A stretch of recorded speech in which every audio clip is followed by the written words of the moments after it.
Hi Tom. Where were you yesterday? Why do you ask? You didn't play football with us. You didn't come to my house in the afternoon.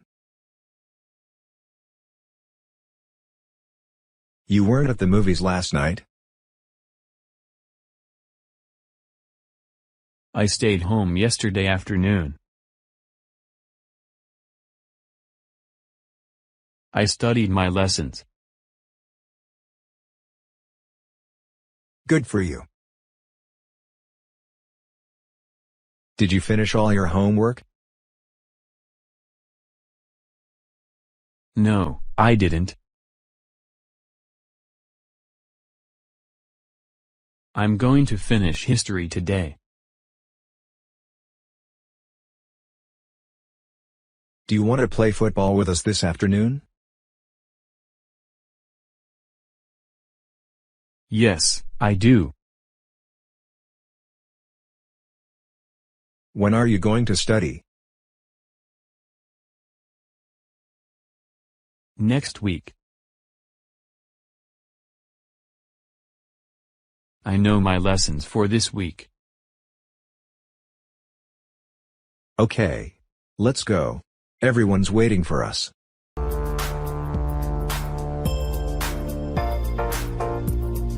Is that boy in your class Miss Atkins?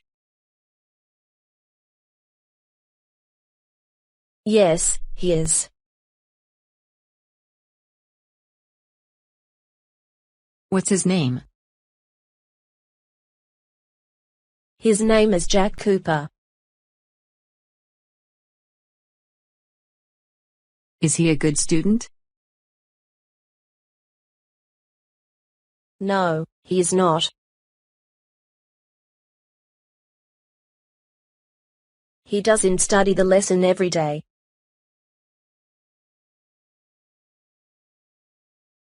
He likes to play football. Jane Cooper is in my class. Is she Jack's sister? Yes, she is. Is she a good student?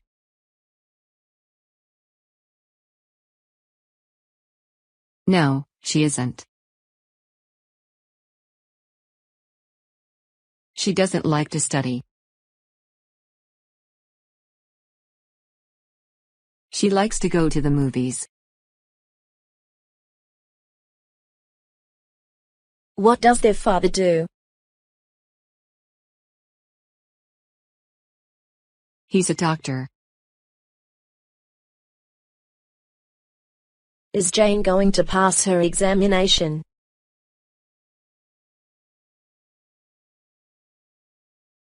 I think so. She's going to study her lesson every day next week.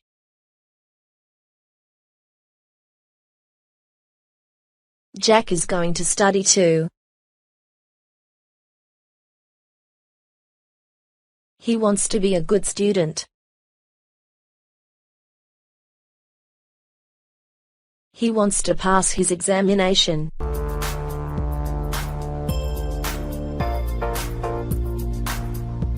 Good morning, Lucas.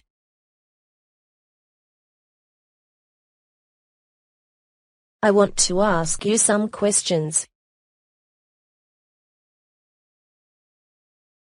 All right, Miss Atkins.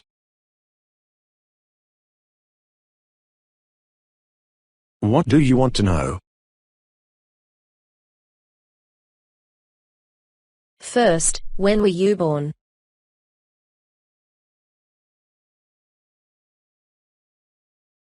On May 20th, 2003.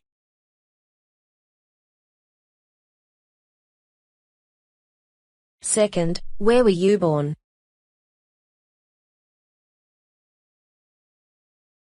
Here, in this city.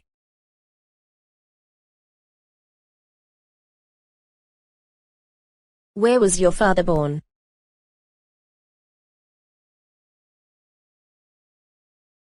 He was born here too.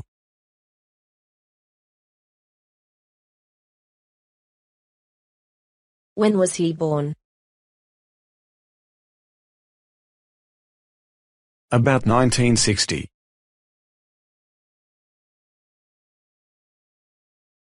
What does your father do?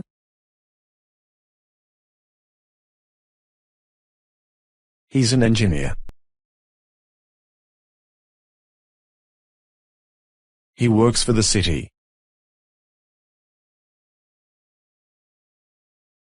Was your mother born in this city too?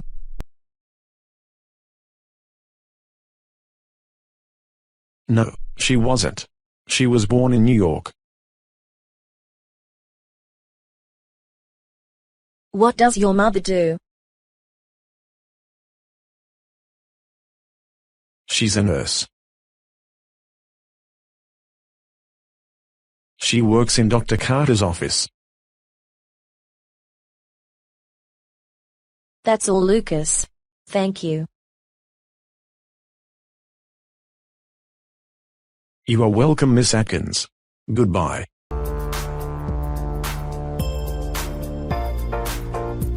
I got up at 7 o'clock.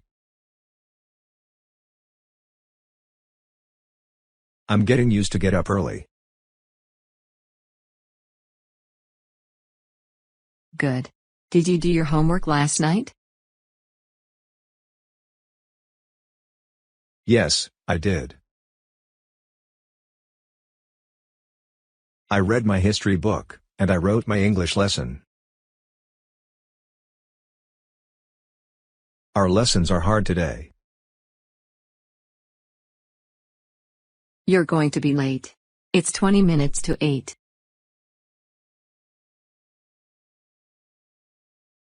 I don't have my English book. I couldn't find it. Have you seen it? There it is, on the table.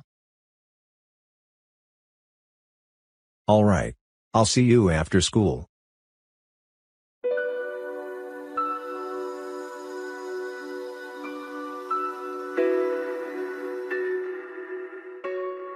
I'm very sorry, doctor. I'm a little late for my appointment. It's all right, Mr. Smith. What's your trouble? I have a terrible pain in this tooth.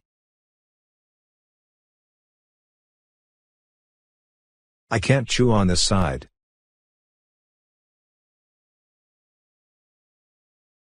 It's very sensitive to heat and cold. All right. Let's take a look at your teeth.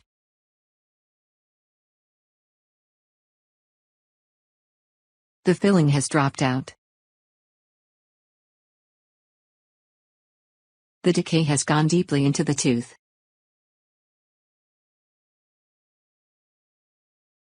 I'll give you an injection. It may take considerable drilling. Are you going to kill the nerve?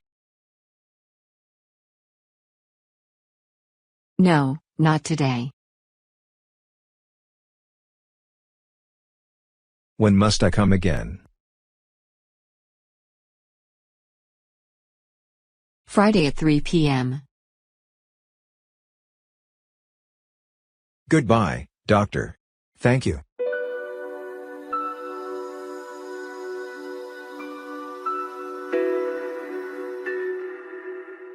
Good afternoon, doctor. Good afternoon. I have a soreness on the side of my mouth.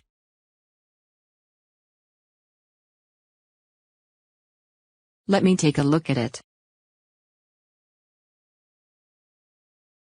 Open your mouth wide, please. There's a cavity in your upper tooth. Does it ache? No, it doesn't. There's only a slight decay. I'll fill it right now. What else should we do today?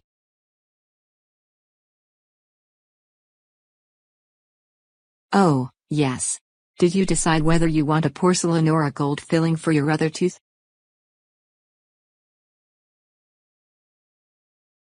Which is better?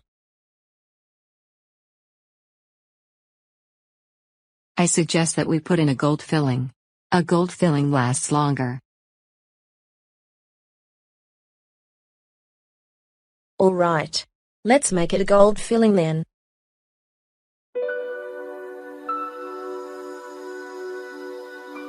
Hello. I'd like to speak to Mr. Jones, please. There isn't anybody named Mr. Jones here.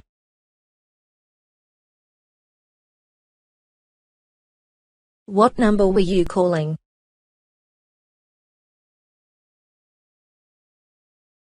I was calling 822-463.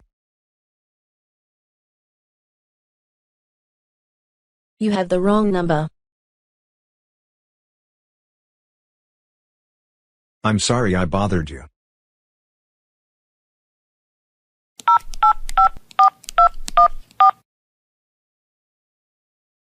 This is information. May I help you? I'm trying to find the phone number of Mr. Connor Jones.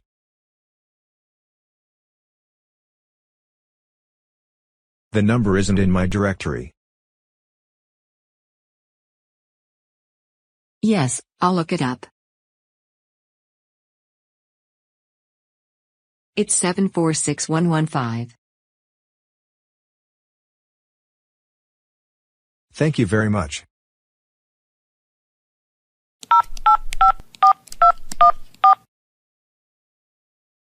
May I speak to Mr. Jones, please? Mr. Jones isn't in right now.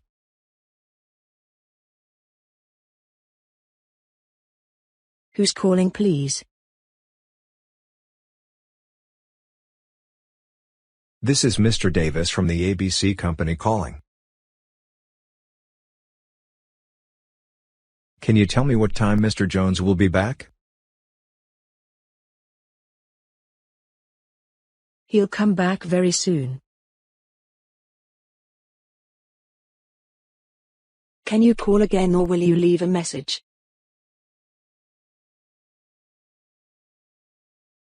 I'll be in my hotel room all the afternoon. He can phone me there. My number is 472679.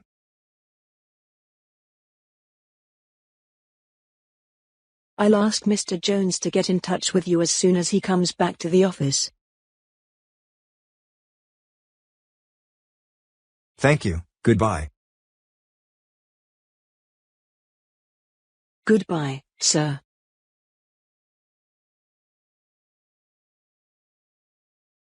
Hello, Nora. This is Michael.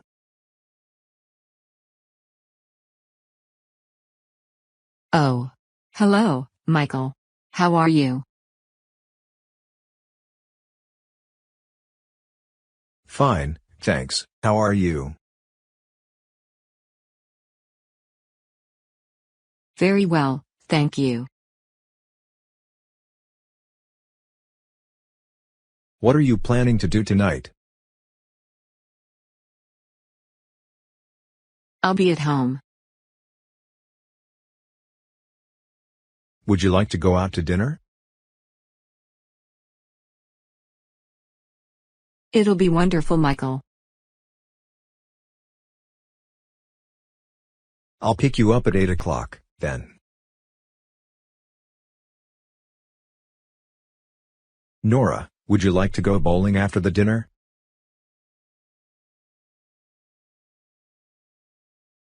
Bowling? I'm not as experienced as you, but I'll try my best. Great.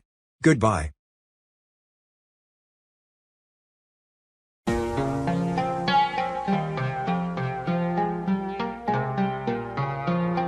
Bill, can you help me to get ready for the party?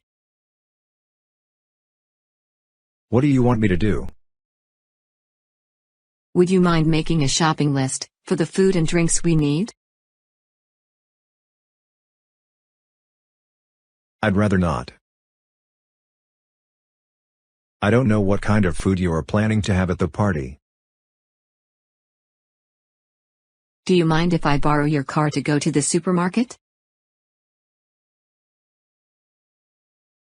I'd rather you didn't. I am going to play football this afternoon. I am going to need the car. Would you mind helping me clean the house? I'd rather not. I don't like cleaning. Do you mind if I use your credit card for the shopping?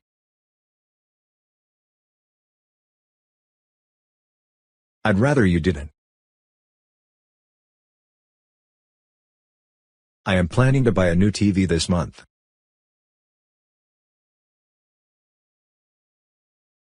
Would you mind cooking the food this evening? I'd rather not. I hate cooking. Would you mind not coming to the party? Oh, do you mind if I help you get ready for the party?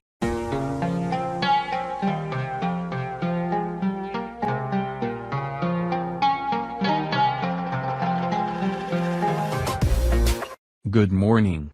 How can I help you? Good morning.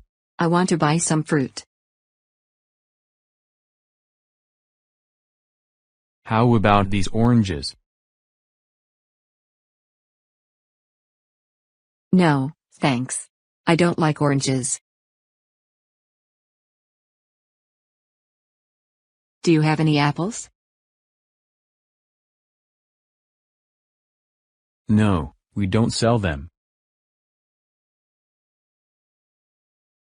How about these strawberries?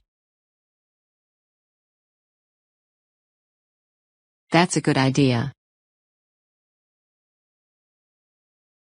I like strawberries. How much are they? They are £4 a kilo. Can I have 2 kilos, please? Sure. That's £8. How will you pay? I'll pay in cash. Here you are. Thank you. Have a nice day. Have a nice day.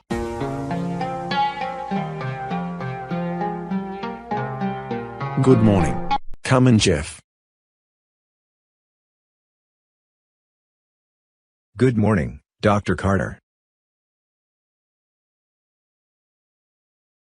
Now, how can I help you? I've got a rash on my leg. Let me have a look.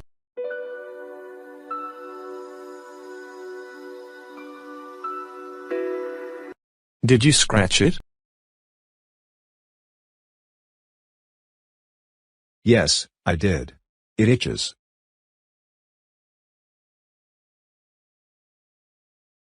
All right. Here's a prescription for some cream.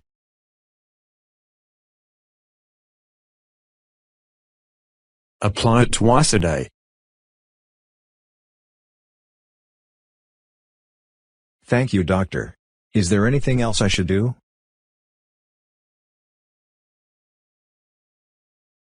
Yes, there is. You shouldn't scratch it. And get some rest. Okay. Have a nice day. You too.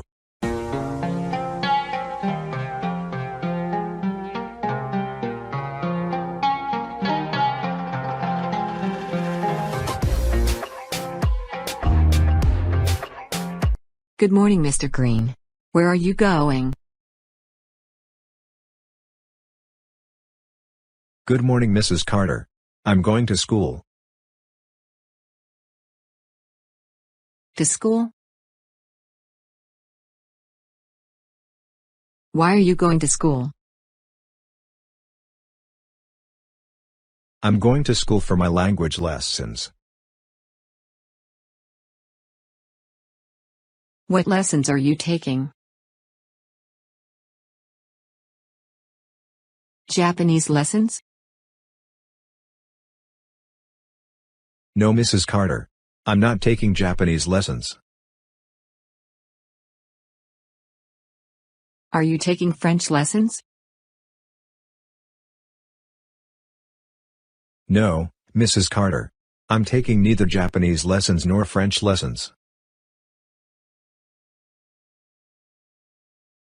I'm taking Spanish lessons.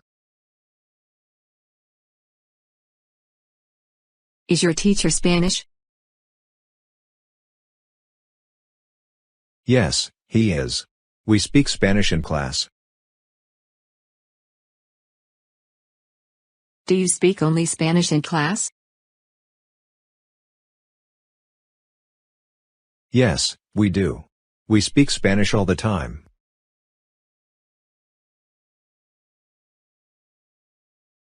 Do you read books in Spanish? Yes, I do. All the time.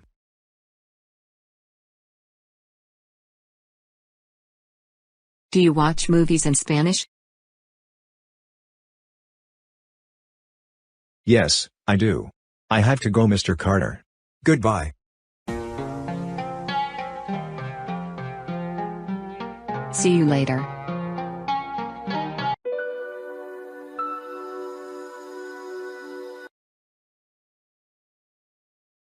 We've been walking for an hour. Let's sit down for a minute. I'm tired. Did you write a letter to Richard last night? Yes. I finished it about 8:30. Did you send it this morning? No. I'm going to send it at noon. What did you tell him? I told him about our school.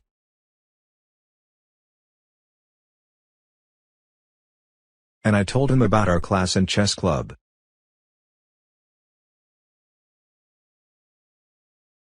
I asked about their school too. How is his English? It's very good. He started to study English 2 years ago.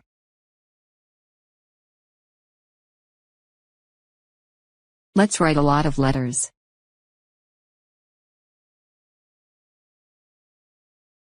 I'm going to write one tomorrow. What is it going to be about? It's going to be about me, my hobbies, and my friends.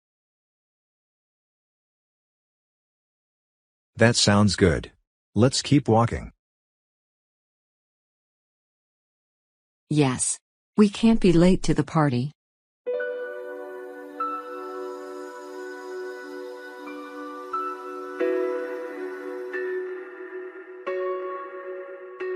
We are having a picnic tomorrow.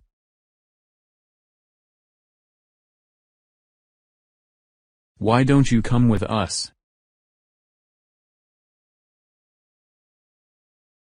I'd like to, but I think it's going to rain.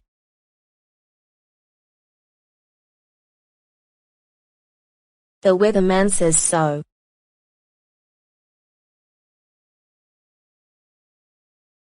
I don't think he is right. It hasn't rained for a week, and it isn't cloudy today, either.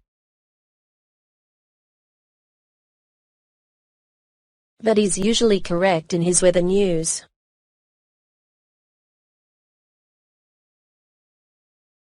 The temperature is 82 degrees this afternoon. I'm sure we'll have fine weather for our picnic.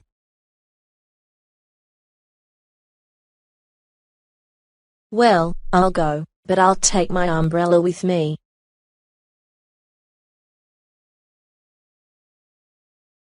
I too will take my umbrella. Just in case. Good.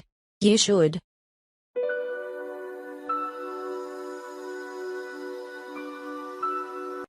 Nathan. What's the matter? Are you hurt? I slipped on the stairs and fell down. I think my shoulder is broken.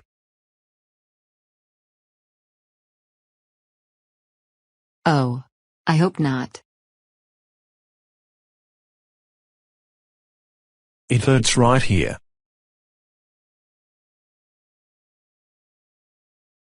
Let me see. I don't think it's broken, but we're going to see the doctor right now. I'm glad it wasn't my right shoulder.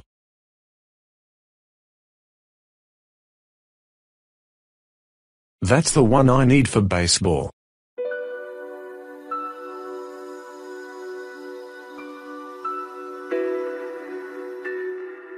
The doctor will see you in a minute, Miss Taylor. While you're waiting, you can answer some questions. But, you don't understand. I only want to see the doctor about. I know you want to see the doctor, Miss Taylor. And you will in just a few minutes. But first I must ask you about your health.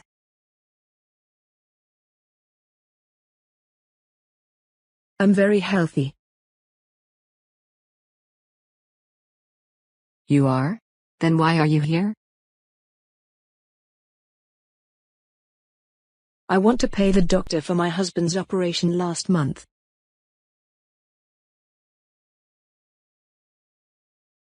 You do? Why didn't you say so? I'm sorry I kept you waiting. Go right in. No problem.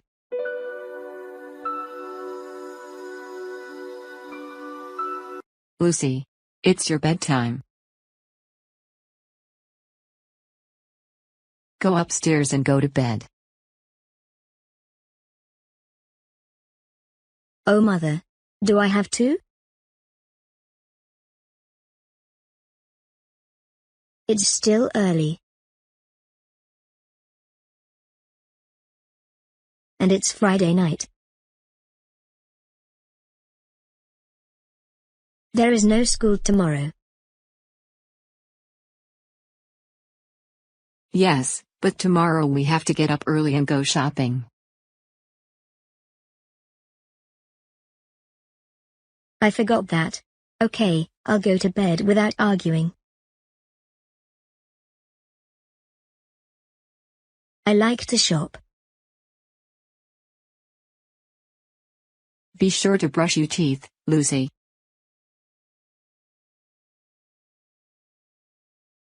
I will. And I'll comb my hair too. Good night. Don't forget to open your bedroom window before you go to sleep. I won't. Good night, Mum.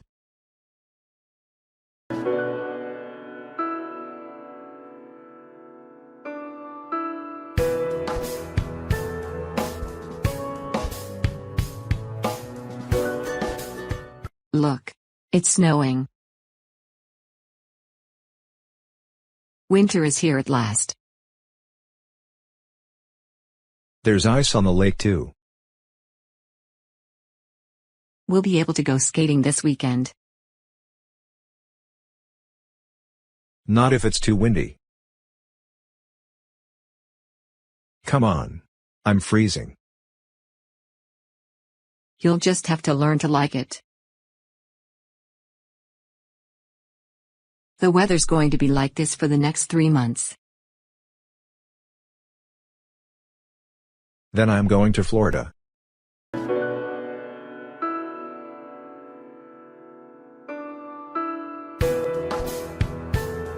Oh, there you are. Here I am. Why? Mr. James is going to talk to us. Not to me. Yes, to you too. About what? About our homework for yesterday. When? In an hour. What time is it now? It's 2:30. Well, goodbye.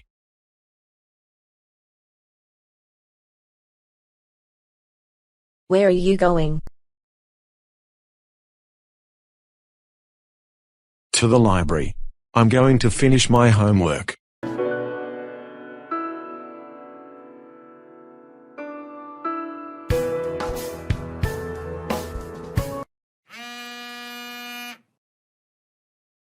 Hello. Hello. Is Jason there? This is Jason.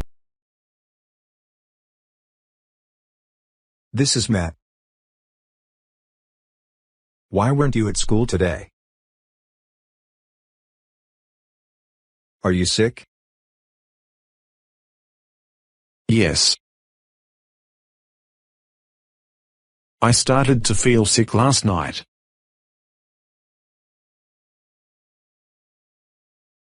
What did you study this morning? We studied English. Did you finish the story? We finished 3 stories.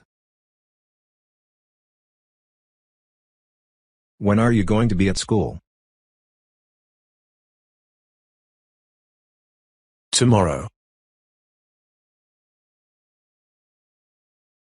Are you going to help me with the new story? I helped you last week. Yes, I want to help you. See you tomorrow. Goodbye.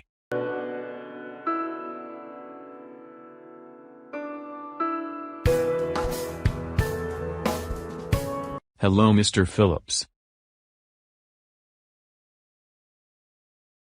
Where are you going? I'm going to the airport. Why are you hurrying? I'm hurrying because I am late. Why are you going to the airport?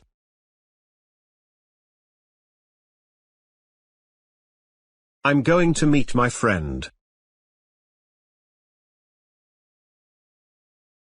When is his airplane going to arrive? It's going to arrive at 6 o'clock.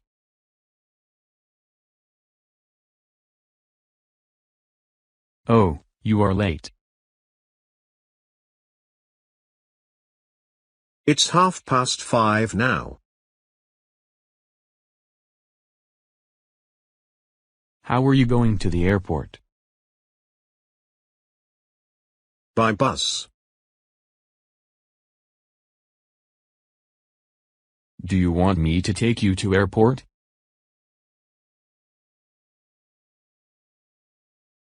Yes. Thank you very much.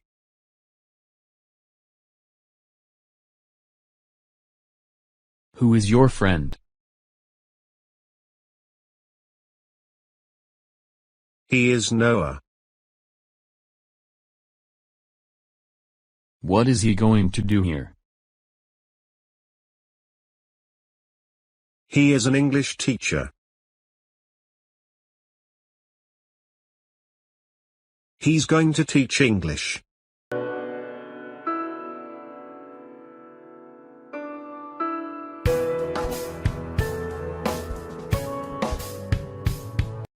Do you walk to school every day? Yes, I do. Do you? No, I take the bus. It stops at my home. How does Henry go? By car. Mr. Lewis drives him every day. What time does your school start? Last year it started at 8 o'clock. This year it starts at 8:15. When does your school start? It starts at 8:15 too. Next year it's going to start at 8:30. Do you have English every day? Yes. But this week my teacher is sick. We have a new teacher.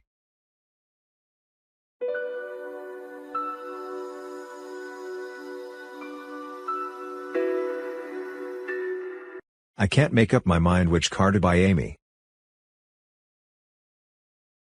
Help me decide. Personally, I like the gray one, but I think you prefer the red car. You are right. I like it very much. But the blue one is beautiful too. Yes, but it's more expensive. I don't want to influence you. You'll have to make up your own mind. Every automobile here is nice. I don't know what to do. Well, you'll have to make a decision. Buying a new family car is harder than I expected.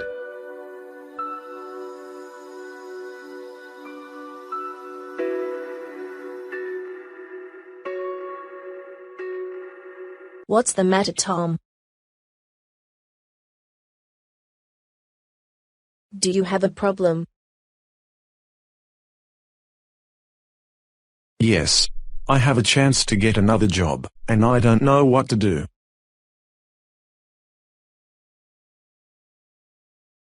If it's a better job than you have now, take it.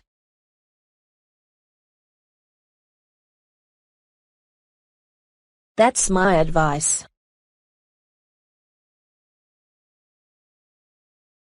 It isn't as easy as that, Jane.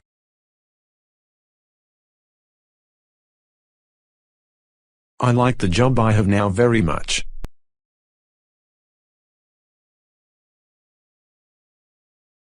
The people in my office are very nice, and my work is interesting. What about the salary?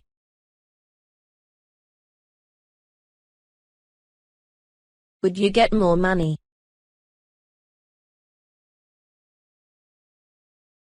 That would influence me if I had to make a choice. Yes, the salary is better. If I accept the job, I will get more money right away.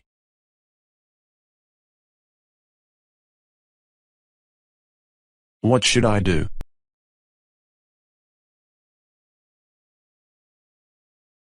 I have to let them know my decision today.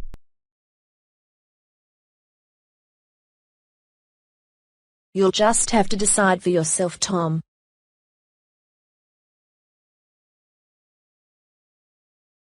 I'll be curious to know what you do.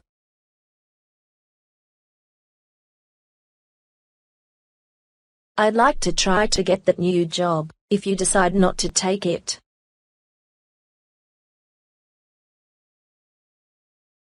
I'll let you know in a few hours.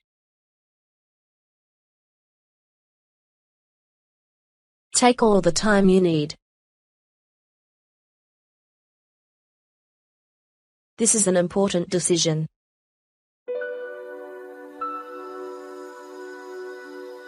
It's a beautiful evening, Rachel.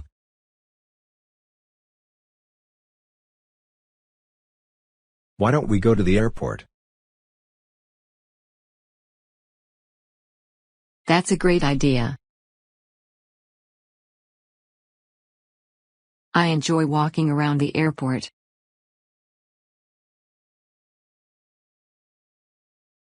Let's go down to the pier too.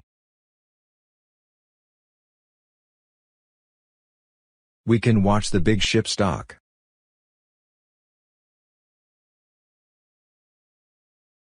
Someday I want to take a trip by boat. I'd rather fly. It's the quickest and most comfortable way to travel.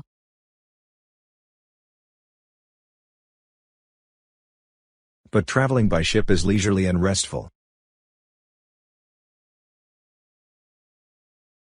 That may be right, but a trip by jet plane is exciting, and you have more time for sightseeing after you arrive.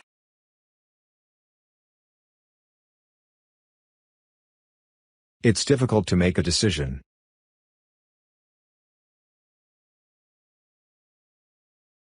But, here we are at the airport.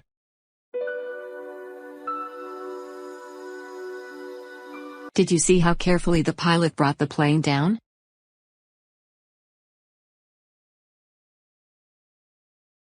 Traveling by plane is quite safe.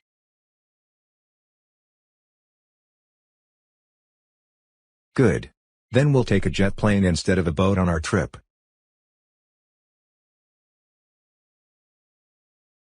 We can buy our tickets right here. What are you talking about? What trip? We're not going anyplace.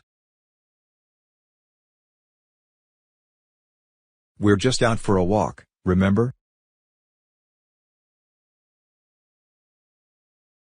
Let's go into this store, Lisa.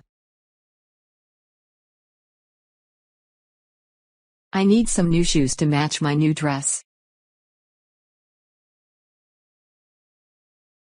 That's a good idea. but I don't need any shoes.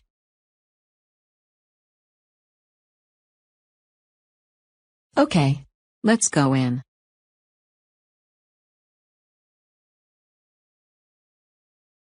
Good afternoon, ladies.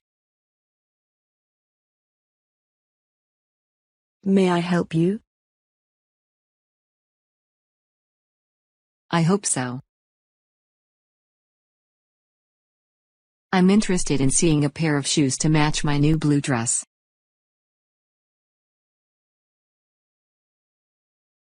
Do you want high heels or low heels? Low heels are more comfortable, but I think I should wear high heels with this dress. Try these on. They are on sale today. They're very comfortable. I'll buy them.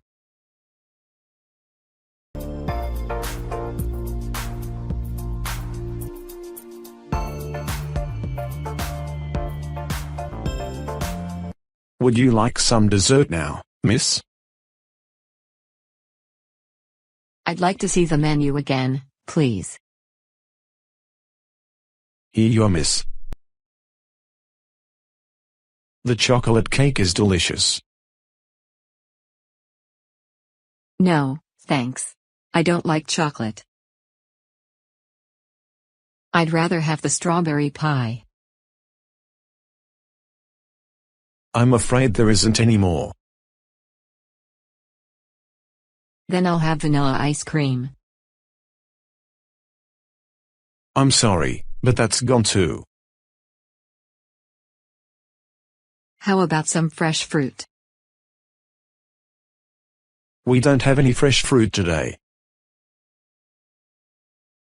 All we have is chocolate cake. I'll just have coffee, please. Fine. I'll bring it right away. I'm on a diet because I want to lose weight. I think I'll just have a bowl of soup and some crackers. That's not enough for me. I've been working hard this morning, and I'm really hungry. I'll have the complete dinner, fried chicken with green beans and mashed potatoes, and apple pie with ice cream for dessert. I think I'll have that too. But I thought you were on a diet? I'll start tomorrow. Jake, we haven't gone out for over a month.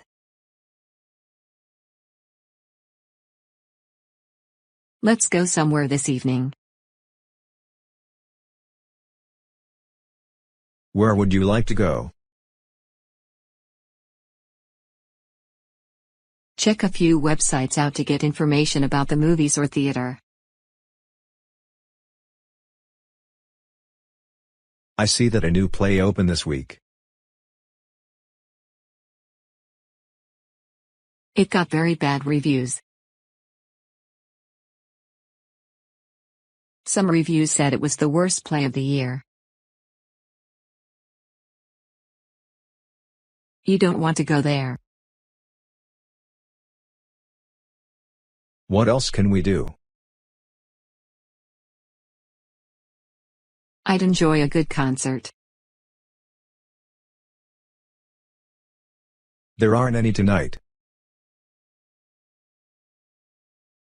Aren't there any good movies in town? How about dark alleyways? That should be entertaining. We've already seen it. It's an old picture. Don't you remember? Well, there's a good love story at the Center Theater.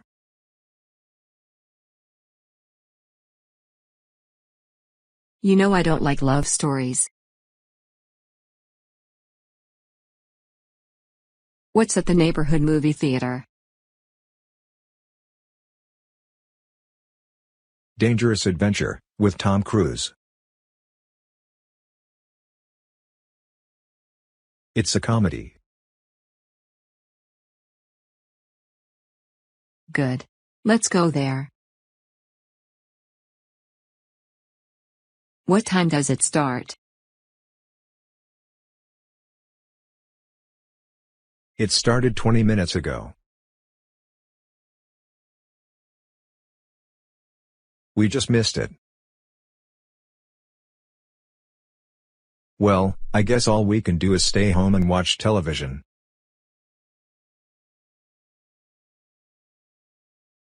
I was afraid you'd say that. Now it will take me another month to get you interested in going out.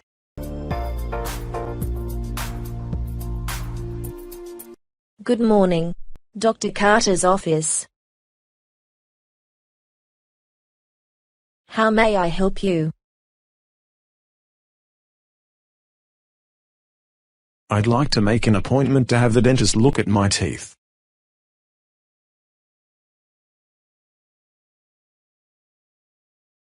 Let's see. I can arrange for you to see the doctor 2 weeks from now.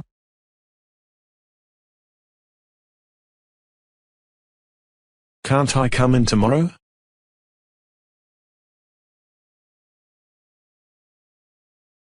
I'm afraid Dr. Carter won't be able to see you then.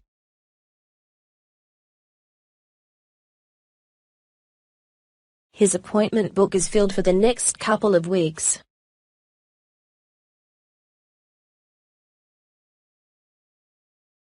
Oh, but I don't have to see him.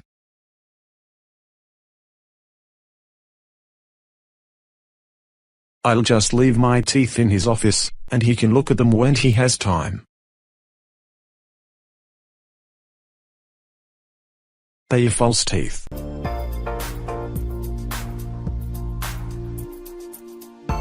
I'd like to apply for a secretarial position. Very well. Can you write fast? Yes, I can. Do you know how to use office machines?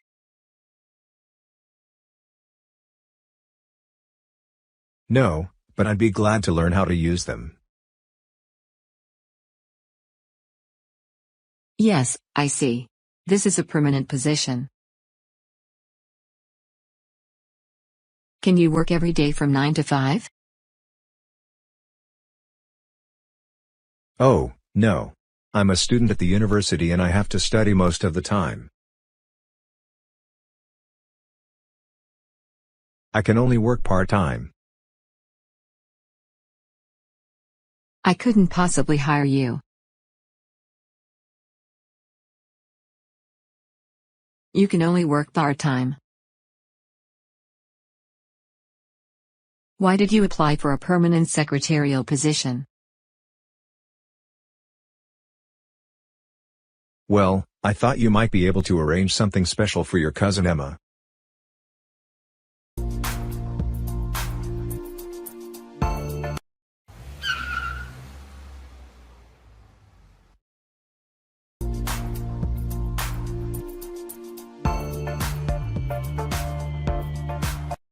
Carter. What's the matter?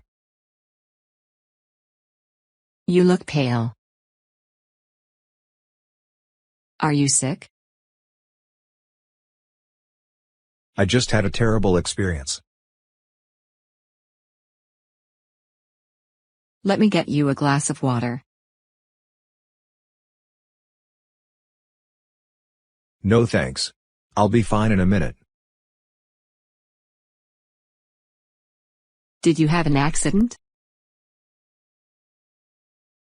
Not quite, but almost.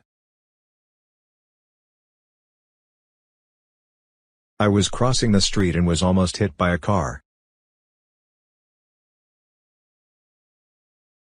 Fortunately, I jumped back in time. How awful. I hope you got the license number of the car, so you can report this man to the police department.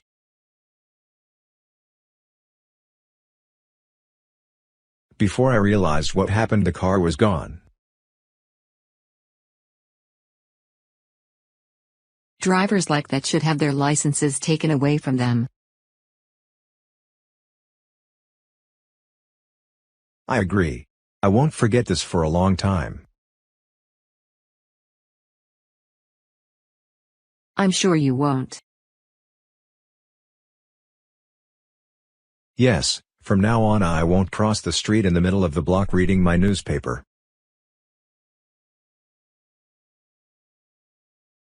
I'll have to watch where I'm going, since there are dangerous drivers like that one on the road.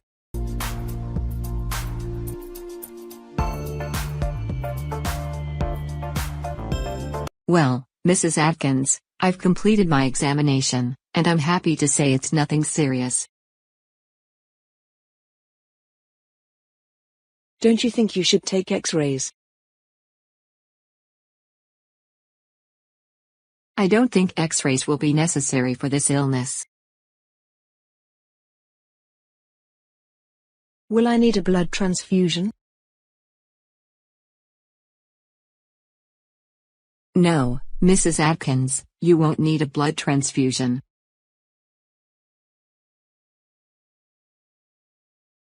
It's a contagious disease, isn't it?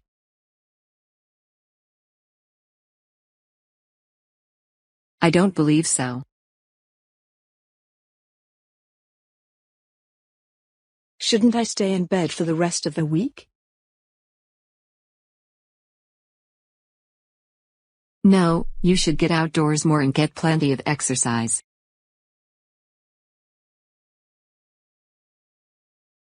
Can I be cured? You listen to my advice and I'm certain you'll be fine. What should I do, doctor?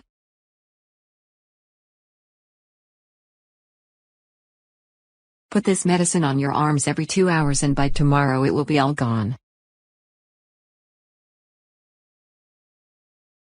It's just a little heat rash. There is nothing to worry about. Good morning. May I help you?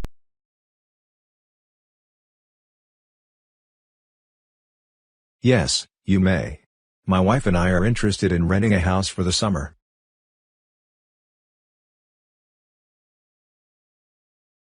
We want something near the beach, if you have it. Do you want a furnished house, or an unfurnished one?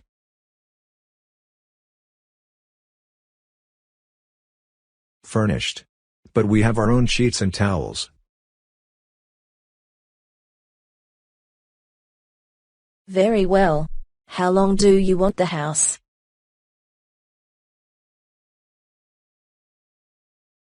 All summer. No, not all summer. Just for 5 weeks. I'm afraid I can only rent it for 2 months.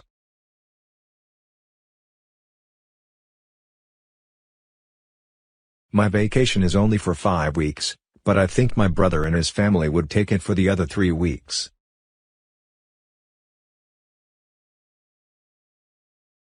Is the house in good condition? Yes, it is.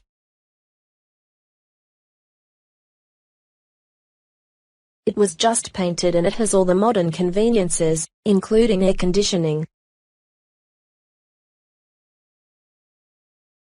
Wonderful. Let's take it, Tom. Not so fast, Anna. We still have no idea how much it costs.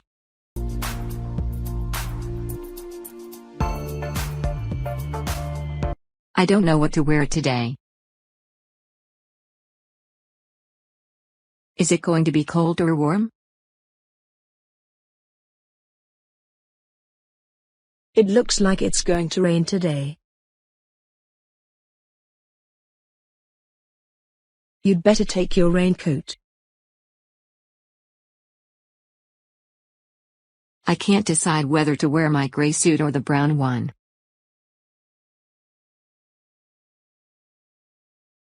Why don't you wear the gray one? It's not as heavy as the brown one. It may rain today, but it won't be very cold.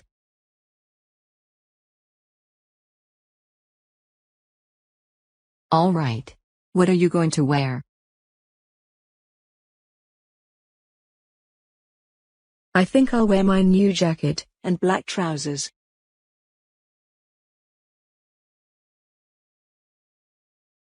And if I can borrow your blue shoes, I'll wear those. I don't have blue shoes. Of course you can have them. All of my shirts are at the laundry, so I borrowed one of yours. I was sure you wouldn't mind. Oh, I don't mind it at all.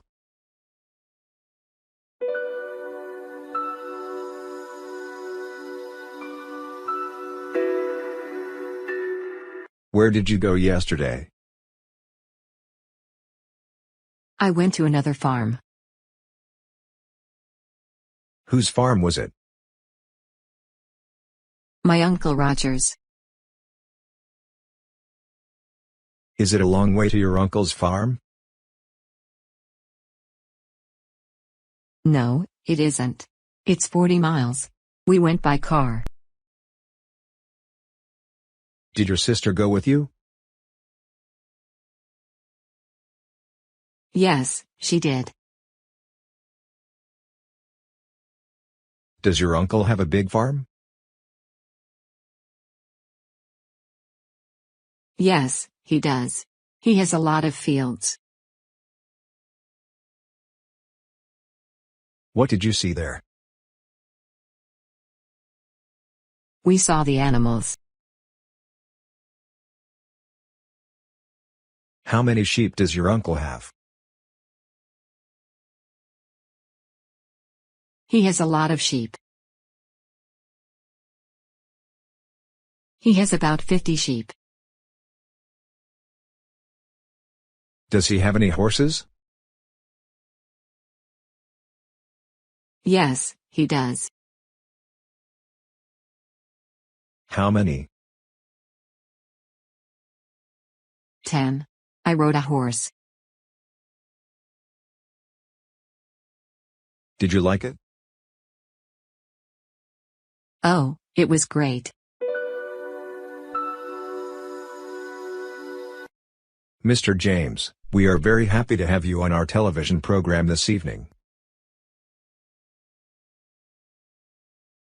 I am glad to be here. Miss Smith and I both have questions for you. We'd like to know your opinion. Miss Smith, do you want to ask the first question? Thank you. Mr. James, what do you think of our morning newspaper?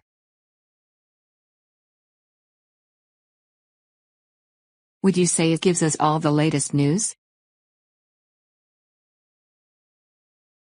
Yes, I would say so. I think it is a very good newspaper.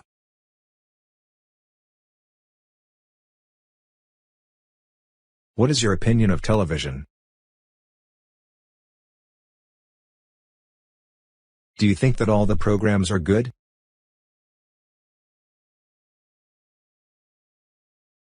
No, I don't. Some of the programs are interesting, but others could be better.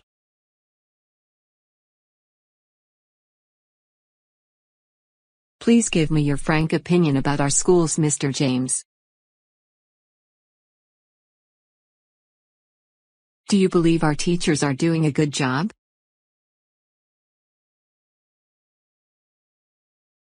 Yes, I do. I believe our schools are excellent.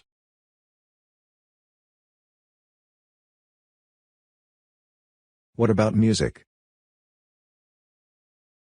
What do you think of modern music? I guess some of it is good.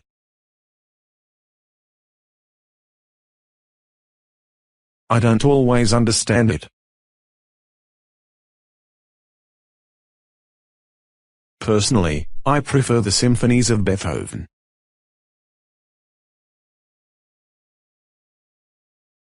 We'd like to talk more, Mr. James, but we have no time. Miss Smith and I want to thank you for being with us on our program this evening. I'm sure our audience has enjoyed listening to your opinions. Thank you, and good night. It was my pleasure.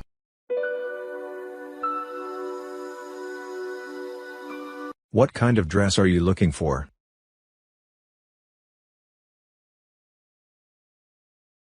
Since it's getting warmer this time of year, I want something lightweight.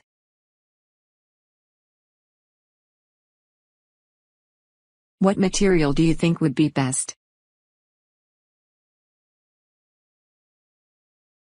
Let's see what there is.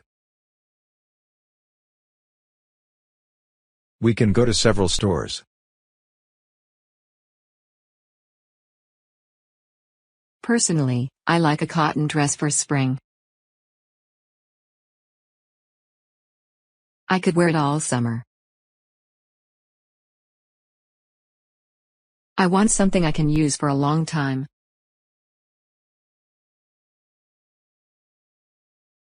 What color would you like? Blue or red would be good colors for you. Oh, I want a white dress. Are you sure? It's not a very practical color. It gets dirty so fast. I know. But I'm getting married on Saturday, and white is the traditional color for a wedding dress.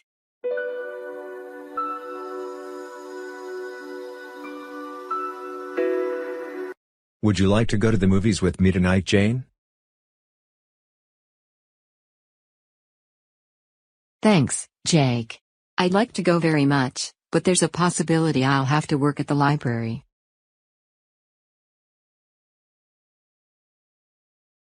How soon will you know?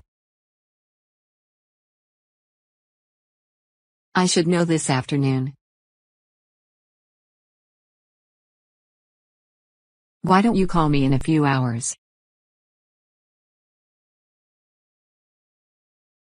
All right. If you finish your work early, perhaps we can still go somewhere tonight. Fine. Suppose I don't get finished in time.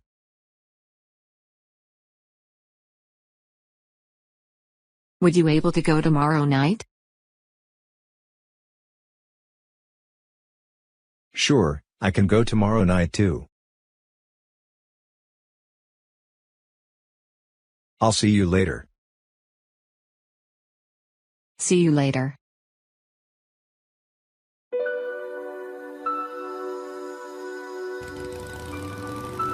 Will you be going home for Christmas this year, Amelia? I want to go, but I don't know if I'll have enough money by then. You live in Phoenix, Arizona, don't you? That's right. And the plane tickets are very expensive. Why don't you go by train? It would be cheaper than the plane. Yes, but I don't like trains very much. How about the bus? That's not very expensive either. I'm never comfortable on a bus, and it takes such a long time.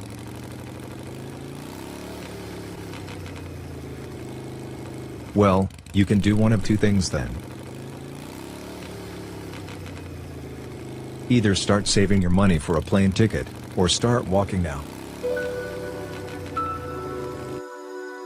Don't worry about it, Bob. There's nothing we can do now. I can't help it, Nancy. If I'd been thinking, this wouldn't have happened. We all make mistakes. I see no point in standing here talking about it.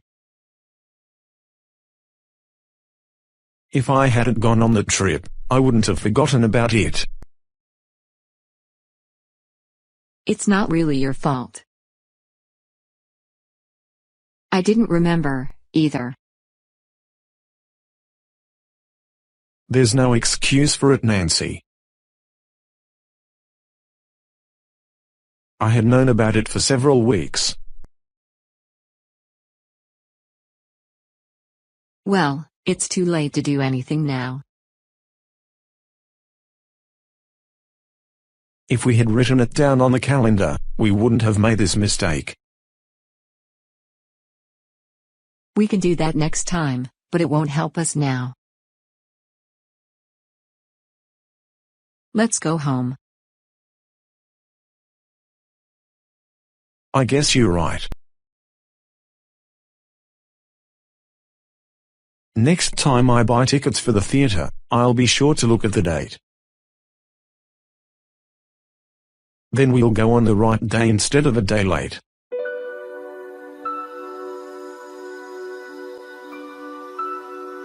May I take your order now?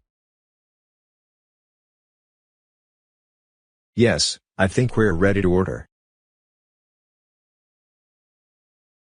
Emma, what would you like to have? I haven't made up my mind yet. You order first, Daniel.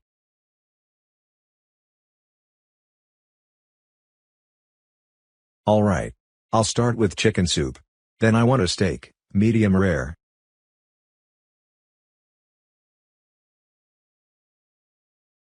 I'll have a baked potato, green beans, and a tossed salad. I'll order dessert later.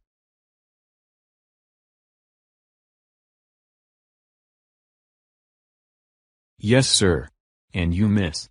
What would you like to have? I can't decide.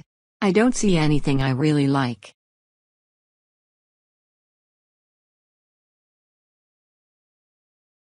There are over 30 dishes to select from, miss.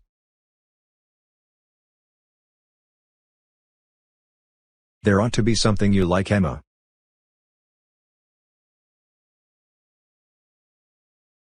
Well, I guess so. But I only see food that I don't like. I don't care for chicken and I can't stand fish. Do you have any oysters? No, miss. I'm afraid not. How about some other seafood?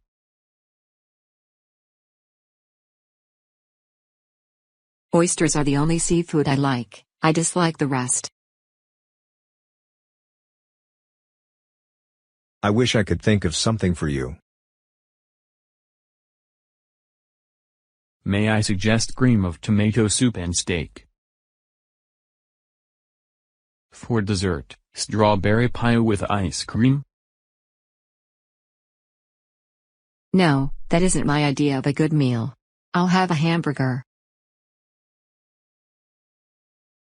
That's my favorite dish. I have it every day.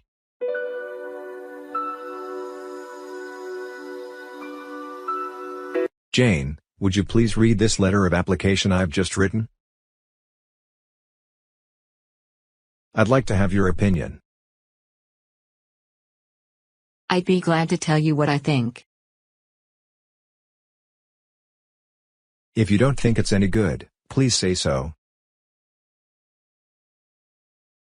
I really want to get this job. It looks fine to me. But I have one suggestion. Good. I'm interested in your advice. If I were you, I'd change the beginning. You should write about your education first. Good idea, Jane. What do you think about the second part?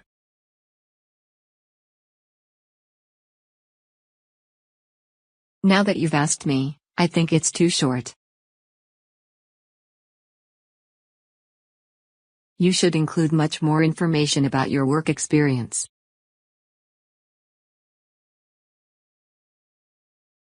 You're right. I'll change it. How do you feel about the last part of the letter?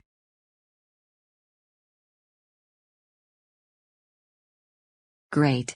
But, unless I'm wrong, you should say something about your family too.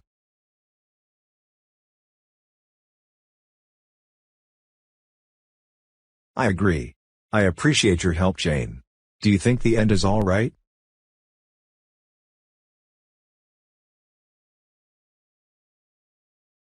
It's not bad. I guess I'd better tear up the letter and start over again. Don't do that. Just make the few changes I suggested, and your letter will be perfect.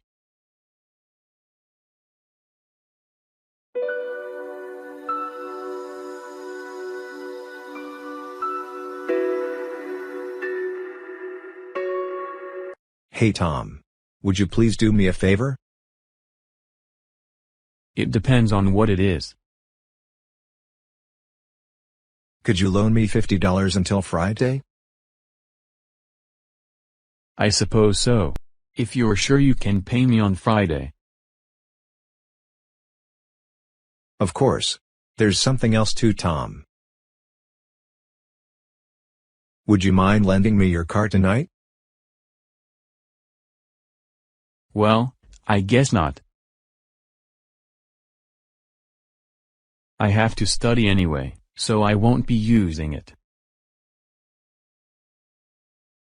Wonderful.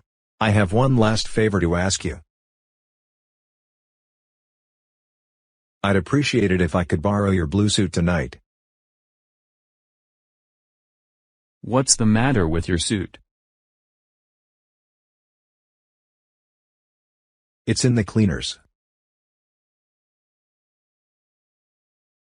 I'm taking my girlfriend to the movies tonight. And I want to look good.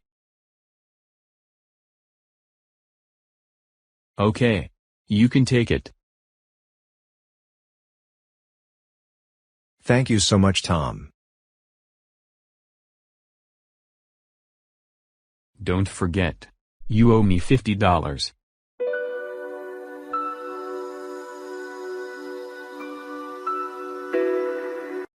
I'm sure I'm forgetting something, Lisa, but I don't know what it is. Do you have your passport, Mrs. Adler?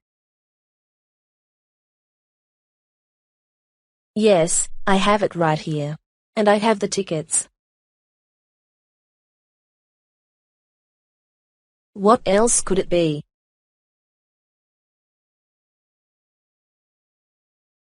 You have all your suitcases, don't you?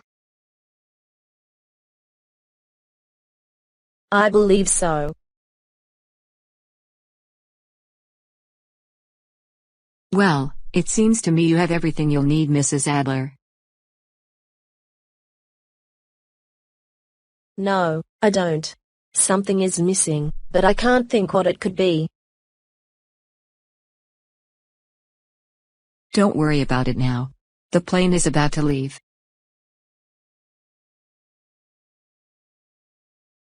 By the way, where is Mr. Adler? Mr. Adler. Oh, now I know what it is. I forgot my husband.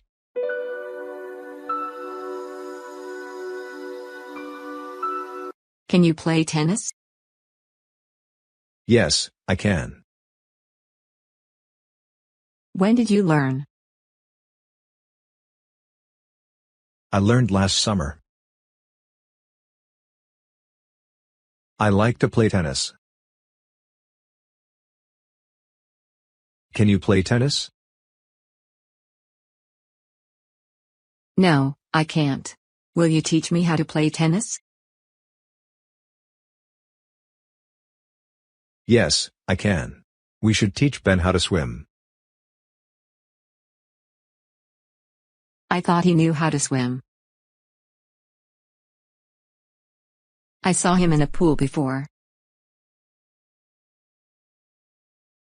Me too. But he told me that he wants to be a better swimmer.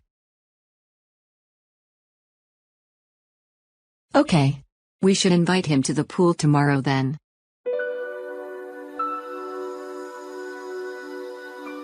We have a holiday tomorrow. What can we do? I'd like to be outdoors. I've been inside all week. We could go for a long walk. Do you like to walk? Yes, I do. Where can we go? We could go to the mountain. Would you like to do that?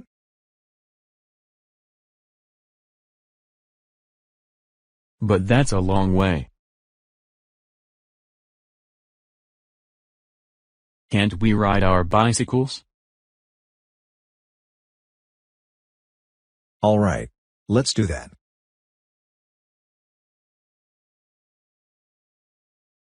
We should leave early. We'll need lots of time. Let's go early tomorrow morning. Good. Don't forget to bring some lunch. I won't. I'll bring some water too.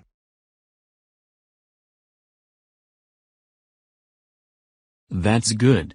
We should have some with us. We'll get thirsty. I'll see you tomorrow morning.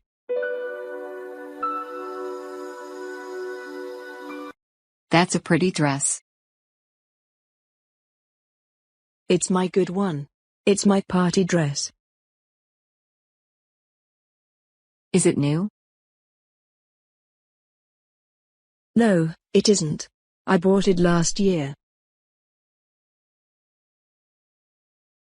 I got it at the little store near the hotel.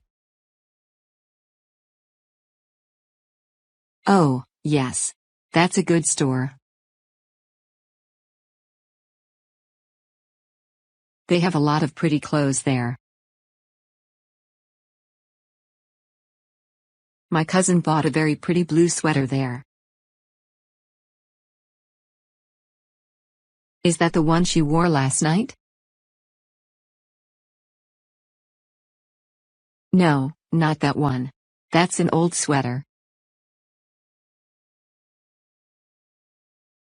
What are you going to wear tonight? My new green dress. Oh? Where did you get that one? In Miami. When did you go to Miami? Oh, about a week ago. Do you like Miami? I like the stores in Miami. They have everything. I have fun in Miami.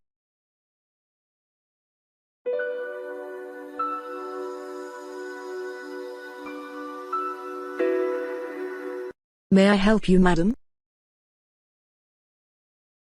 Yes, please. I want to buy a personal gift for my brother. He's taking a trip to India. Is he going by ship or by plane? He's flying. My gift will have to be something light in weight. What can you suggest? What about one of our special edition t-shirts?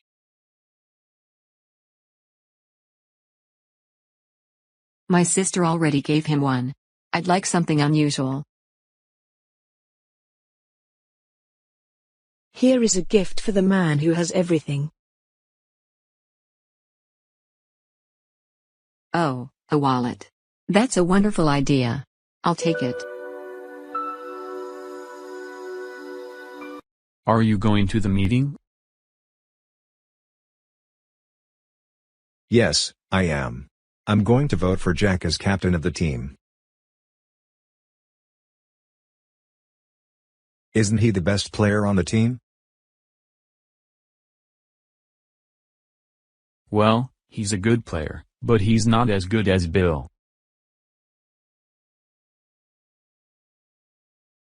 I think Jack is a little better than Bill. Well, I'm going to vote for Bill. Hello. Are you talking about the captain of the team?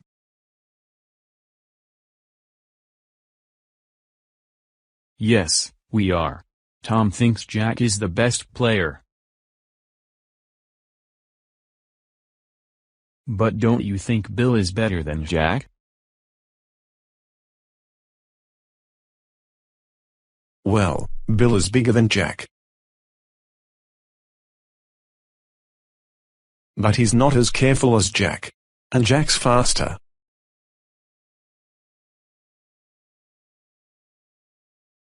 That's the most important thing. Aren't you going to choose Jack too? I don't know. Maybe I should vote for Chris.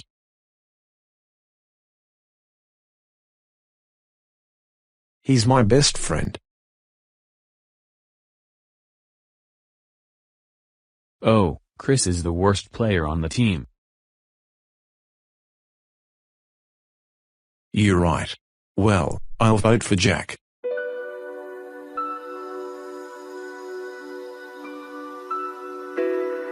We're going to the farm today. Why?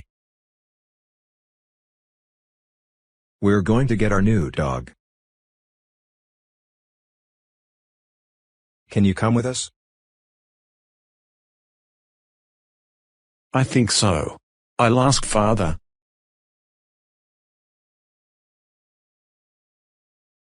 He usually lets me go with you.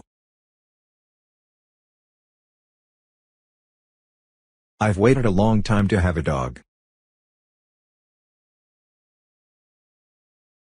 What color is he? I wanted a black one. But we're going to get a brown one. That's all right, it doesn't matter, we'll like him. Does he have a name?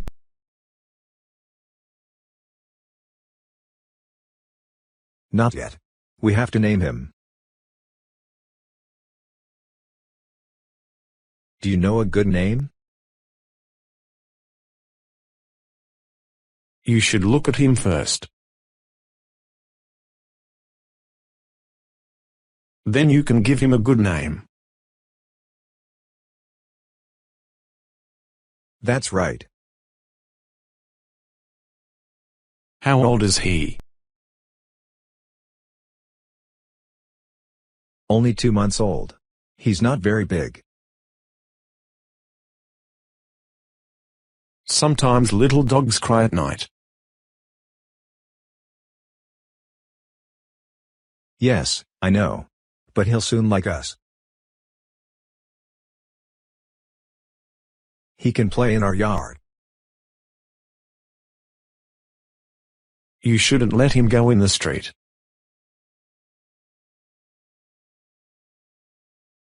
No, we'll have to keep him in the yard. Are you going to leave soon? Yes. But we will wait for you.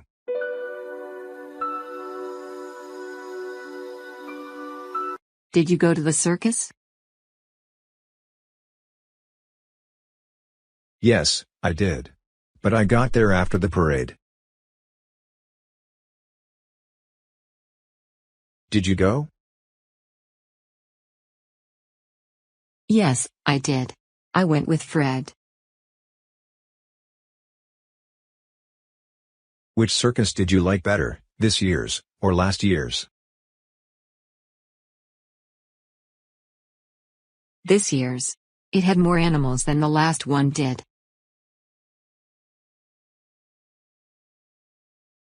It had more clowns too. But this one had fewer acrobats.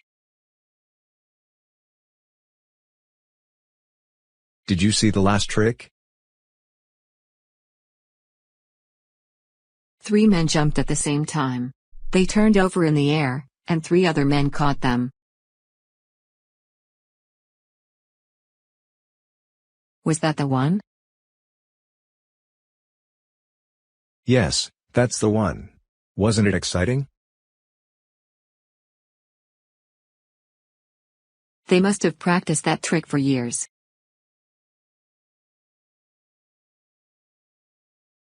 I'd like to learn a trick like that. You'd be afraid to try it. Maybe I would. I'd probably be afraid to climb up to the top of the tent. I can't wait for the next year's circus. They said it is going to be even better than this year's.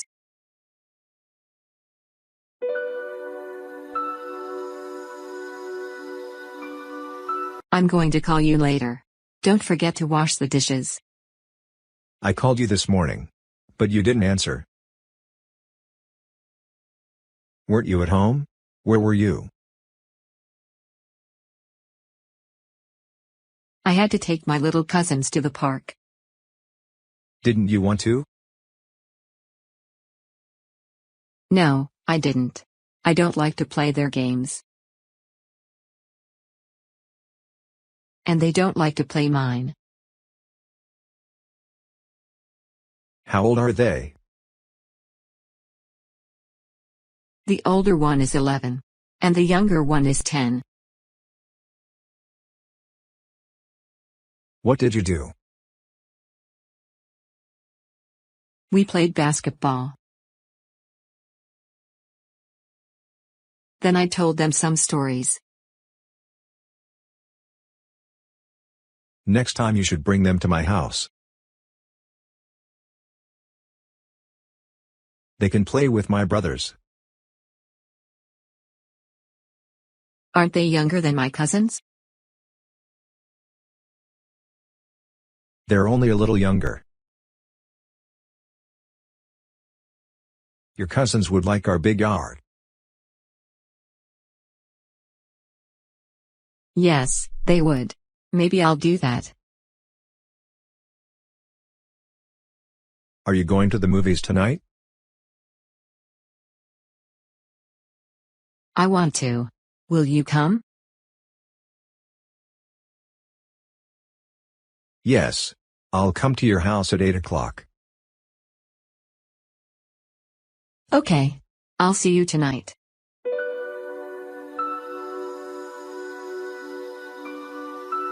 What happened to Josh? He was hit by a bicycle. Did he fall? Yes. He was hit very hard. Was he hurt? Yes, he was. His arm was broken.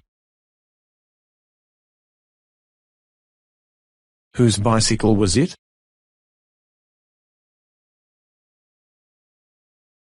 It was Bill's. But Max was riding it. Where did it happen?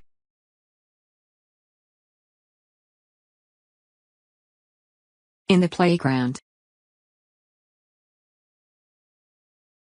Mr. Carter is going to make some new rules about bicycles.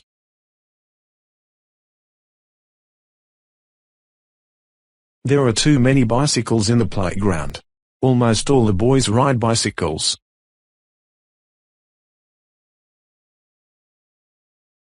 Lots of girls ride them too. We shouldn't ride bicycles in the playground.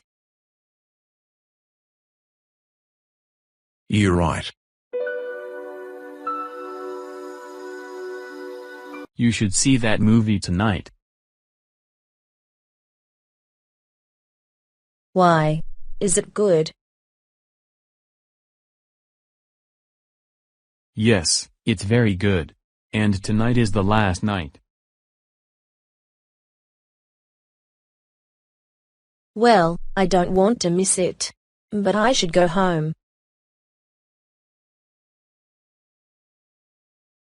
I should send some emails.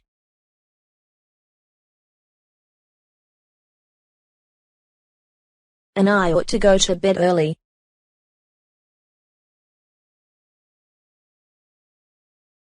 Oh, you can do all those things later. You don't have to do them tonight.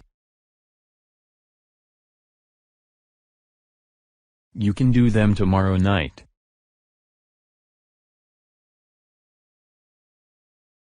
I have to send an email to my boss.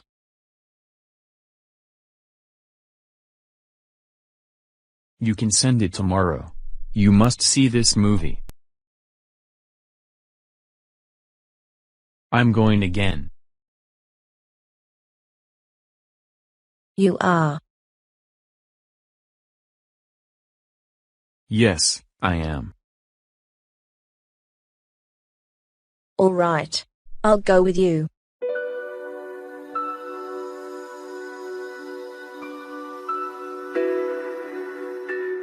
What's the matter, Ed? I've been to the dentist. I can't play football this afternoon. Will you be all right tomorrow? I think so. I'll walk over to the field with you. Okay. You can watch the game. What time is the game? It's at 4 o'clock. The boys are waiting for us now. Did you have the election this morning? Oh, yes. Well, who did you elect?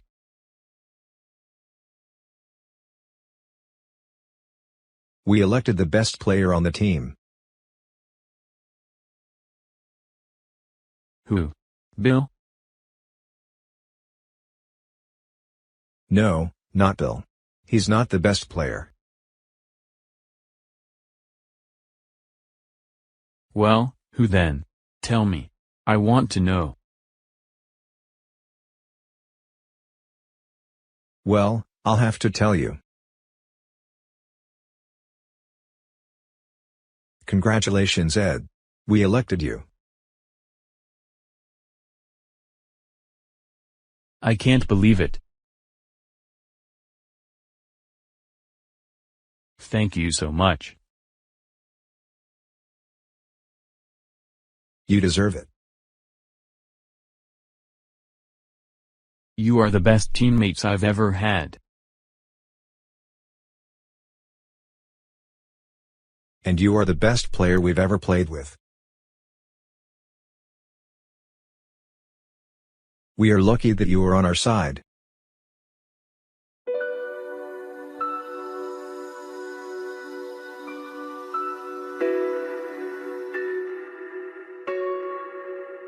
Is it the right house?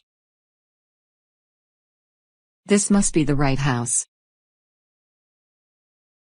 It's number 47.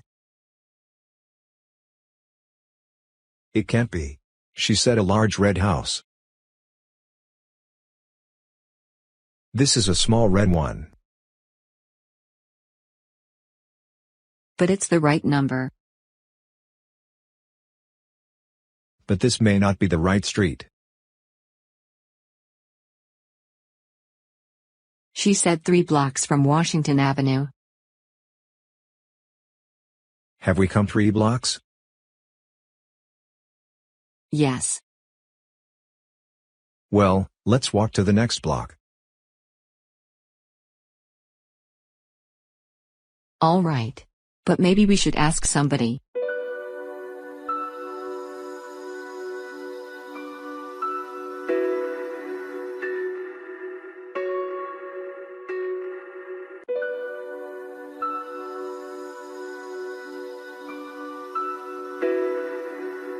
Yes, there it is.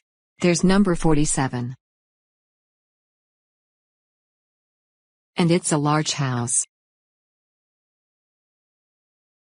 Well, it may be. Let's ring the bell.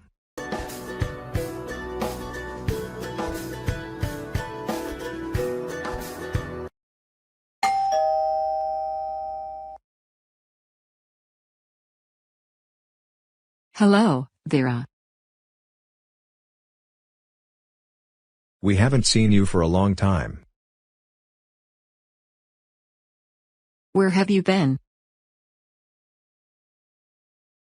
I spent a few weeks in India. Wonderful. And how is your husband? He is fine, thank you. Are you pleased with your new job, Vera? Yes, I am. I travel a lot. I'm so sorry. I have an appointment in an hour.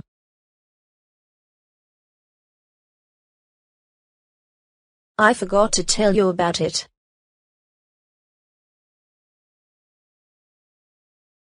When can we meet again? I'm free tomorrow. Can we have lunch together? I'm sorry, but I'm very busy tomorrow. Let's meet next week. Which day suits you best? We can meet at the Jack's restaurant. Friday is the most suitable day for me.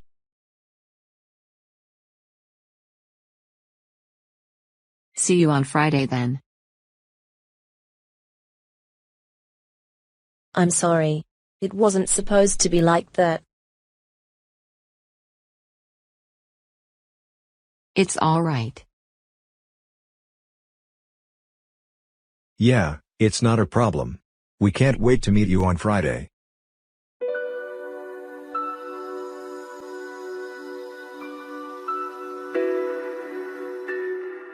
Miss Atkins? Yes. I'm sorry. I'm late. What's the time, Miss Atkins? 10:15, Miss Carter. 10:15. And what time do we open? We open at 10 o'clock. Exactly. We open at 10 o'clock. We open at 10 o'clock every day except Sunday. We don't open on Sunday. And today is Monday. What time do we open on Monday? 10 o'clock, Miss Carter. Exactly. And you are late, Miss Atkins. On your first day. I'm sorry, Miss Carter. Well, don't be late again.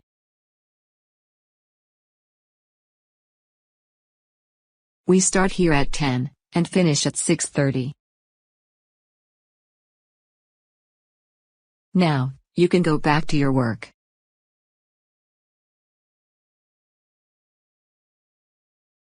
Good morning. Good morning, Miss Carter. I'm here for the interview.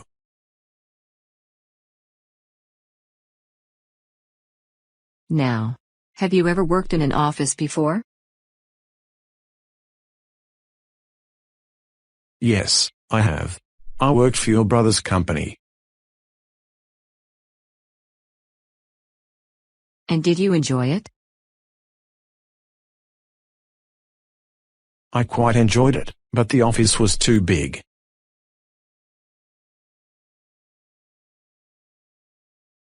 I want to work in a smaller and more personal office.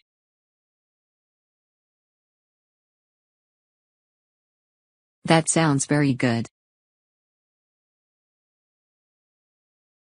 I think my office is very personal. I hope you don't stay away from work too much. In my last job, I was only away for 1 day, in 3 years.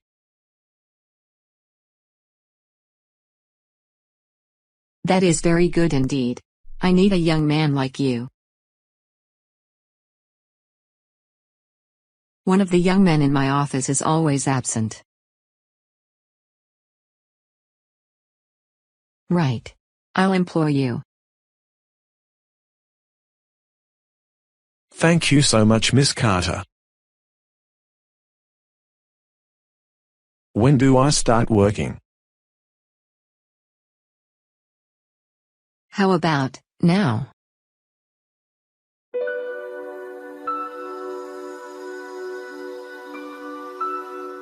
Good morning. May I help you? I want to buy an interesting book for my friend. What would you recommend? Would you like a detective story or a novel? Who are your favorite authors? Which are the best sellers of this month? Harry Carter and Arthur Morgan are very popular. I prefer Harry Carter. How much does this book cost? It's £10. I think I'll buy it. I'll be very pleased if you wrap it nicely. I'll do my best. I'm sure your friend will enjoy this book very much.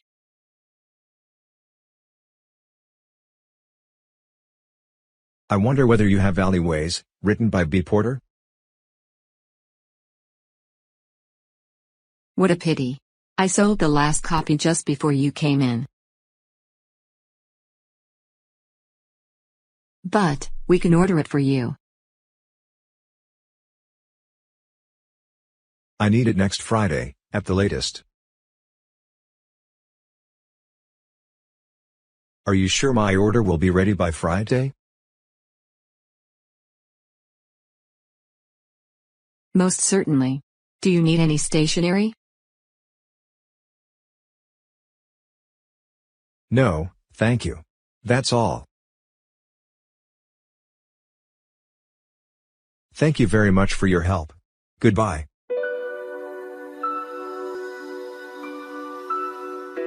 Would you like a cup of tea or coffee? A cup of tea, please. Do you take it with milk and sugar?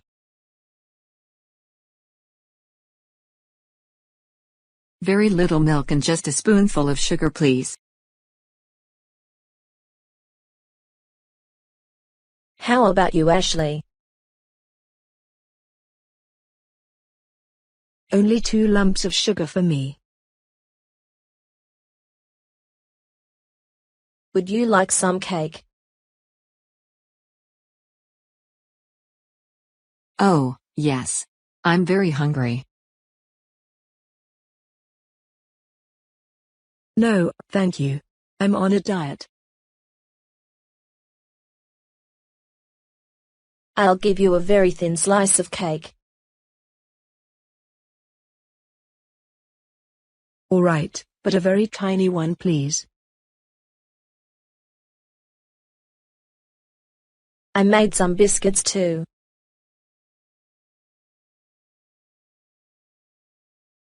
You said you were going to give me the recipe of your biscuits. I would like to try it. Here is the recipe. 4 eggs, 1 cup of flour, 2 cups of sugar, 3 spoonfuls of cocoa, a pinch of baking powder.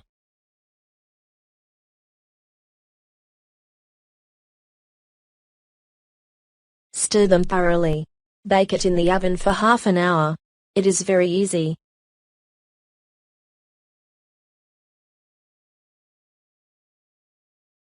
Ashley, have you heard that Sandy and Richard are getting a divorce?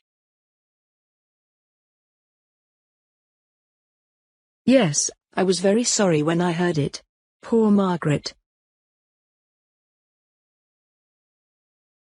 Anne, why did you give up your job? I have so much work to do at home. It's very difficult to find any help these days.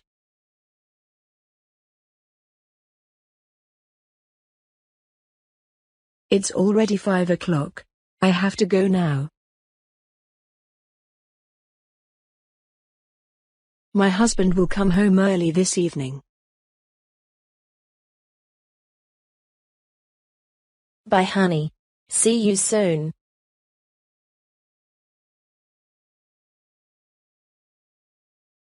Are you free tomorrow morning? Perhaps we could go shopping together. Yes, I'm free. Would 10 o'clock be all right? Fine. Goodbye. Please, say hello to Josh.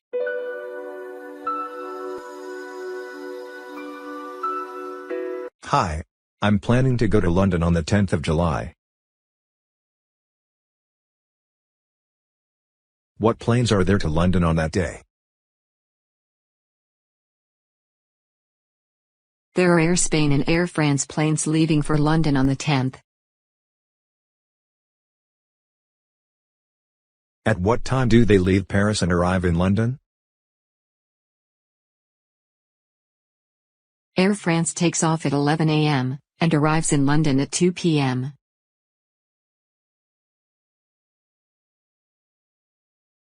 Air Spain takes off at 3 p.m. and arrives in London at 6 p.m. Are they both direct flights? Yes, sir. I prefer to fly by Air France. Shall I make your reservation, sir?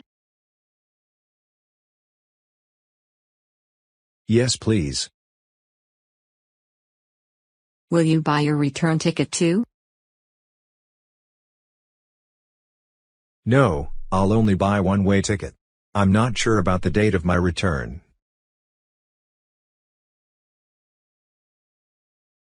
All the seats on the 3 p.m. plane are booked. But there may be some cancellations.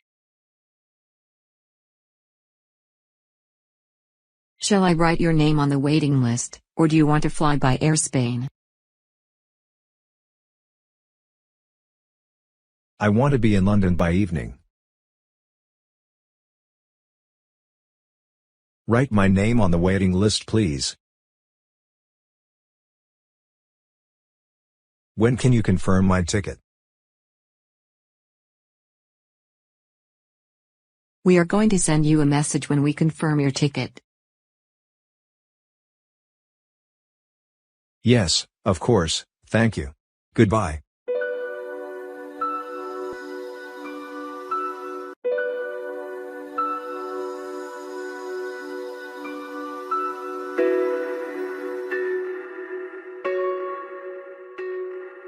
My homework is finished. May I turn on the television? Yes, you can, dear. I don't want to miss the cartoons. I've been looking forward to them all day. Your dad will want to watch the football match. The cartoons take only 15 minutes, Mom. When it's over, you can switch over to the other channel.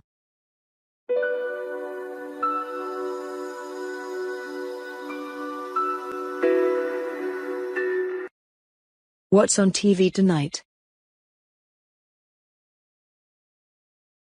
Is there anything worth watching? I think there's a new episode of that new series.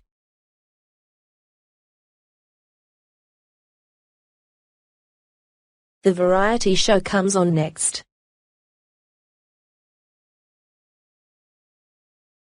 I think there's an interesting show on the other channel right now.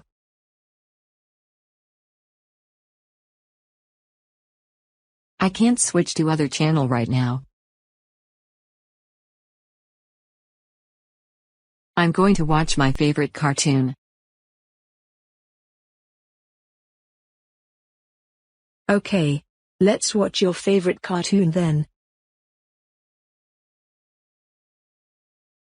When your cartoon is over, would you help me make dinner? Of course I would.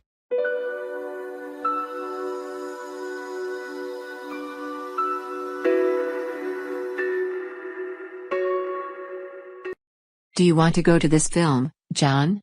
They say it's good. Let's look at the pictures first.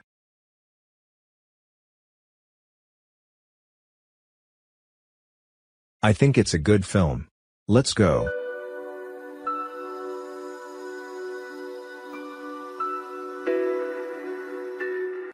We would like to have 2 seats in the 13th row, please.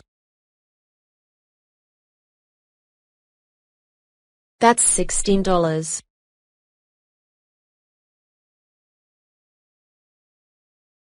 What time does the next show begin?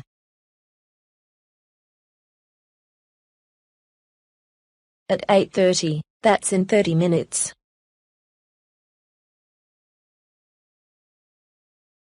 Let's wait for the next show, John.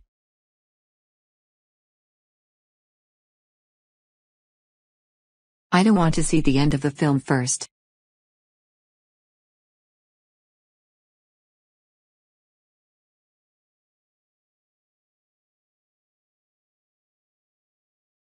Who's the director of this film? Quentin Tarantino. This film won 3 Oscar awards. I'm sure we won't be disappointed.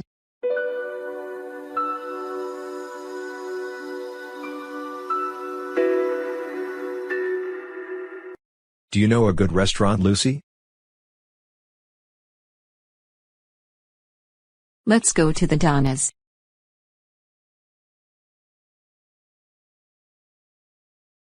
May I take your order? What would you like to drink? Nora, would you like to have fruit juice or soda? Fruit juice, please. Would you like an appetizer first? We have shrimp cocktail and spaghetti. No, thank you. We'll not take any appetizers. Do you have lentil soup? Yes, sir. 2 lentil soups, then. What else would you like? I haven't decided on anything yet. What would you recommend? We have several good meat and chicken dishes, such as roast beef with fried potatoes and rice, or roast chicken with dressing or grilled steak.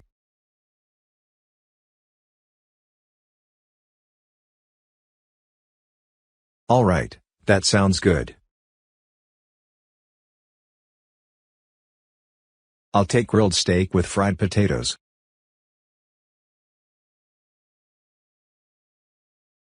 What about you, Nora? The same for me, Tom. How do you want your steak, rare, medium or well done?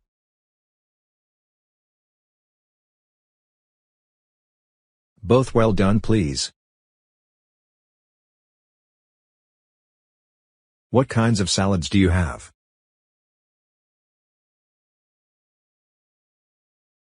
Green salad with carrot or tomato, and cucumber salad.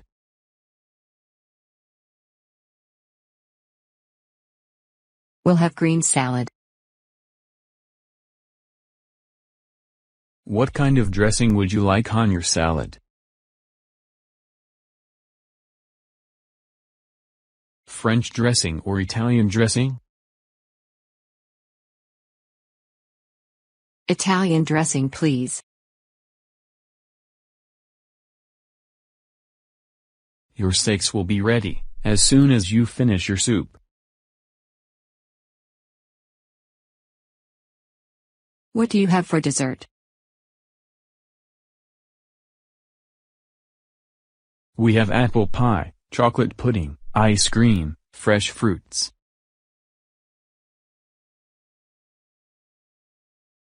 Nora, what would you like for dessert? I'll decide on that later.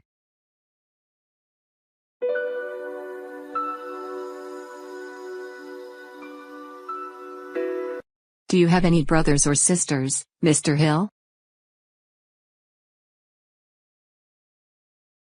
Yes, I have a brother and a sister. Do they live in the United States? My brother does, but my sister doesn't. She lives in Europe. Where does your brother live? He lives on a farm in Utah. Is he a farmer? Yes, he is. Does he have a family? No, he doesn't. He is not married. He is single. Is your sister married? Yes, she is. She has a son and 2 daughters.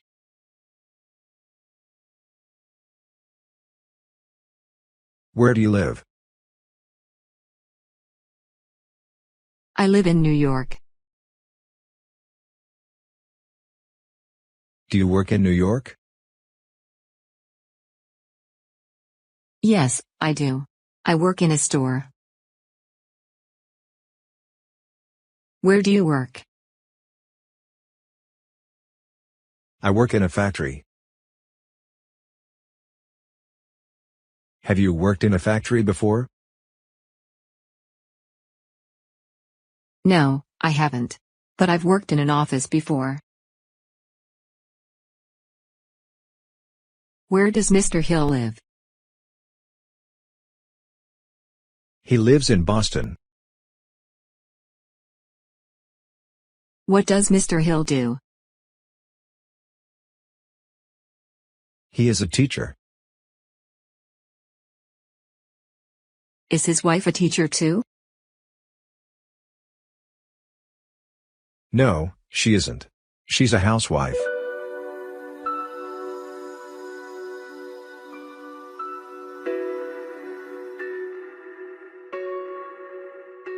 Do you have any children, Mr. Martin? Yes, we have a daughter. Her name is Amy. How old is she? She's 19 years old.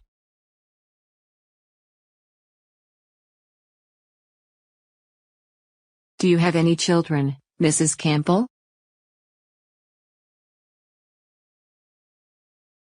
Yes, we do. We have 2 daughters, and a son.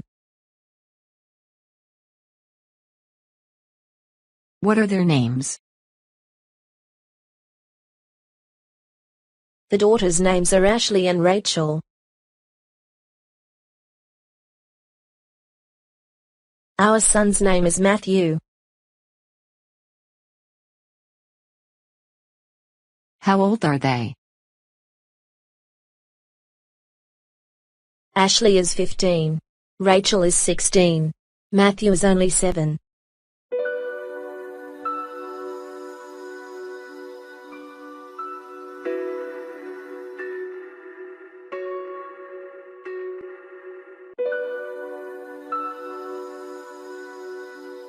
Who lives in that little house? Mr. Carter does. Does he work at the Northville post office? Yes, he does. Do you know him? Yes, I think I do.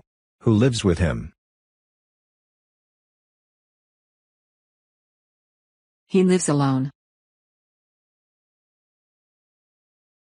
He got divorced last year. He doesn't have any children.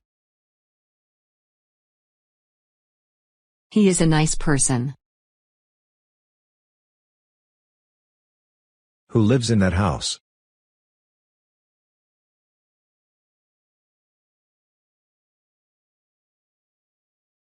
Dr. Gordon lives here.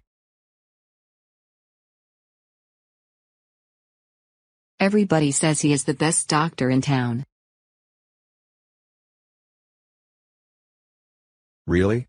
I have never heard of him before.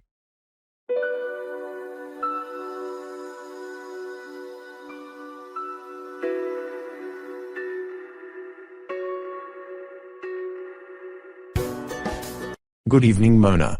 Is your father at home? No, he isn't. He's at school. He's teaching this evening. Oh. Does he teach in the evening?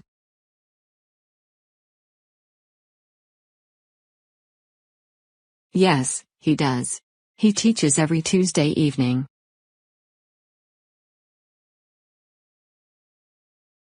I didn't know that. I'll come back later. Goodbye. All right. Take care.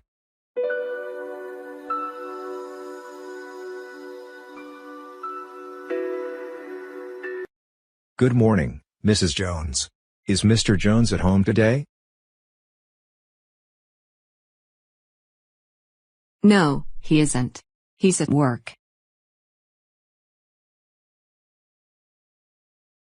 Does he work on Saturday? Yes, he does. He works on Saturday morning. When is he going to be back?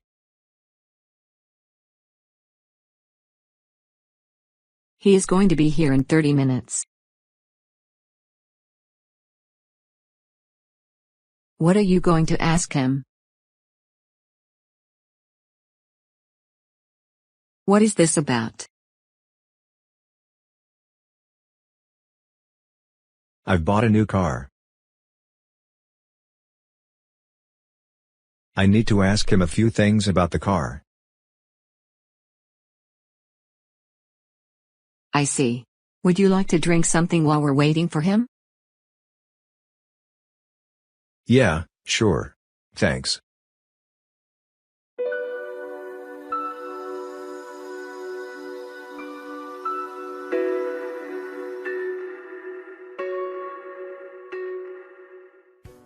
Julia, I can't find my keys. Are they in the kitchen on the table? No, they aren't. Are you sure? Look again. Can you help me find my keys? I have to have those keys. No, I'm sorry. I can't help now. I have to go. I'm late for work. Look on the desk. Maybe they are in my blue coat. Why didn't I think of this before?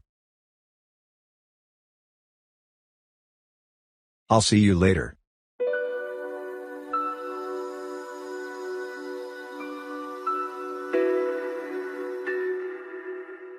Is there a library in the city center?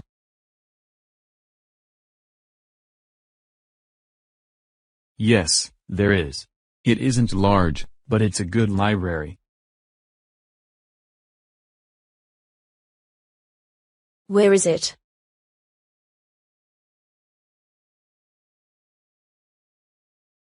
It's across the street from the post office. Is there a college in the city center?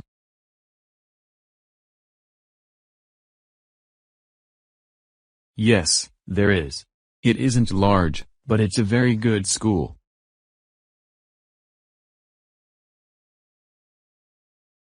What is the name of it? ABC College. How many students are there in the college?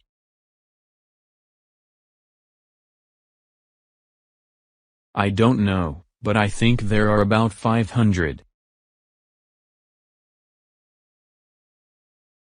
Does your son go to school there? Yes, he does, and he likes it very much.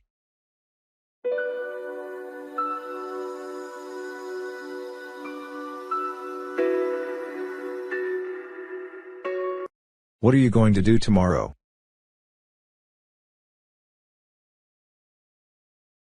I'm going to go to work. What are you going to do tomorrow evening? I don't know. Would you like to go to a movie? Great idea. It has been a long time since I last went to the movies.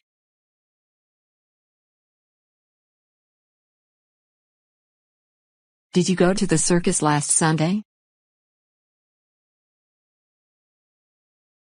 Yes, I did. Did you? No, I didn't. I was sick. But I'm going to go next Sunday.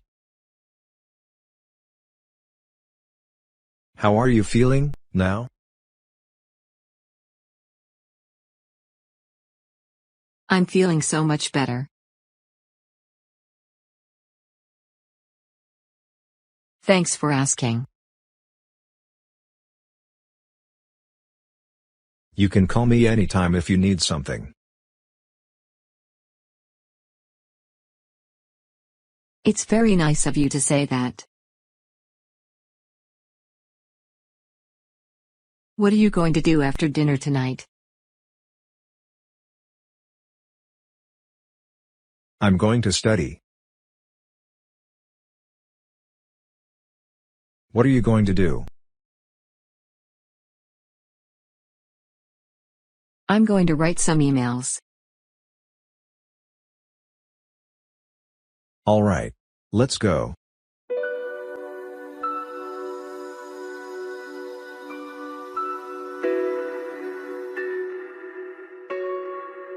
This balcony is beautiful.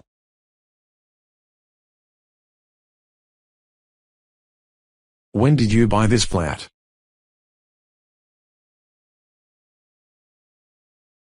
I bought this flat last year. I want to buy a flat that has a balcony like yours.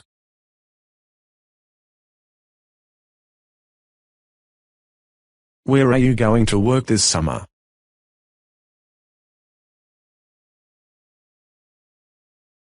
I'm going to work in a store. Where are you going to work?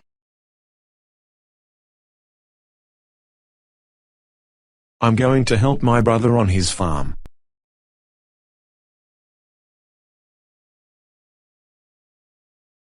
Where does your sister live?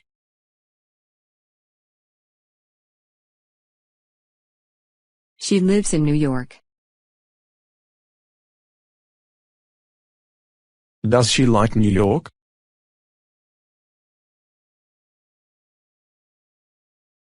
Yes, she does. She likes big cities.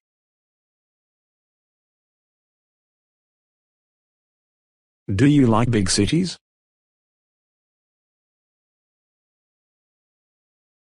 Yes, I do. Where does your brother live?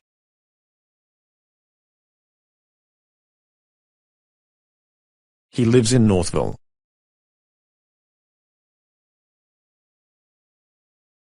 Do you like small towns, or big cities? I like small towns. Let's go to a movie.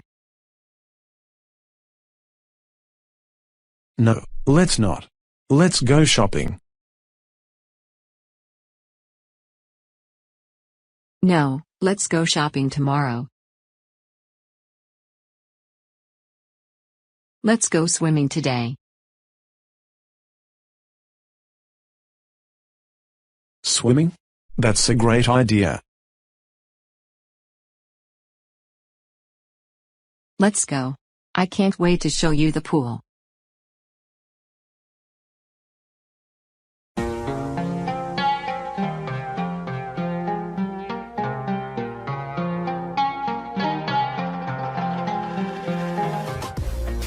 Hi, Mr. Smith. Here is the house. Do you want to see inside? First, I want to ask some questions about the community. Of course. Is this a nice community? Yes, it is. It is quiet and safe.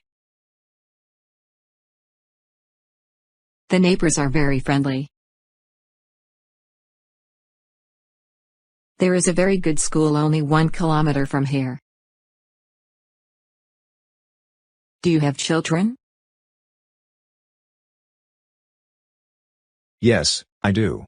I have 3 children. What about sports facilities?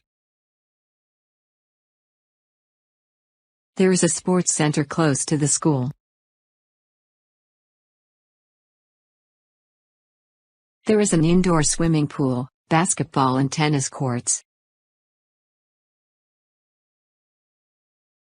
There are lots of different sports classes to choose from. That's nice. What about shopping? Is there a nice mall in this neighborhood? There is a small shop opposite the house. And there is a large mall 4 kilometers away.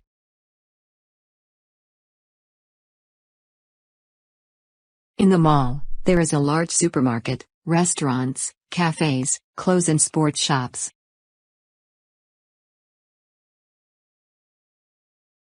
Great. What about parks? There is a park at the end of this road. There is a cafe in the park and a playground. Everything about this neighborhood sounds great. Now, let's look at the house. All right. Let's go.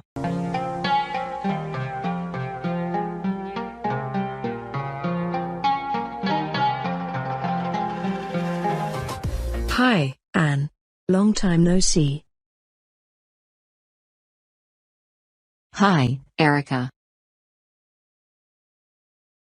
You weren't at the office during July.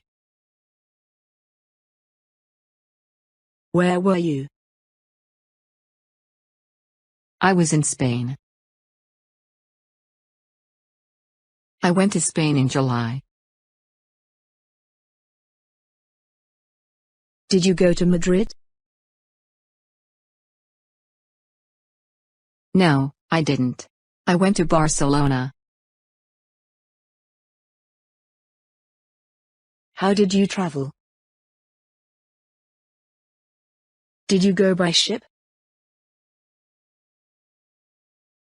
No, I didn't. I went by plane.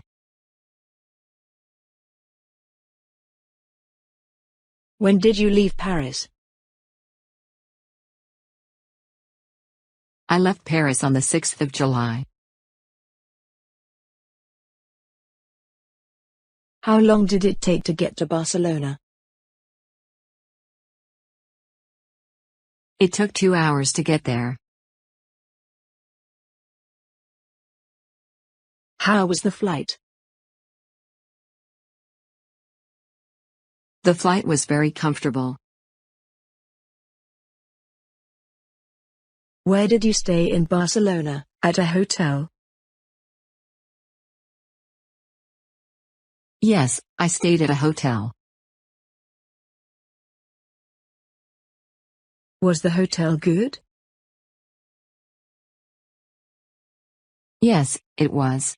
And the food was very good too. Were there any American people in your hotel?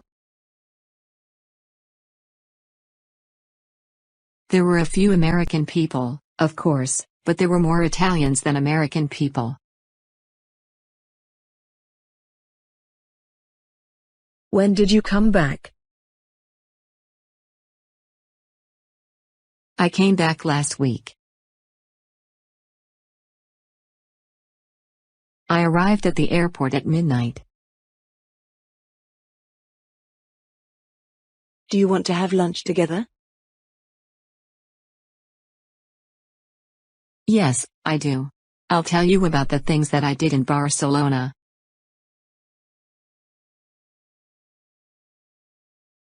Perfect.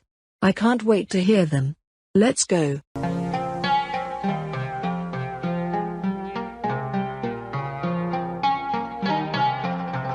Where were you? I have been waiting here for an hour. I'm so sorry.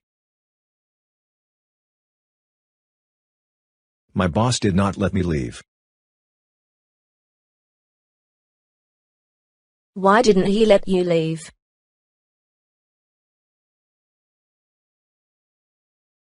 Guess what happened?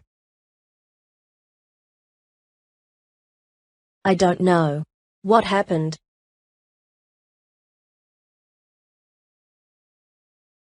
I got a promotion.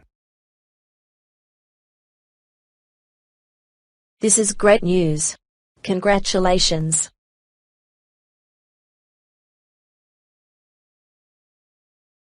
Thank you. I'm so happy at the moment.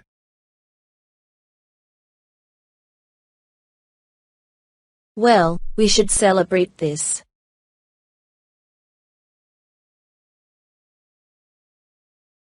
What about our other plans? Forget about them. We are going to a new restaurant that I learned about recently.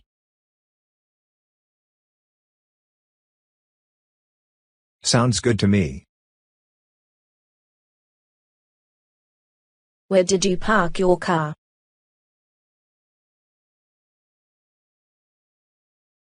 It's not too far.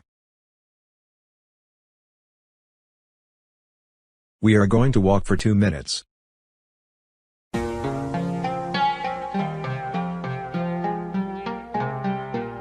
What are you going to do this evening? I'm going to watch the match on television from 7 o'clock until 9 o'clock this evening. So you will be watching the match at 8 o'clock. I can come at 9:30. The match will be finished by then? Yes, it will be finished by then. But I'm going to study from 9 o'clock until 10 o'clock. So I will be studying at 9:30. Can you study tomorrow? I want to watch a horror movie with you tonight. You promised me last week. Do you remember? Yes, I do. But I have an important exam on Friday.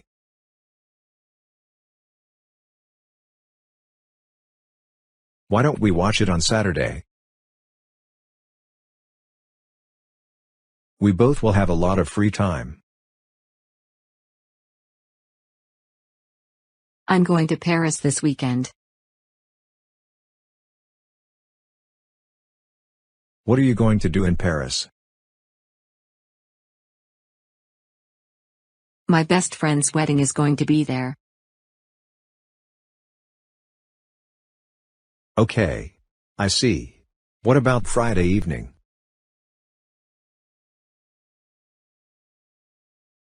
We can watch it on Friday evening. Great. I'll see you then.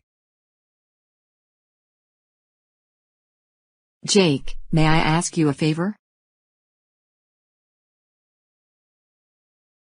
Yes, you may. What is it about?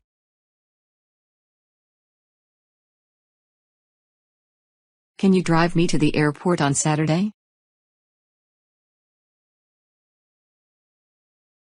Yes, of course. Thank you so much. Do you want me to go to Paris with you?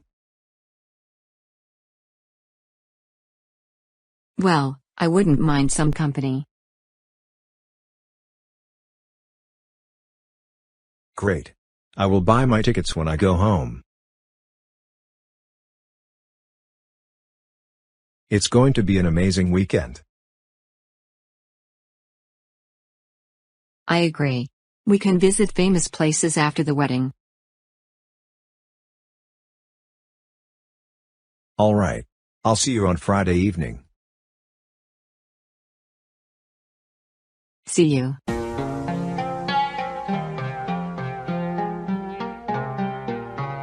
Have we got any sugar?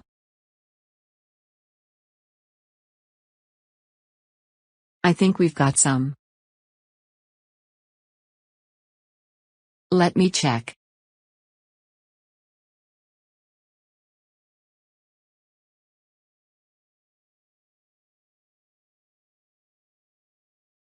Yes, there's some sugar in the jar.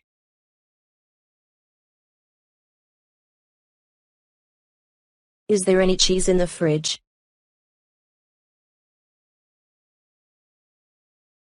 No, there isn't any. There was some cheese yesterday. How much butter is there?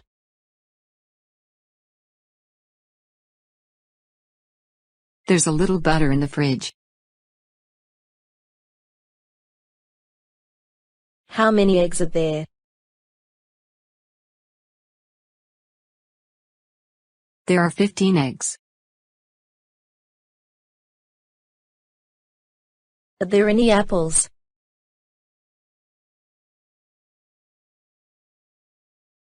Yes, there are a few. There were a lot of apples yesterday.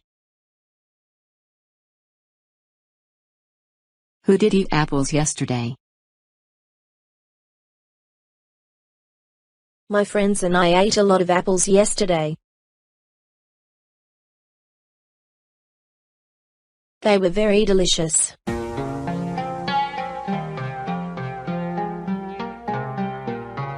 Look. That's your brother, isn't he? Yes, he is. Where is he going? He is probably going shopping. The stores close at 8 o'clock, don't they? Yes, they do. The shop owners go home at 8. It's 5 to 8 already. By the time he gets there, the stores will be closed. Yes, by the time he gets there, the shop owners will be gone. You should call him. He might be going somewhere else. Do you get along with him? Yes, I do. I've always gotten along with him. How old is he? He is 21 years old. He is older than I thought. Yes, he looks younger. He likes basketball like you. Is he good at basketball?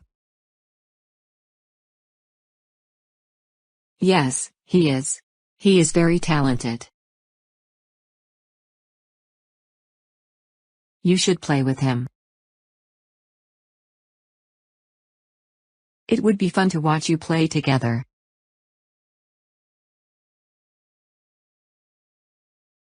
We can play tomorrow. All right. I'll talk to him.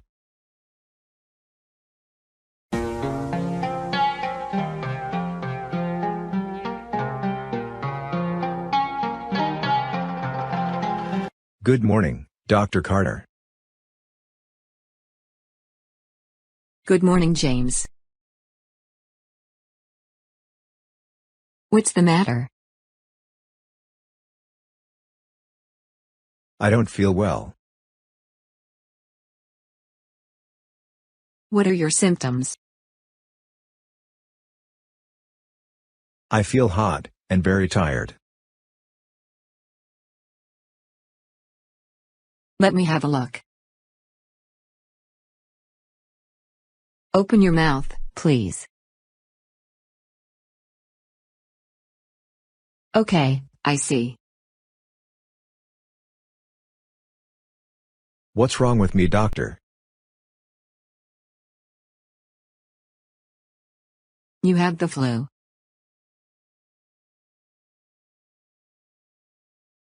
Here's a prescription for antiviral medication. Take it 3 times a day, after meals. Should I go to school? Absolutely not. You should take a long rest when you catch the flu.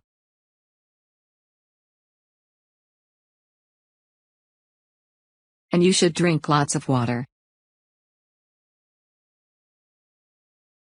Okay, Dr. Carter. Thank you. Take care of yourself, James.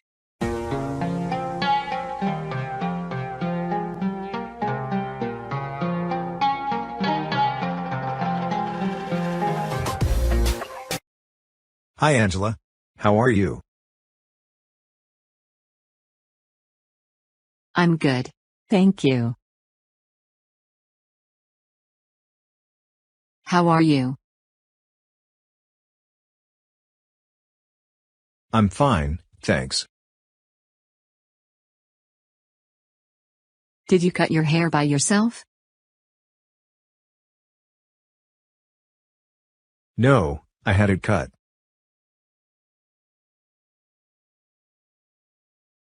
It looks really good.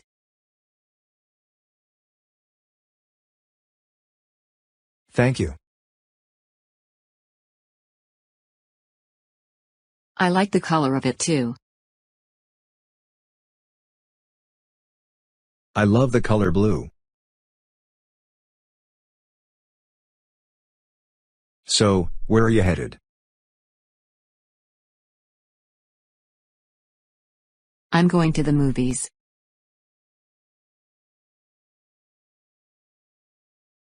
Are you going alone? Yes, I am. Would you like to join me? If you have free time, of course.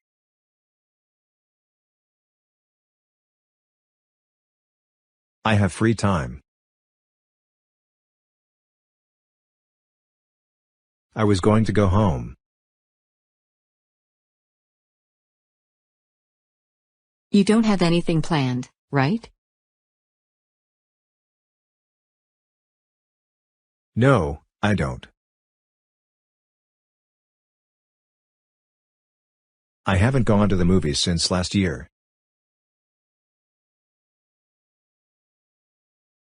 Well, let's go then. All right. I'm excited. When was the last time you watched a movie?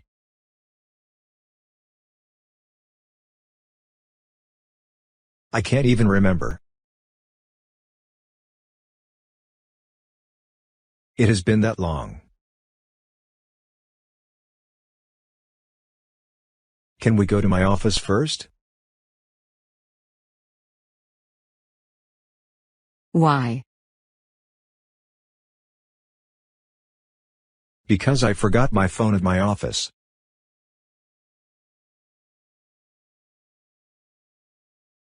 Is your office far from here?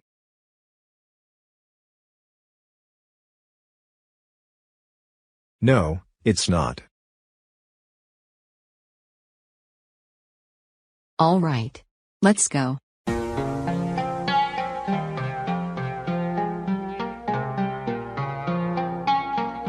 Hello, Jake. Hello, Stacy. How is Josh? He is not feeling well.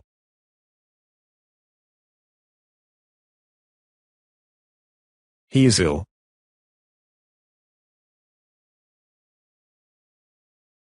He worked so hard that he made himself ill.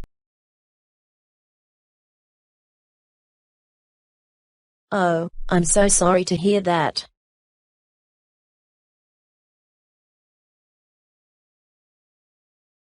He is recovering fast though.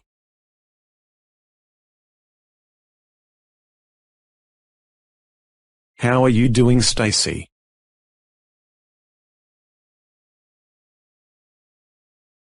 I couldn't sleep very well last night.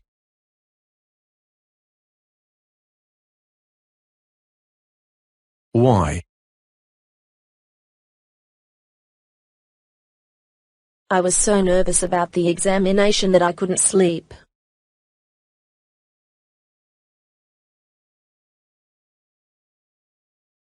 How did it go?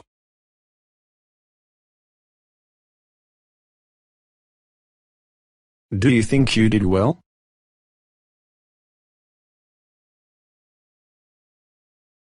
Yes, I do.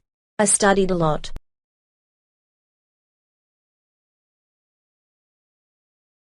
And I solved all of the problems.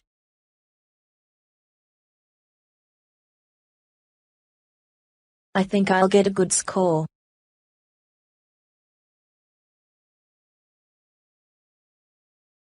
That's good to hear.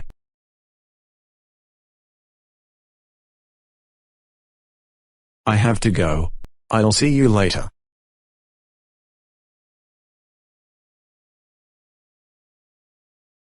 See you later, Jake.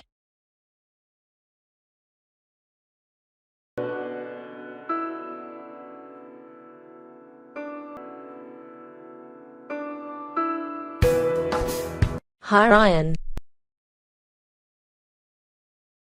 Hello, Elena. How are you?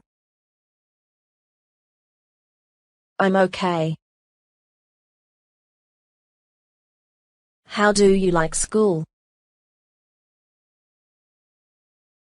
I like it a lot. Is Mr. Carter your English teacher?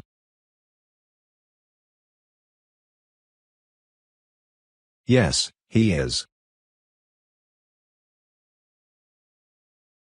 He was my teacher last year.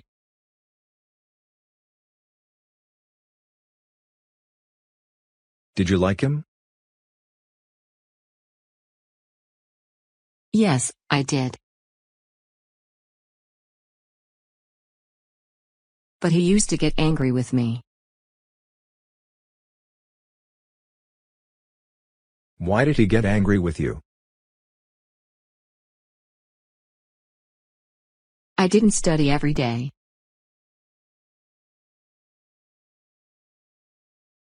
He used to make me stay after school and do my homework.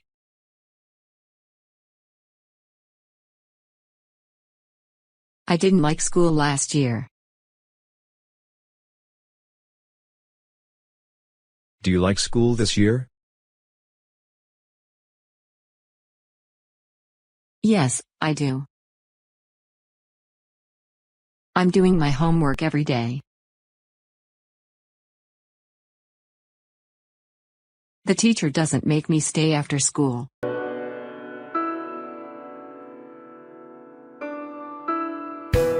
Hello, Mr. Carter. Did you move into your new house last week? Yes, we did. How do you like it? We like it very much.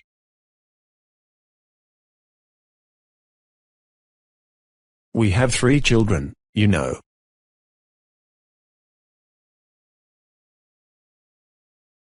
Our son is 11, and our daughter is 6.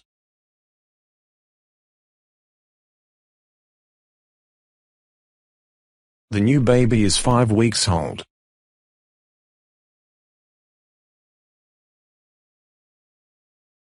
We have lots of room in the new home.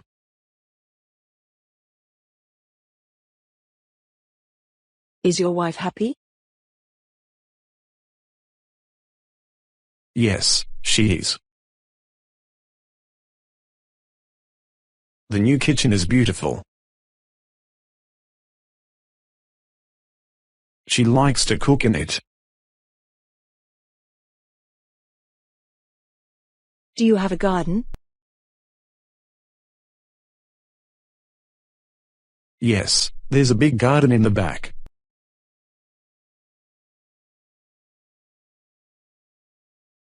We have lots of flowers.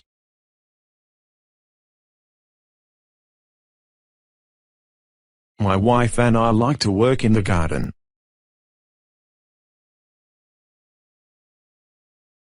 What do your children like to do?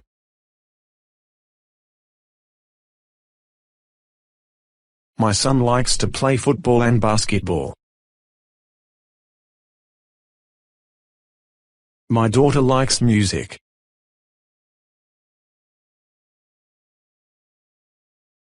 We have a music room in the new house.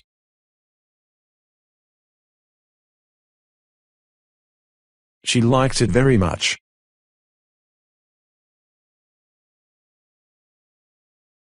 When are you going to come and visit us?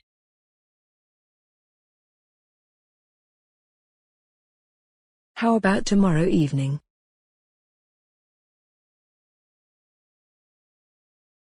Are you going to be at home? Yes, we are. Come see us then.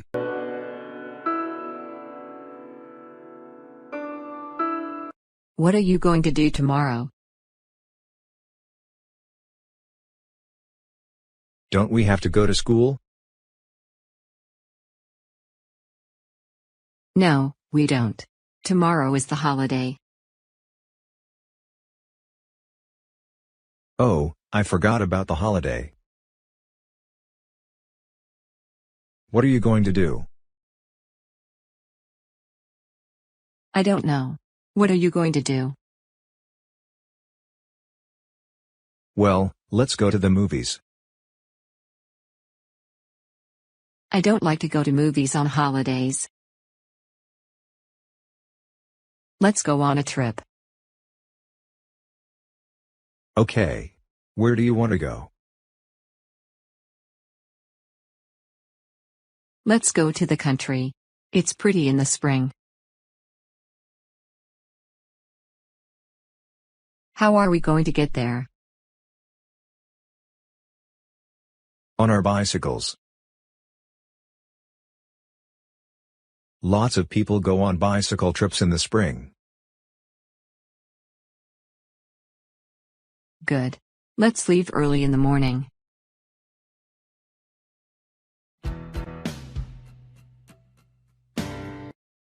Will you bring me some eggs from the refrigerator, Ava?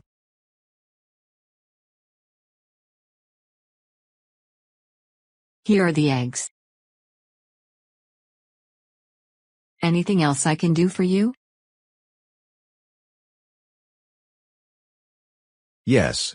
Put the egg whites in one bowl and the yolks in another. What are you making? A cake?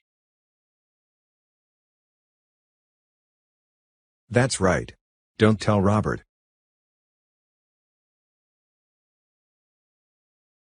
It's for his birthday. Keep it a secret.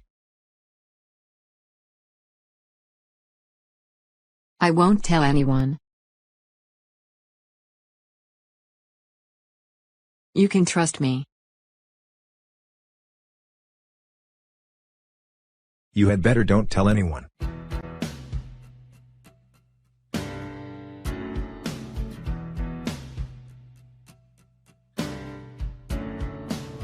Excuse me.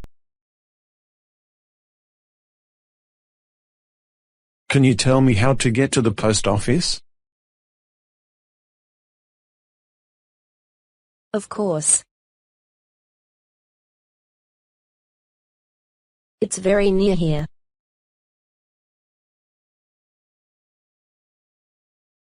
Go to the corner and turn right.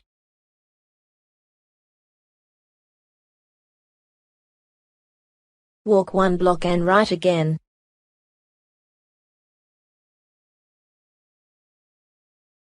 Go across the street.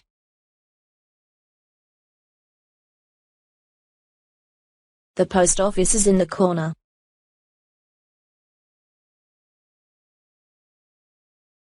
You can't miss it.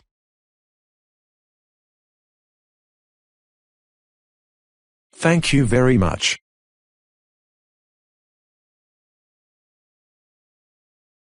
I'm sure I'll find it. There's one thing I forgot to tell you.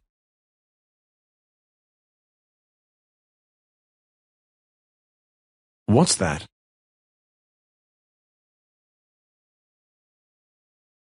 Today is a holiday.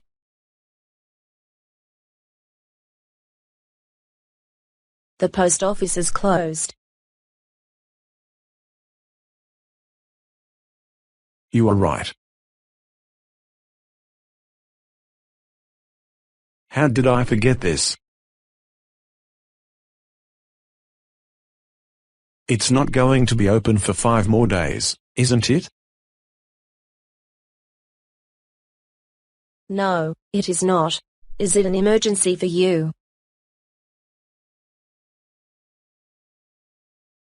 Yes, it is. Anyway, thank you for your help again. Have a nice day. You too.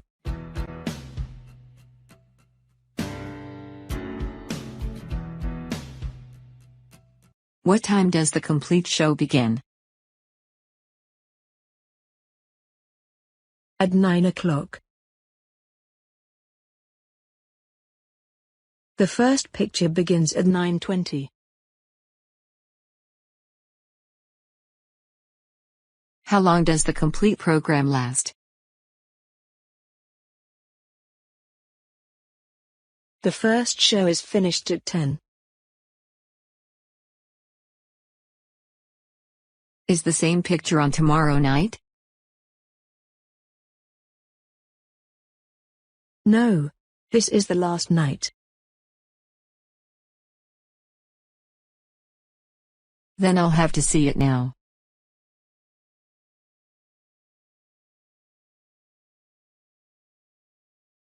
One ticket, please.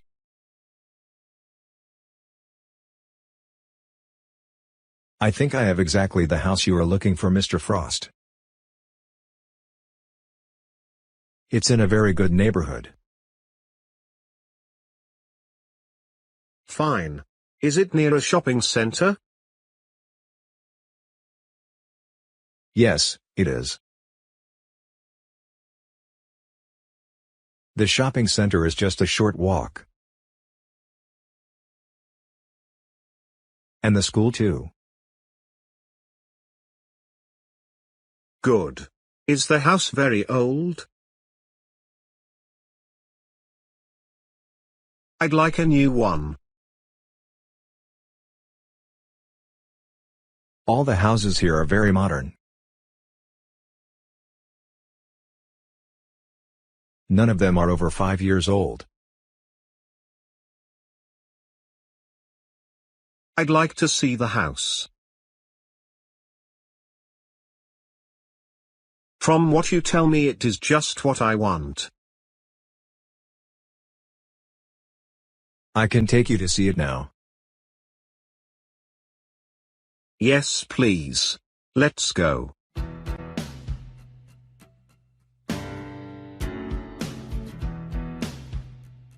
Have you met our new neighbors yet? They moved in last Sunday. No, I haven't. I understand they are renting the house. They aren't buying it. That's right. I have talked to one of the children.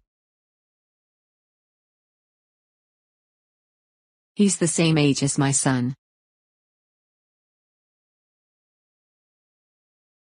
There are 5 in the family, the parents, 2 sons, and a daughter.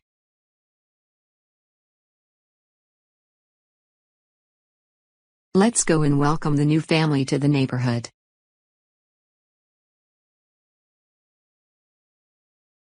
I'm sure they'd like that.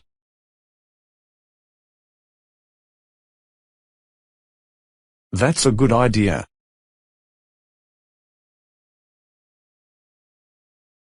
Perhaps there is something we can do for them.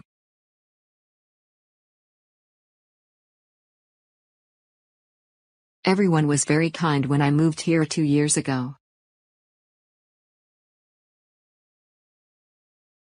It's good to feel welcome in a new neighborhood.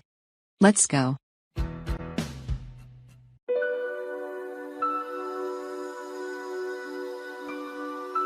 I want 3 first-class tickets to London. How much is it, and what time does the first train leave? The fare for one way is £20. There's a train at 9 a.m. and there's another at 10 a.m. Is there a restaurant car on the train? Yes, sir. When does the train for Manchester leave? There's a train at 5:20 p.m. and another one at 6:20 p.m. Are they both expresses? No, the 5:20 is an express and makes only one stop at Sheffield and arrives in Manchester at 6:10 p.m.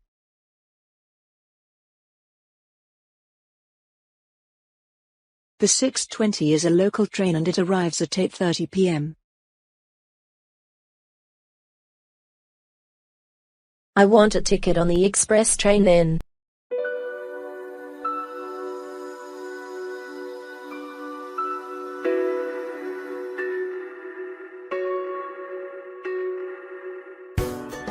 We'd like 3 rooms for 2 nights. We sent you an email last week from New York but we received no answer. What's your name, sir? Ryan Morgan. Oh, yes. We have 3 rooms reserved for you. We sent you an email last Friday. That's strange. I never received an email from you. Would you prefer to have a room with a view?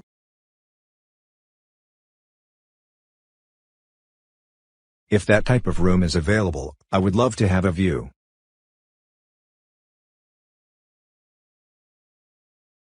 What is the price for the room? Your room is $650 per night. Okay, so what room am I in?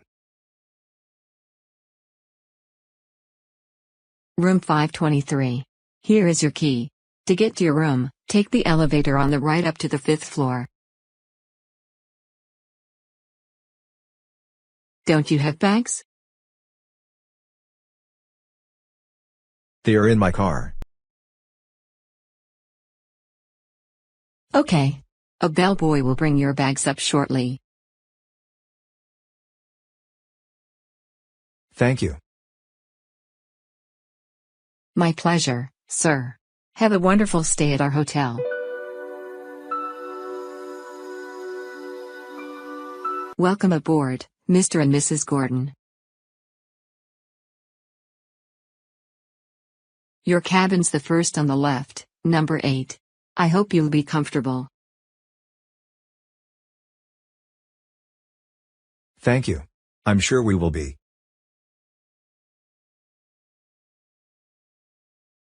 Laura, let's look around the ship when we've unpacked. Good idea, Tim. I'm really excited.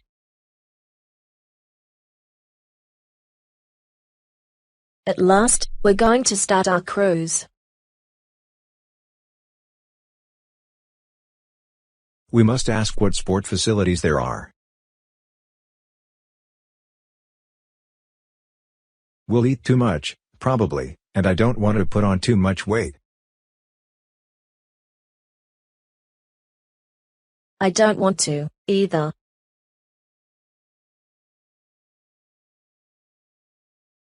Could you tell us about sports facilities? Yes, with pleasure. There's a swimming pool, table tennis and basketball.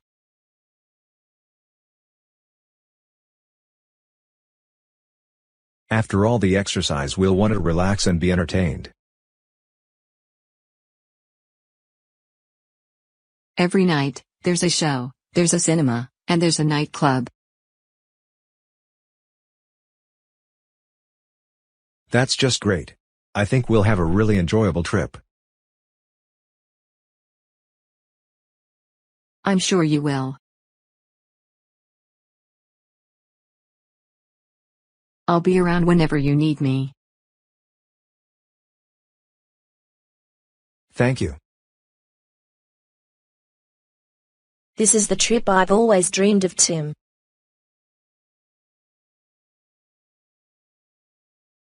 I can't believe we're here now.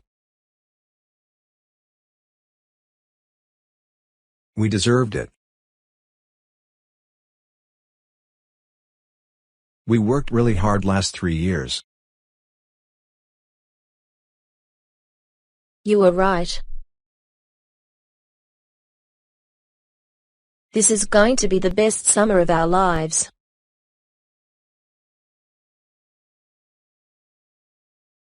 Yes, it is. Let's go to our cabin and unpack. Okay. But can we enjoy this view for a little while?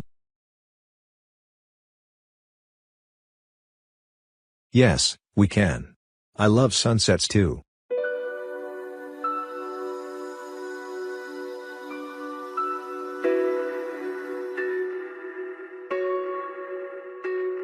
Will you help me to carry my bags, please? Certainly, madam.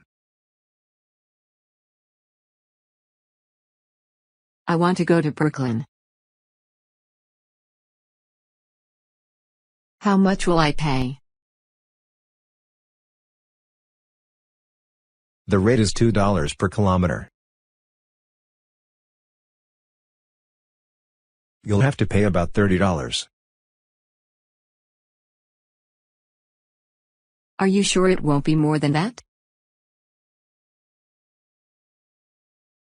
Yes, ma'am. All right, then take me to Brooklyn.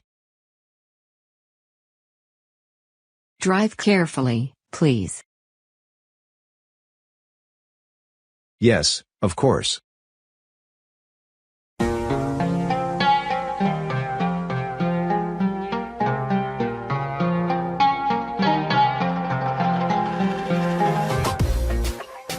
Good afternoon. Can I help you? Yes, I want to buy something for my brother. Well, here's a nice, warm coat. Oh, no. It's too hot there. No, not really. But, anyway, I'm going to buy a record for him.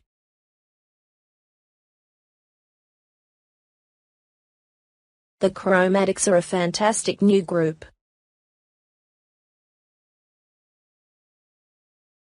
Oh, does your brother want that record? I don't know, but I like the Chromatics.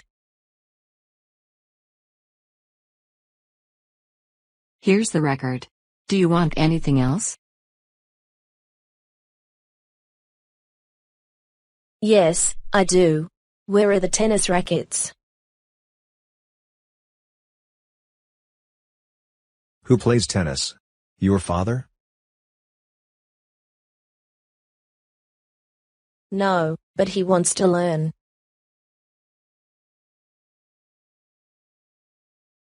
I can teach him. Are you going to take something to your mother? Yes, of course. I want a large box of candy for her.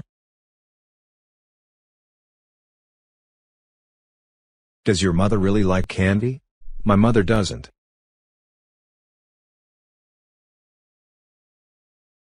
Oh, yes, she loves candy, and I do too. The sporting goods department is upstairs. Is there anybody else in the family? Can somebody use a flashlight? Flashlights are on sale today. Great. I want one for my sister.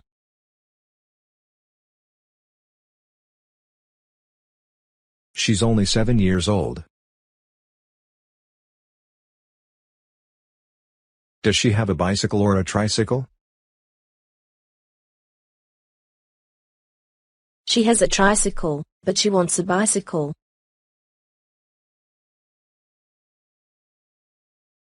You know, Lucy, your family is going to love these presents. I hope so.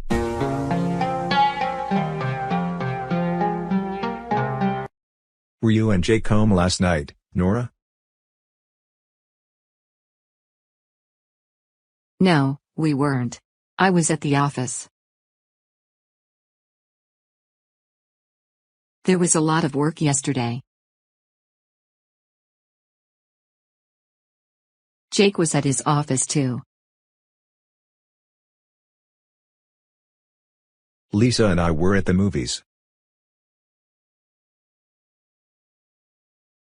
Was the movie good? Oh yes. It was fantastic. The actors were very funny. The movie was about London.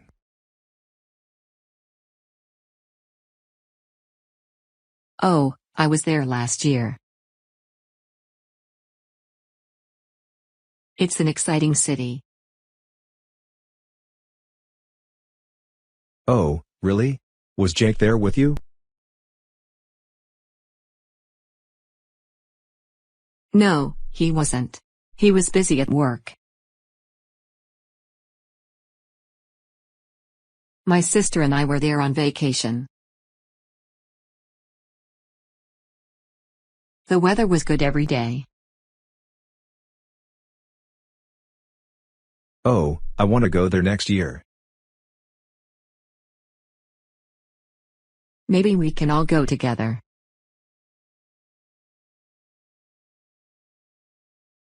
What do you want for your birthday, Nora? I want a Chromatics record. Oh, they're that fantastic group. I really like their music. What do you want to do on your birthday, Tim? I want to have a party.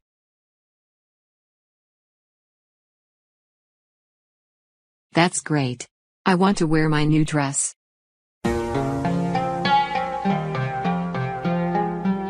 Mr. Smith wasn't at work last week. Is he sick? Yes, he is. He's in the hospital. Oh, I'm sorry. How long is he going to be there? For about 2 weeks. Can he have visitors? Yes, he can. The visiting hours are from 3 to 4 in the afternoon, and from 6 to 8 in the evening.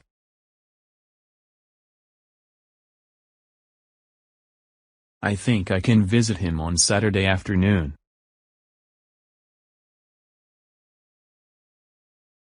I hope you can.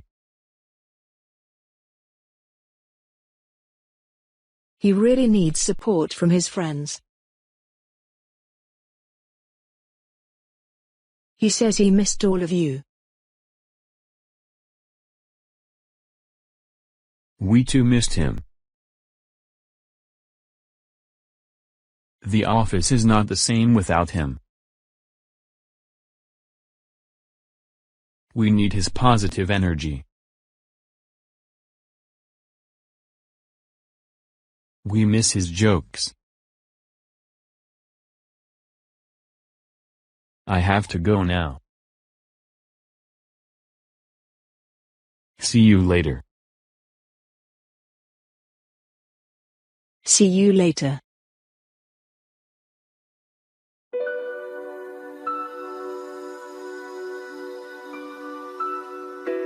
What shall we do this weekend, Josie?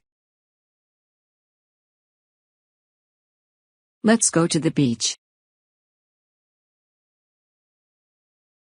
We can take our tent and picnic box, and stay there till the sun goes down.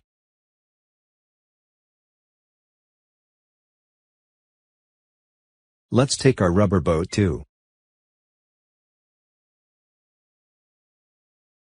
If the sea is calm, I'd like to row. That would be great.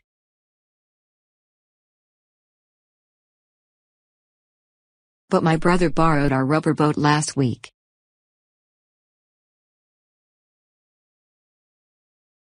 And he hasn't returned it yet. Do you want me to call him? No, I don't. It's all right. Do you want me to prepare cold tea, or hot coffee? Cold tea's fine.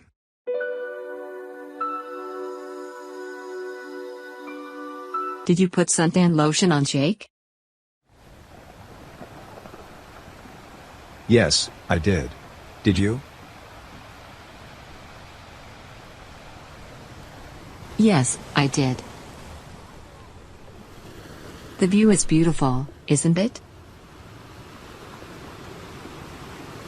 It is. We are lucky to be living in this city. We should come here every weekend. I don't know why we weren't coming here before. It was because of the weather. Now that we are in summer, we'll be coming here more.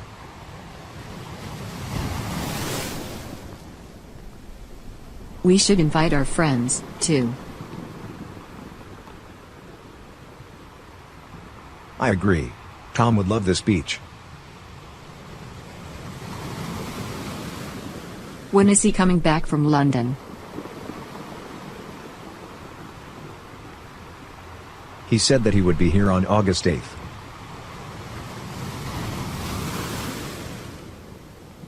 We should start making plans for the rest of the summer.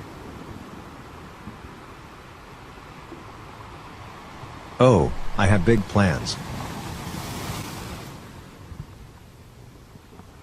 You are going to love them. Come on. Tell me about your plans. Maybe another time.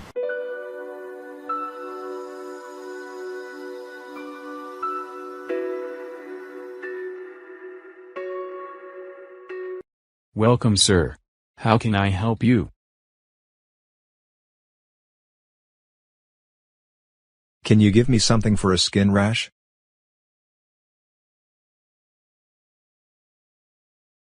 Try this cream. If it doesn't help, come tomorrow. I'll give you another lotion. Okay. Thank you. I hope it will help.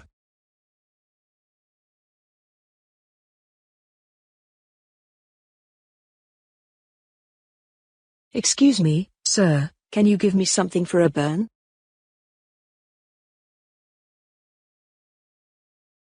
Is it a very serious burn? My daughter burnt her hand with hot tea.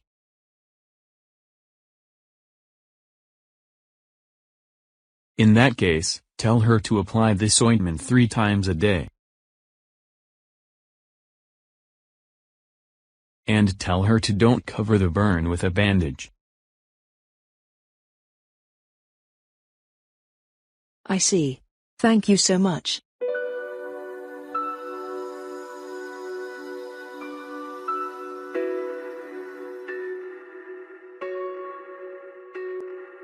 We're going to the seaside next week.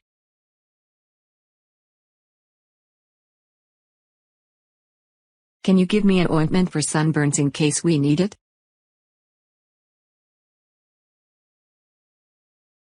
Yes, of course. I must also buy some pills for travel sickness.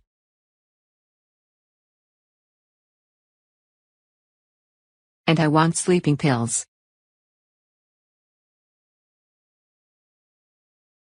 We can't sell sleeping pills without a prescription, Mrs. Miller.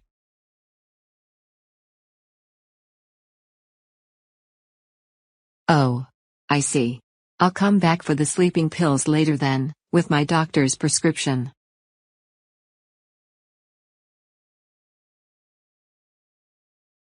Can you tell me what to do in the case of a sunstroke? You must put ice on your forehead, stay in a cool place and drink a lot of liquids.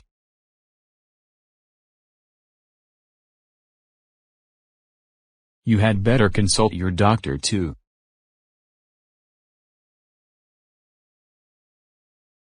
Do you want anything else, Mrs. Miller?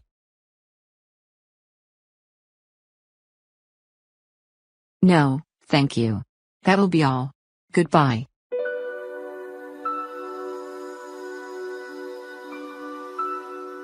Long time no see, Rachel. It's great to see you. It's great to see you too, Mia.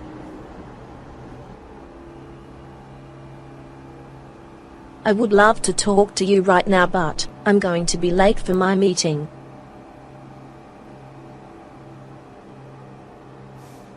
Your meeting? What kind of job do you do these days? I'm a lawyer.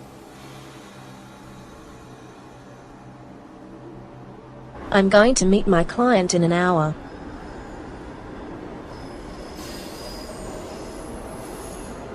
I thought you wanted to be a doctor. Yes, I did. But I changed my mind before going to college.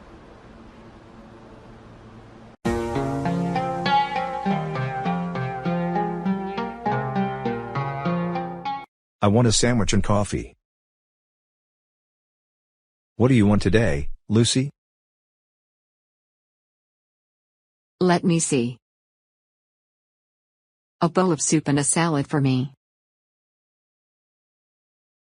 And I have to buy something for Andy. He's joining us in a few minutes. What does he want? He wants a sandwich.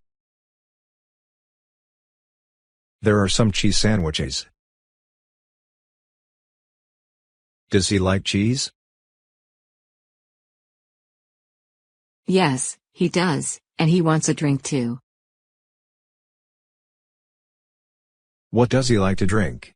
Tea? No, he doesn't drink tea, but he drinks coffee. I'm thirsty. I want some tea. Do you want some dessert? No, not today. When Andy comes, we can sit down in that corner over there. Sure. The sandwiches are very good here. I can't wait to eat my sandwiches. Tell me, how is your job, Lucy? It's good. We're very busy in my office these days. I'm very busy too.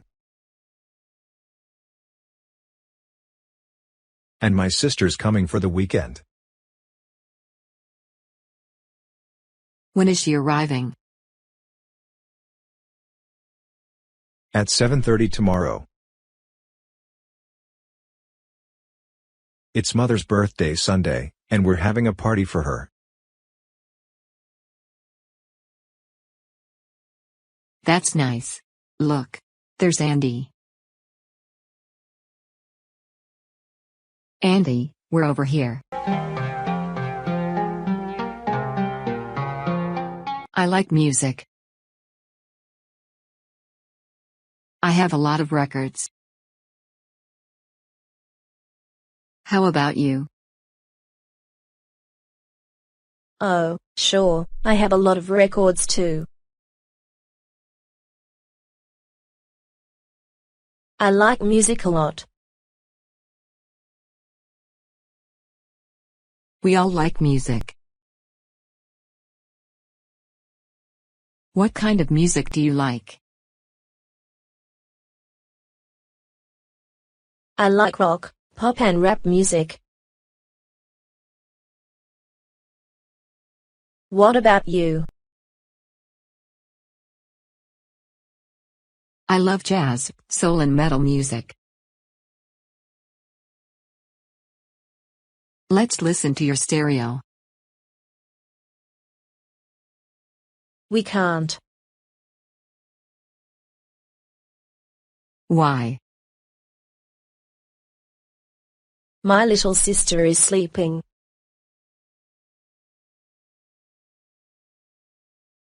A sister?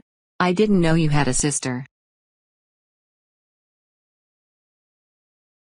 I'm sorry.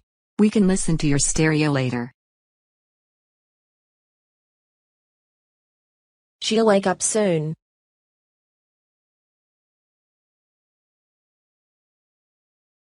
I'm getting hungry. Me too. Do you like pizza? Who doesn't like pizza? All right. I'm going to order pizza then. Jake, who is that man over there? I don't know. Well, he looks very familiar. He lives near us, doesn't he? No, I don't think so. Now I know. His children go to Tom's college. I certainly don't know. Why don't you ask him?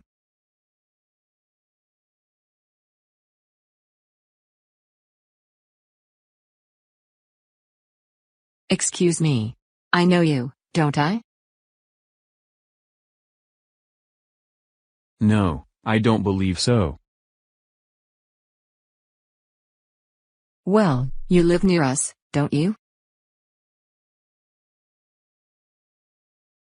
No, I don't live here. You don't? No, I'm James Carter. I'm just visiting here.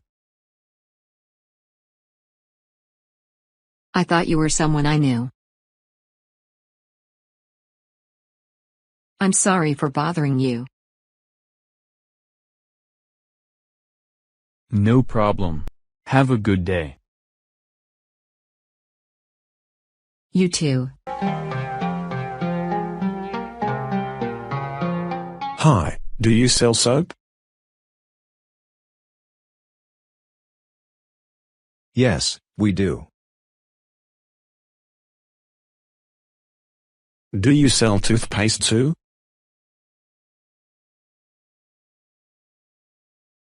I need a tube of toothpaste.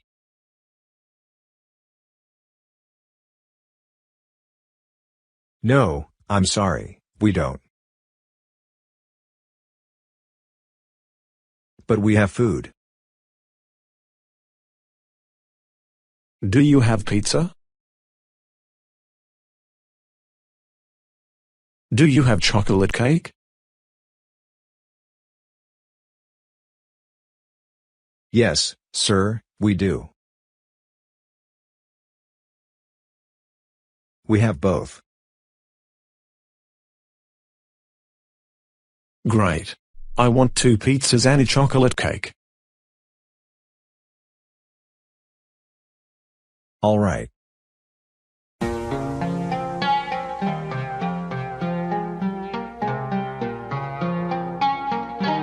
What are you going to do on the weekend, Tim?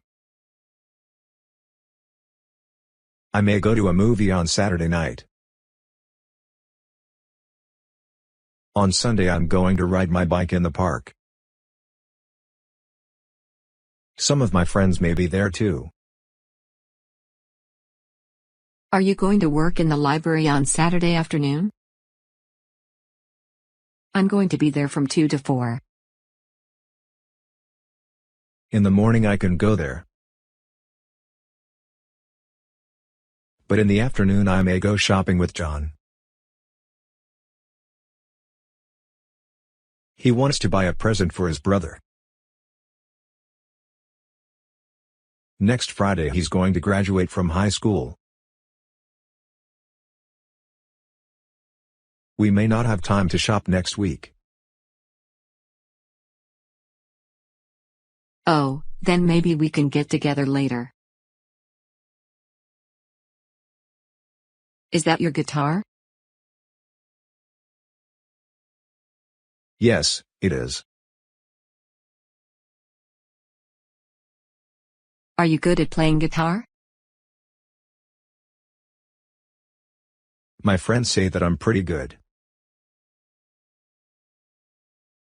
Can you play a song for me? I'd love to, but I'm starving right now. Come on. Just a little. All right.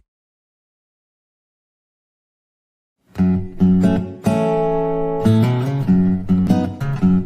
wish I knew how to play guitar. Let's go and have lunch. All right. Let's go.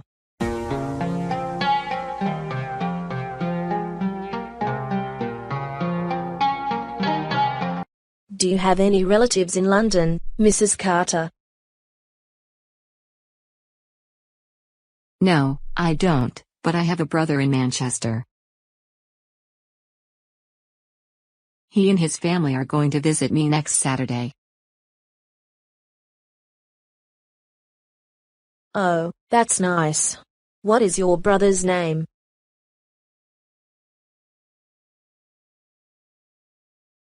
His name is James Carter.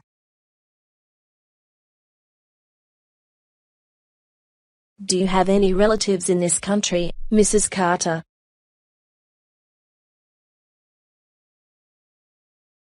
Yes, I do. I have 2 cousins in New York, and my husband has a brother in Los Angeles. Do you have any relatives here? No, I don't, but my husband has a cousin in New York.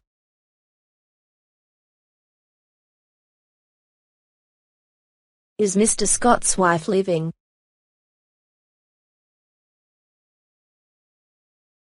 No, she isn't. She died several years ago. Does Mr. Scott have any relatives?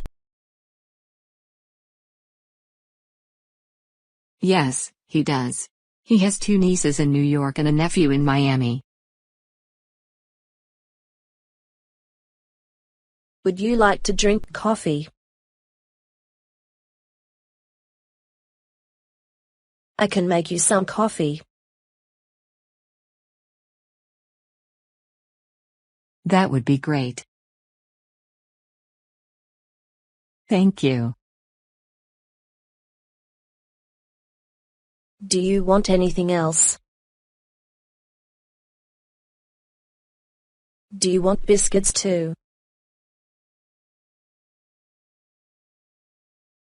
I would love that. Thank you.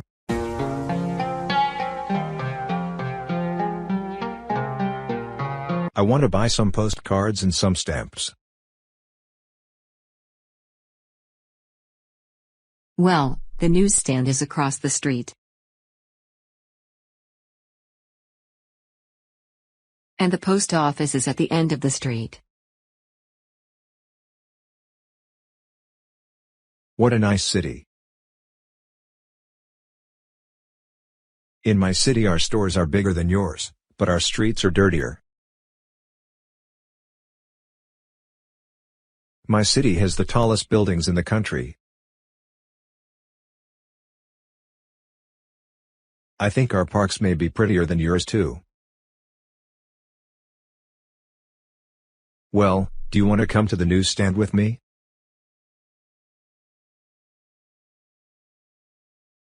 No, thanks. I don't need any postcards.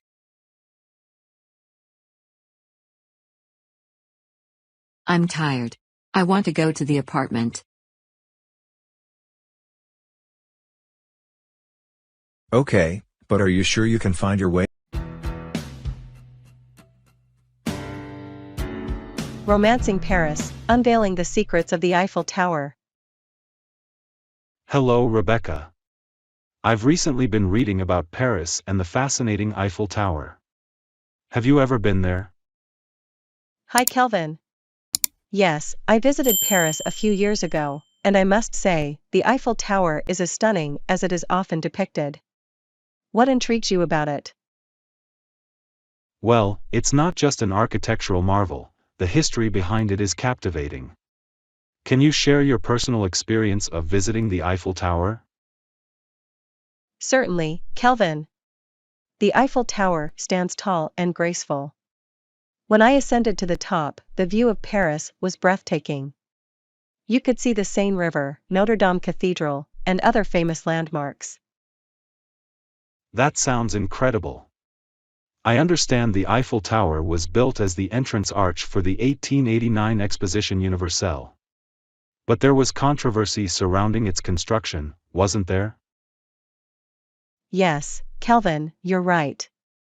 Many artists and intellectuals of the time protested against its construction, thinking it would be an eyesore. But now it's one of the most recognized symbols of France. How ironic. I also read that Gustave Eiffel, the engineer behind the tower, had an apartment at the top. Is that true? Indeed, Kelvin. Gustave Eiffel did have a private apartment on the top floor, and he often entertained guests there. Today, visitors can see a reconstruction of the apartment. Wow, that must have been an exclusive address. Now, the Eiffel Tower is lit up at night, isn't it? Yes, Kelvin, the illumination of the Eiffel Tower is a spectacle to behold. There's also a sparkling light show every evening that lasts for about 5 minutes at the beginning of each hour. That must be magical to witness. Speaking of Paris, did you visit other landmarks? The Louvre Museum, perhaps? Yes, Kelvin, the Louvre was another highlight. It houses some of the world's most famous artworks, including the Mona Lisa. Paris truly is a city rich in art, culture, and history. You've painted such a vivid picture, Rebecca. I feel like booking a ticket to Paris right now. I highly recommend it, Kelvin. From the charming streets of Montmartre to the grandeur of the Palace of Versailles, Paris has something to offer everyone. I'll take your word for it, Rebecca.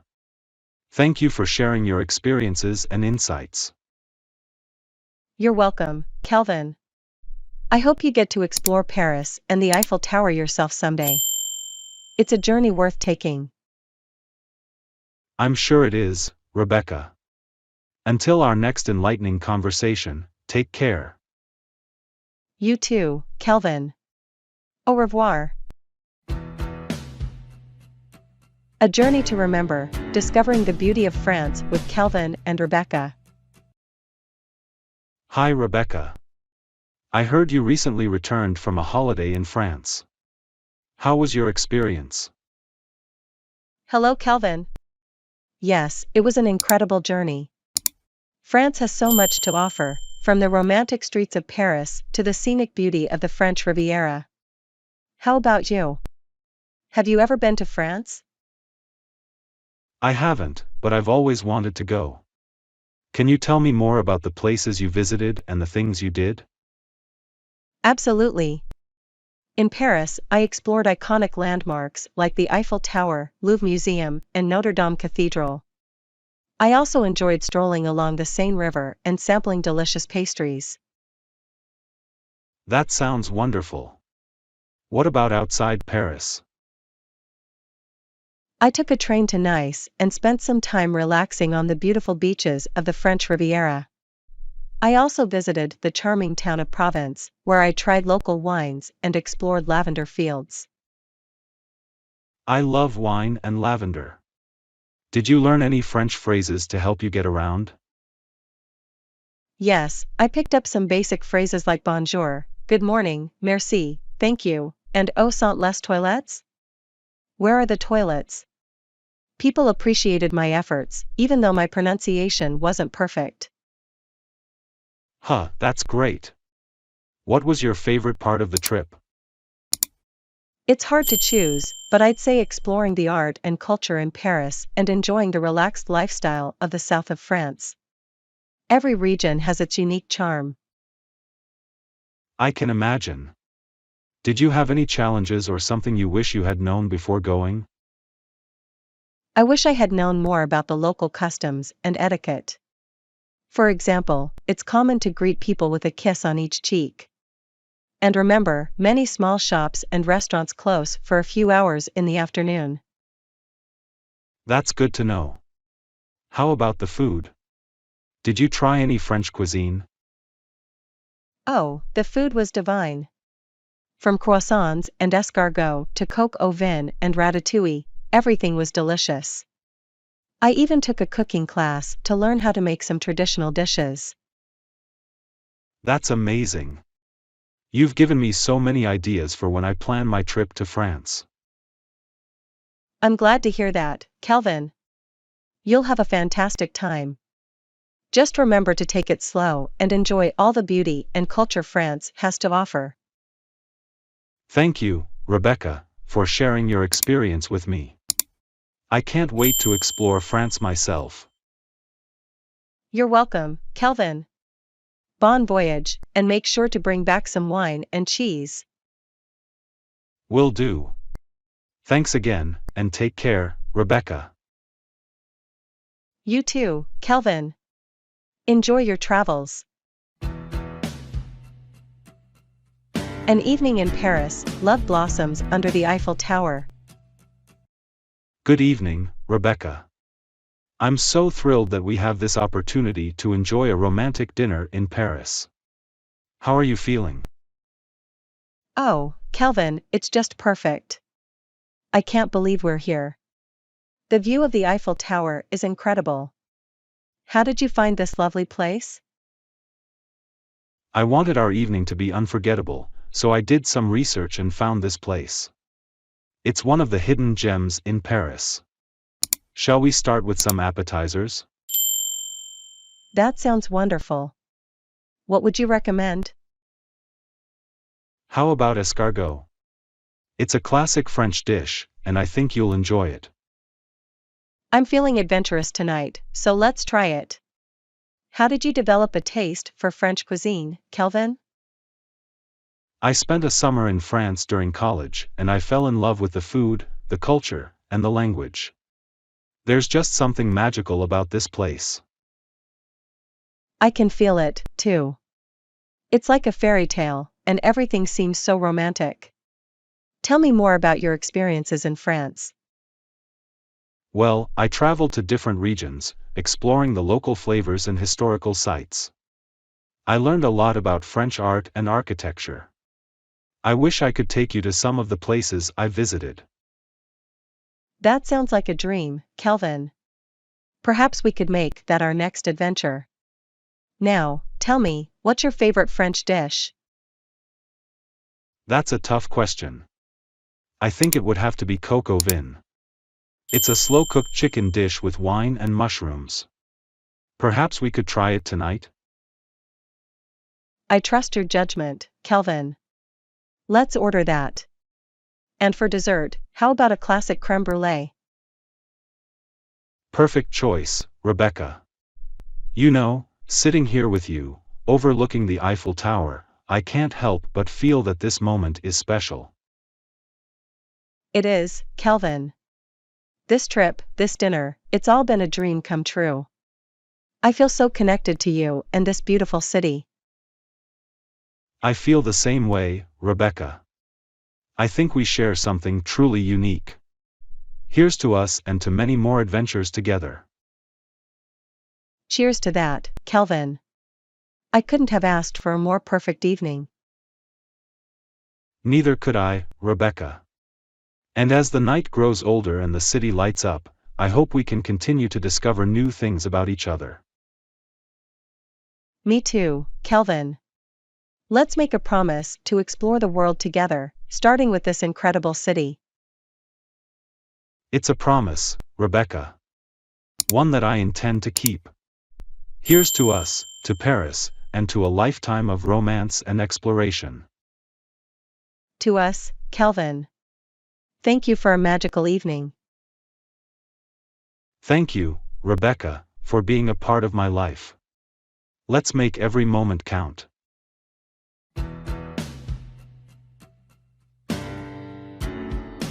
A cinematic journey, Peter and Bianca's take on the latest blockbuster. Bianca, good morning. I trust you had a pleasant weekend? Good morning, Peter. Indeed, it was most delightful. I ventured to the cinema and chanced upon a new release that was quite the captivating tale. How was your weekend? I too found myself at the theater, enraptured by a tale on the silver screen. I wonder if we, perchance, watched the same film. Which did you see? It was Whispers Beyond the Horizon. A riveting story of adventure, love, and discovery, wouldn't you say? The very one. I found it to be a veritable masterpiece, teeming with emotions and stunning visuals. Particularly the scene where the protagonist ventures into the unknown, it was both harrowing and awe-inspiring. Your thoughts? Quite right, Peter. The depth of the characters, the complexity of the narrative, intertwined with moments of sheer vulnerability, was a breath of fresh air in modern cinema. The soundtrack too was noteworthy. It seamlessly carried the audience through the highs and lows of the protagonist's journey. Oh, absolutely. The music was hauntingly beautiful. It's not often we get a film that merges a compelling story with such exquisite auditory delights. The lead actor's performance was impeccable too. Their portrayal added so many layers to the character. Yes, a tour de force, if I might say. I was equally impressed by the cinematography. Every frame seemed like a painting, capturing the essence of the story, drawing the audience deeper into the narrative. It's certainly a film that invites multiple viewings. I concur. It's a testament to the art of filmmaking. I shall certainly be recommending it to friends and colleagues. Might I assume you'd be doing the same? Without a doubt, Peter. Such cinematic gems deserve to be shared and celebrated. It's been a pleasure discussing the film with you. Our tastes in cinema seem to align quite harmoniously. Indeed, they do, Bianca. Here's to many more delightful cinematic journeys and the pleasure of discussing them with you. Have a splendid day. And you as well, Peter. Until our next cinematic rendezvous. The Silver Screen Debate, Oxford meets Cambridge in a cinematic exploration. Good evening, Bianca. I was just going through an interesting article about cinema's impact on modern society.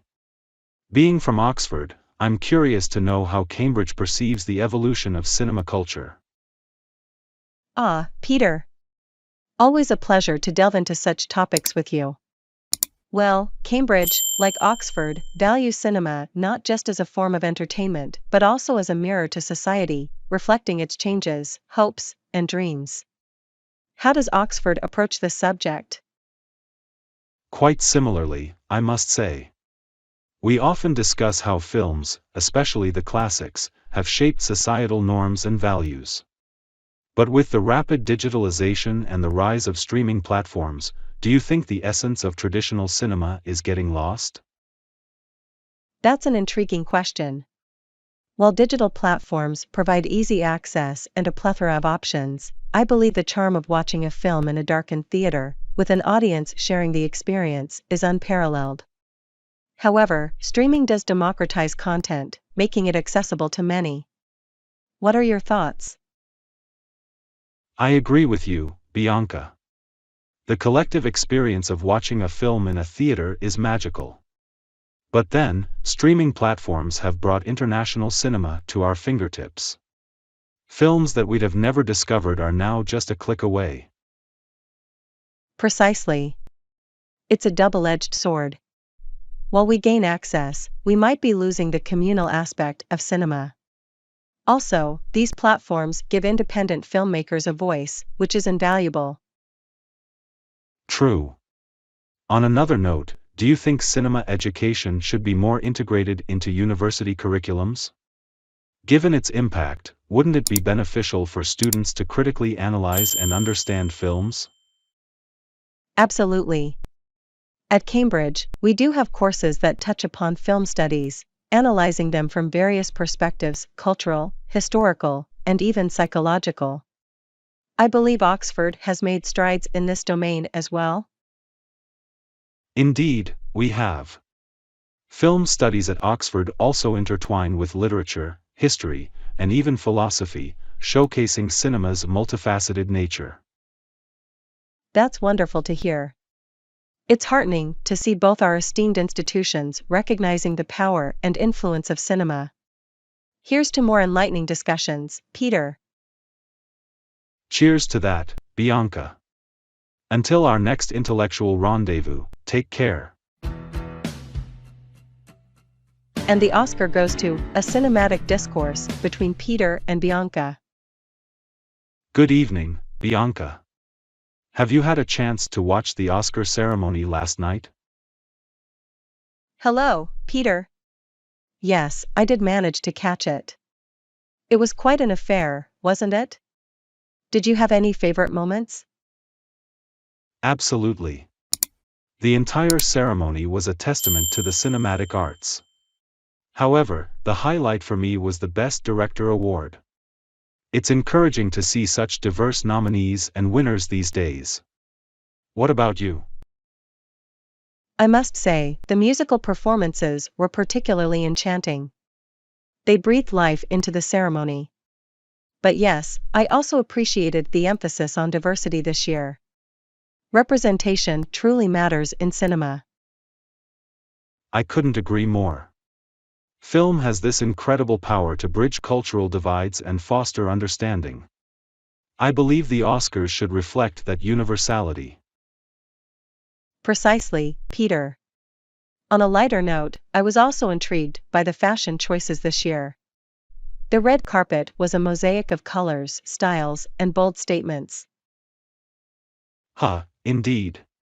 While I might not be the best judge of fashion, I was impressed by the confidence and elegance everyone exuded. Speaking of statements, did any acceptance speeches stand out to you? Several, in fact. But one resonated deeply, the speech about using cinema as a tool for positive change, urging filmmakers to be more responsible and conscious of the narratives they create. It was quite inspiring. Ah, I recall that. A genuine call to arms for the industry. Switching gears a bit, were there any films you wished had gotten more recognition? As always, there are overlooked gems. Whispers of the Valley, for instance, had brilliant storytelling but didn't get as much limelight. How about you? I felt the same about The Silent Echo. It was an evocative piece, rich in symbolism. But then again, every year brings its share of surprises and snubs. True, the world of cinema is vast and varied. Anyway, Peter, how about we have a movie night this weekend? Dive into some of the nominated films we might have missed? Splendid idea, Bianca. Let's curate a list. Here's to a weekend of cinematic excellence. Cheers to that.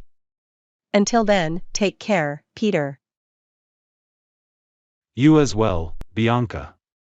Look forward to our movie marathon. Soaring through skies and cultures, a Paris to London odyssey with David and Emma. Good morning, Emma. How do you find yourself today? A very good morning to you, David. I'm splendid, thank you. How are you? I'm filled with excitement. I'm embarking on a journey from Paris to London today. It's quite thrilling to think about the cultural tapestry I will be traversing. How delightful. The transition from the City of Lights to the city steeped in royal heritage promises to be enthralling. Are you flying? Indeed, I am. The aerial route offers not just speed but also a vantage point to view the changing landscapes. Quite true.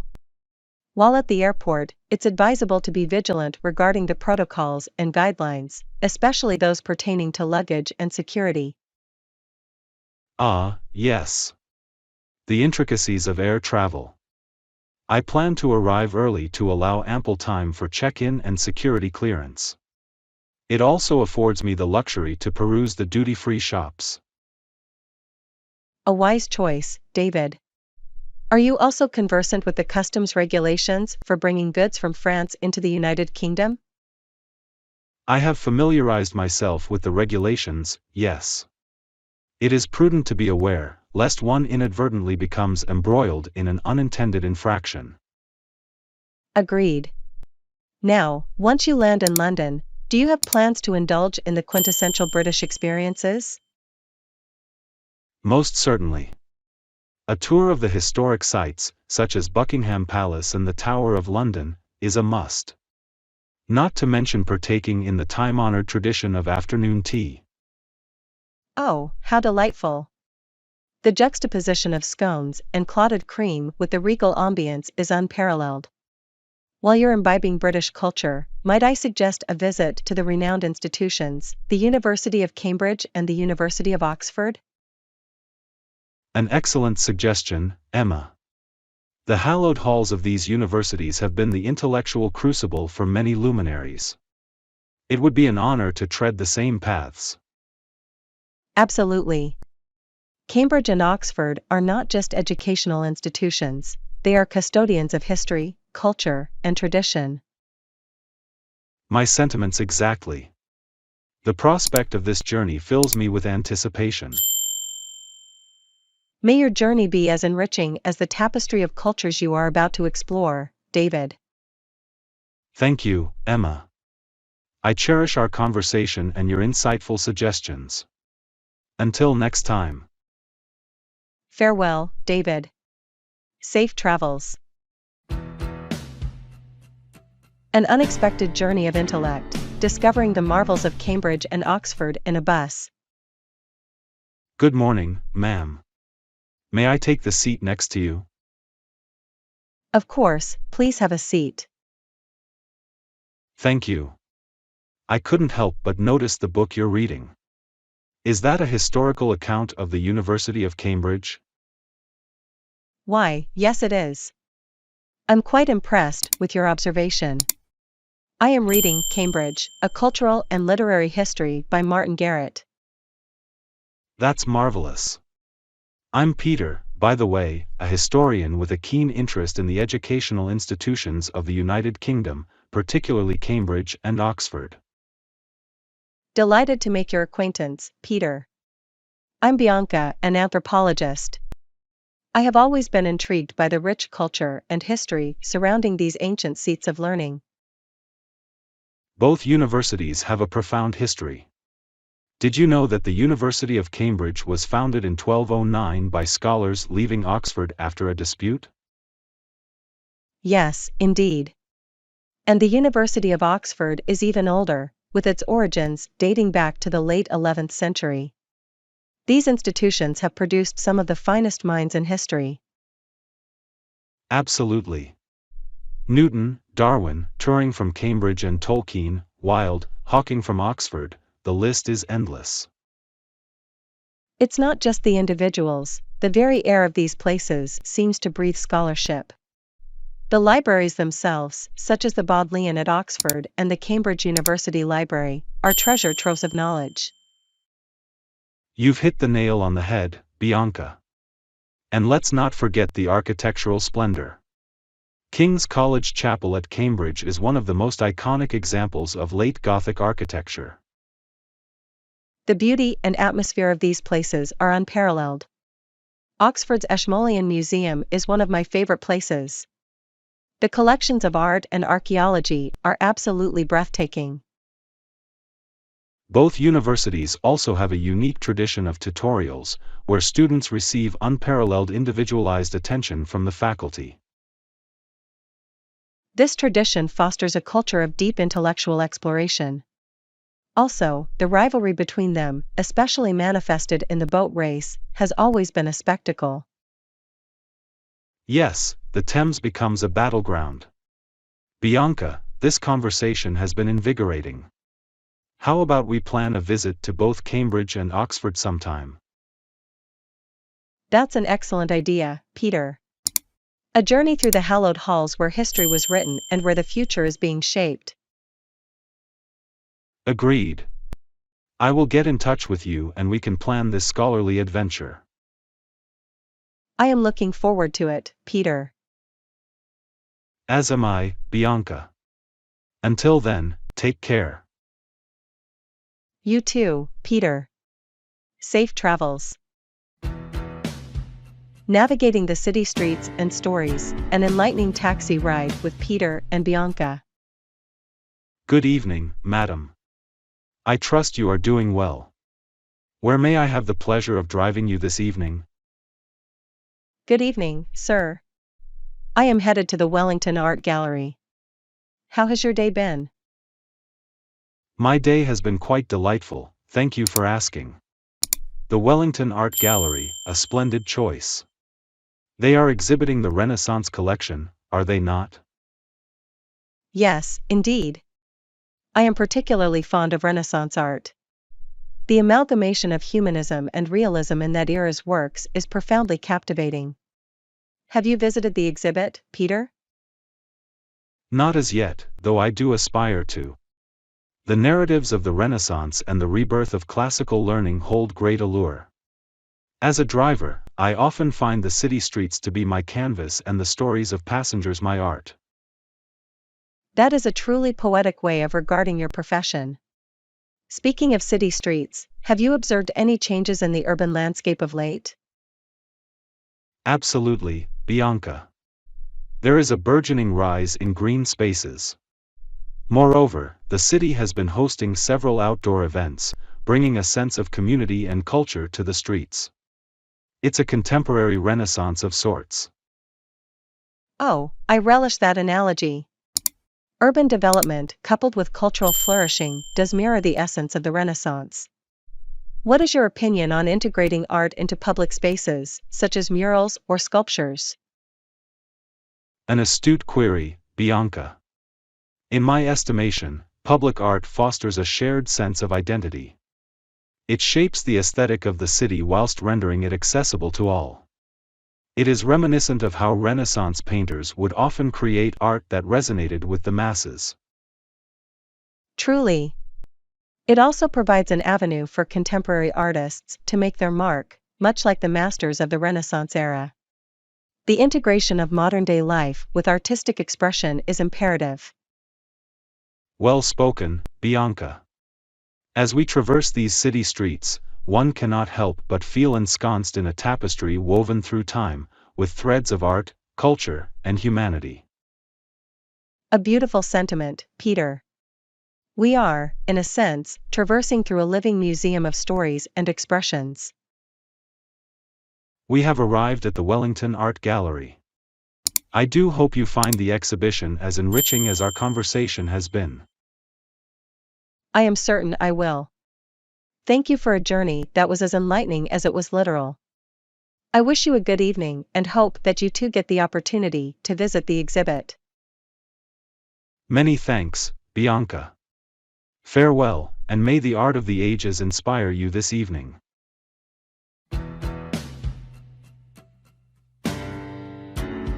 Soaring through skies, a riveting journey begins at the airport with David and Emma. Greetings, Emma. What brings you to this bustling airport today? Hello, David. I am bound for a seminar in Paris. It is an interdisciplinary conference on cultural history. How about you? Ah, that sounds intellectually invigorating. I am en route to Tokyo for an international symposium on advanced robotics. Remarkable. Japan has always been at the forefront of technological innovation. Do you anticipate any enlightening encounters at the symposium? Absolutely, Emma. The symposium assembles luminaries and trailblazers in robotics. It's a breeding ground for visionary ideas. By the way, have you navigated through the check-in and security procedures? Yes, the streamlined efficiency of the automated kiosks made check-in a breeze. The security, albeit necessary for our safety, was rather more time-consuming. Quite so. It is a delicate balance between ensuring passenger safety and facilitating an expeditious journey. Might I inquire as to what piqued your interest in cultural history? Certainly, David. Cultural history delves into the tapestry of human experience. It is captivating to explore the confluence of art, tradition, and social dynamics through time. And what kindled your pursuit in robotics? Great query, Emma. Robotics amalgamates engineering and computer science to address real-world challenges. The potential to create robots that can augment human capabilities or take on perilous tasks is enthralling. That's truly inspiring. Speaking of which, have you tried the robotic coffee kiosk at the terminal? It crafts an impeccable cappuccino. I have not yet had the pleasure. Shall we adjourn to the kiosk and savor a cup of coffee, whilst we share our aspirations for our respective voyages? Delightful proposition, David. Post that, I would also be keen to explore the duty-free emporium. One might stumble upon an exquisite memento. Splendid idea, Emma. Duty-free shopping can indeed be an eclectic experience. I've sometimes encountered antiquarian books and avant-garde gadgets. What an eclectic array. I must say, David, conversing with you has made the wait at the airport a stimulating and enriching experience. The sentiment is mutual, Emma. Engaging in intellectually stimulating discourse sets a favorable tone for our forthcoming endeavors. Indeed. I wish you an enlightening and successful sojourn in Tokyo. Thank you, Emma. May your seminar in Paris be equally illuminating and rewarding. Bon voyage. Safe travels, David. A tempest of knowledge, unlocking the mysteries of weather with David and Emma. Good afternoon, Emma. I hope this overcast day finds you in high spirits. Hello, David. I'm indeed in a jovial mood, despite the impending rain. How do you fare? I am quite invigorated, thank you. The weather, as unpredictable as it may be, has always fascinated me. Did you know, Emma, that weather has played a paramount role in historical events? Intriguing, David. I am aware of its impact on agriculture and maritime ventures, but I would be delighted to learn more about its historical significance. Take, for example, the Spanish Armada's ill-fated attempt to invade England in 1588. It was largely thwarted by a series of powerful storms, which was later referred to as the Protestant wind. Ah, the caprices of nature.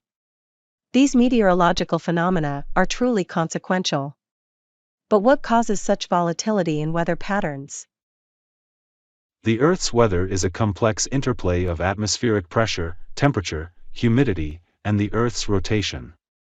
Various factors, such as the Coriolis effect, jet streams, and ocean currents, all amalgamate to create the weather as we experience it. I have heard mention of El Niño and La Niña. Could you elucidate their roles in weather patterns? Of course, Emma. El Niño and La Niña are part of the ENSO cycle, which stands for El Niño/Southern Oscillation. It encompasses fluctuations in temperature between the ocean and atmosphere in the east-central equatorial Pacific. El Niño involves the warming of ocean currents, which can cause high precipitation in certain regions, while La Niña involves the cooling of these currents, often resulting in opposite weather patterns. This is most enlightening, David. I'm beginning to appreciate the intricate tapestry of elements that shape our climate. What role does human activity play in all this? Human activities, especially the release of greenhouse gases through industrial processes, have been a significant contributor to climate change.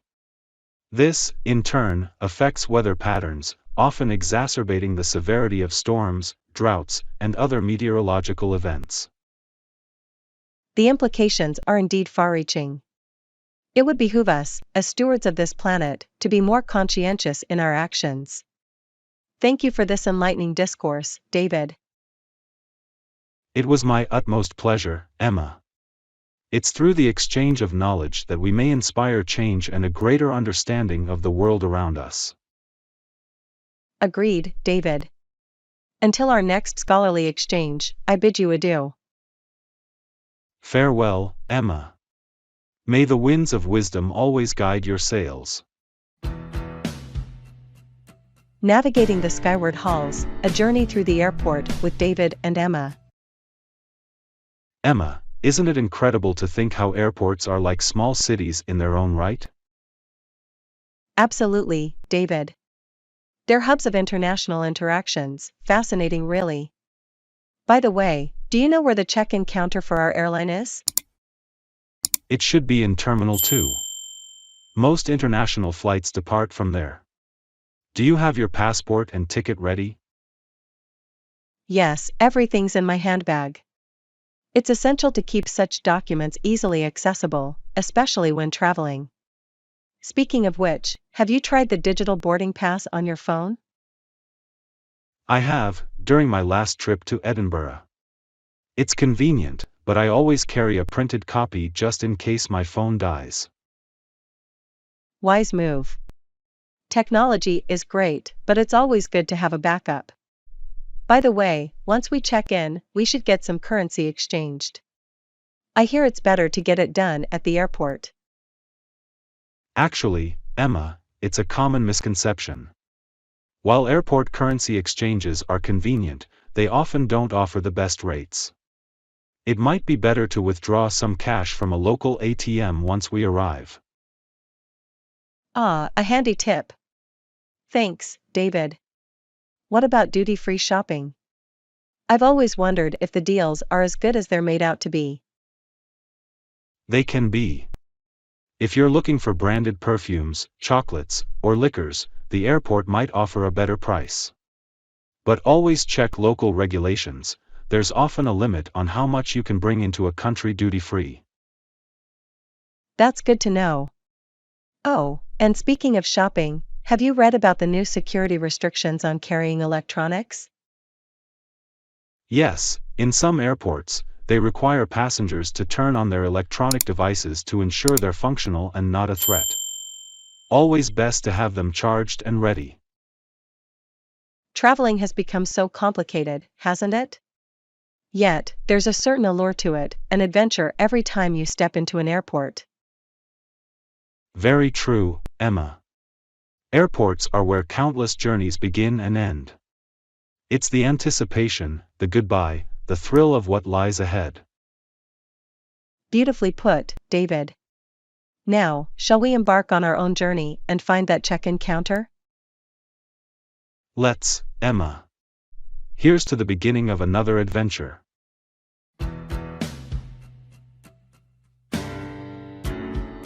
The Call of the Wild, a breathtaking safari adventure awaits Peter and Bianca. Greetings, Bianca.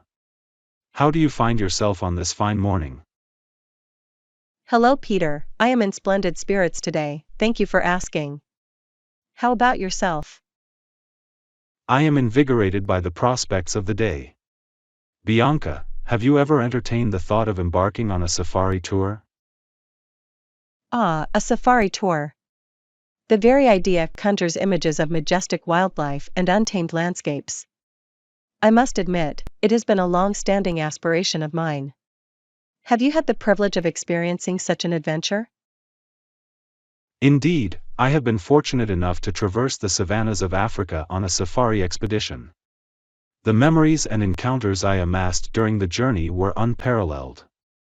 I was thinking, how about we plan a safari sojourn together? That sounds like a splendid idea, Peter. The anticipation is already kindling my adventurous spirit.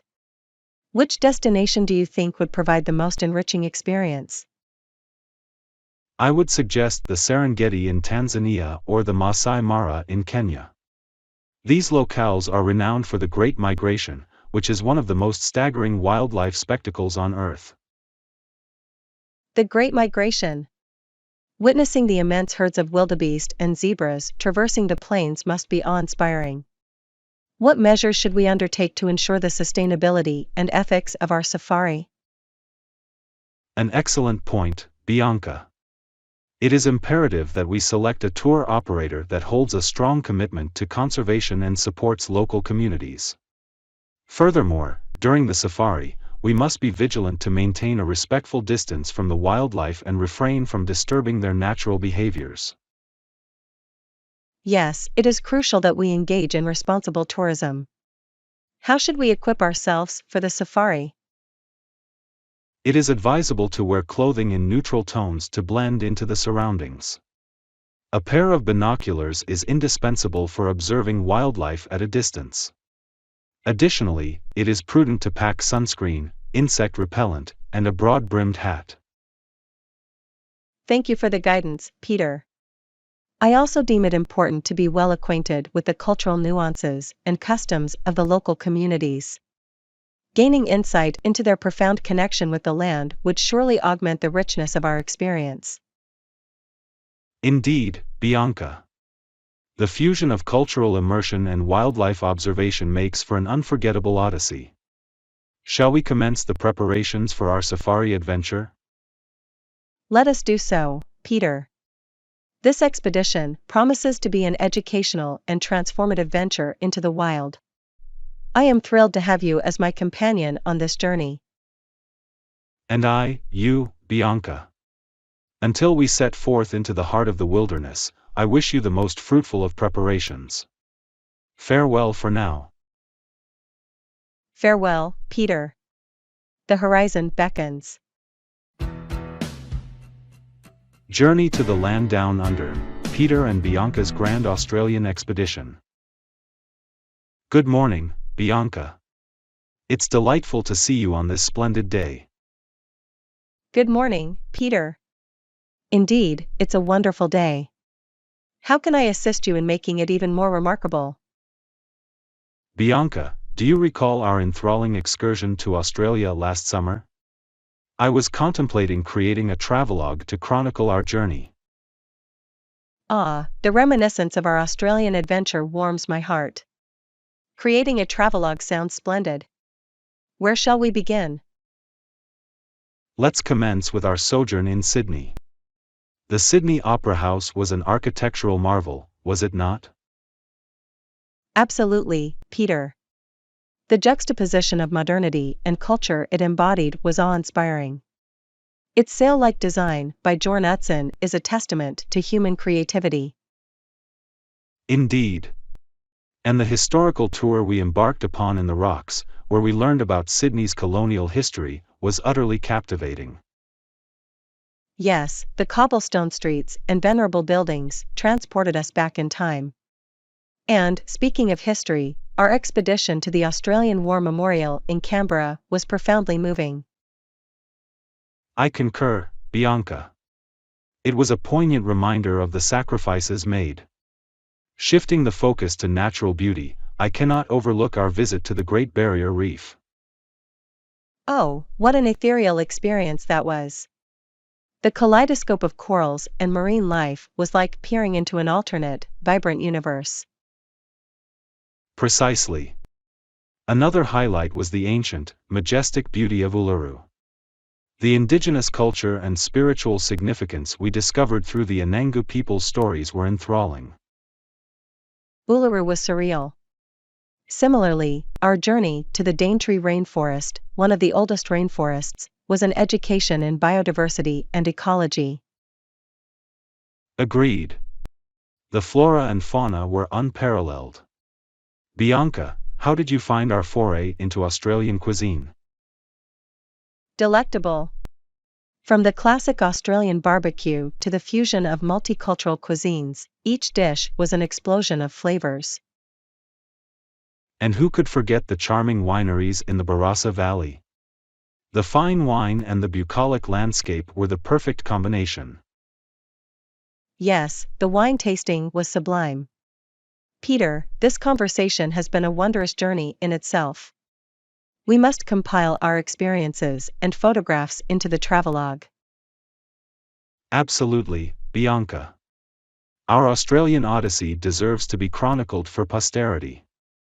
Thank you for reminiscing with me. The pleasure is mine, Peter. Until our next adventure, fare thee well. Journey through time, unraveling the majestic Great Wall with Peter and Bianca. Greetings, Bianca. I find myself exhilarated today, for I have recently embarked on an enthralling journey to the Great Wall of China. Have you ever had the fortune to witness this magnificent edifice? Why hello, Peter. The delight is mine. As a matter of fact, I have also set foot upon the Great Wall. The sheer scale and historical grandeur are simply awe-inspiring. How did you find your experience? It was a cornucopia of emotions, I must say. The wall, often referred to as the Long Wall with its undulating hills, felt like a dragon veering through the landscapes.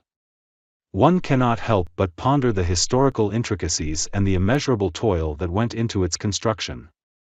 Did you perchance delve into the history whilst you were there? Indeed, Peter. It is said to span over 13,000 miles, with origins dating back to the 7th century BC. Interestingly, it was not built as a single continuous entity, but rather in sections by various dynasties, most notably the Ming. It served as a formidable line of defense, as well as a means of border control, allowing the Chinese to regulate trade along the Silk Road. What did you find most captivating? My inquisitive nature led me to converse with a historian guide. He expounded upon the engineering feats of the wall. The materials used for construction were reflective of the region: earth, wood, bricks, and stone. The ingenuity lay in adapting to the available resources. The wall, in essence, is a testament to human resilience and innovation. What aspect intrigued you the most, Bianca? Ah, Peter, the cultural tapestry woven through the wall seized my fascination. Along the wall, one can find watchtowers and barracks where soldiers stood guard. These sentinels were often poets and scholars who enriched Chinese literature with their accounts and musings of life on the wall. The Great Wall is not merely a physical barrier but a symbolic one, embodying the spirit of the Chinese people. Well articulated, Bianca. This leads me to a poignant reflection: walls, as grand as this, whilst once serving as protectors, can also be isolating. The Great Wall embodies this duality. A profound observation, Peter. It is incumbent upon us to discern the lessons of history, recognizing that while walls can shield, it is bridges that foster human connection and progress. A most enriching conversation, dear Bianca. May I propose that we continue to explore the annals of history together? With utmost pleasure, Peter.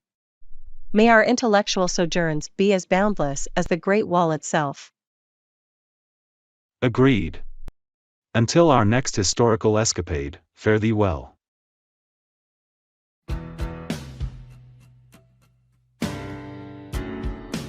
Crossing into history, a soaring conversation on the Golden Gate Bridge. Greetings, Bianca.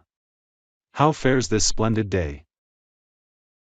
Hello, Peter, the day is resplendent indeed.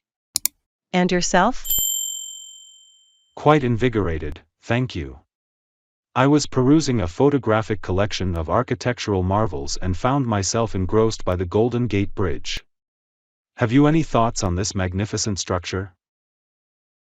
Ah, the Golden Gate Bridge. A veritable testament to human ingenuity. Its magnificent presence bedecks the San Francisco Bay like an architectural diadem. Have you ever been graced by its beauty in person? Indeed I have, and its grandiosity left an indelible mark upon my senses. The vermilion hue of its pillars, the symphony of the waves beneath it, and the panoramic vistas it affords are unparalleled. Would you perchance be able to elucidate the genesis of this marvel? With pleasure, Peter. The Golden Gate Bridge, which spans the Golden Gate Strait, was the brainchild of engineer Joseph Strauss. However, it was Irving Morrow who can be accredited for its aesthetic design, and Charles Alton Ellis and Leon Moisseiff who furnished the principal structural schematics. Ah, such a confluence of masterminds. It is astonishing to fathom that its construction commenced in the year 1933 and reached completion in 1937. A feat of such magnitude within a limited frame of time. Indeed, and the fervor with which it was constructed mirrored the urgency of the era. It stands as a beacon of fortitude, for it was built during the Great Depression and has since become symbolic of resilience and innovation. Its symbolic gravity is further accentuated by its sheer physical dimensions, is it not? Spanning approximately 1.7 miles and at a height that rivals the clouds, it held the title of the longest suspension bridge for several decades. Correct, Peter.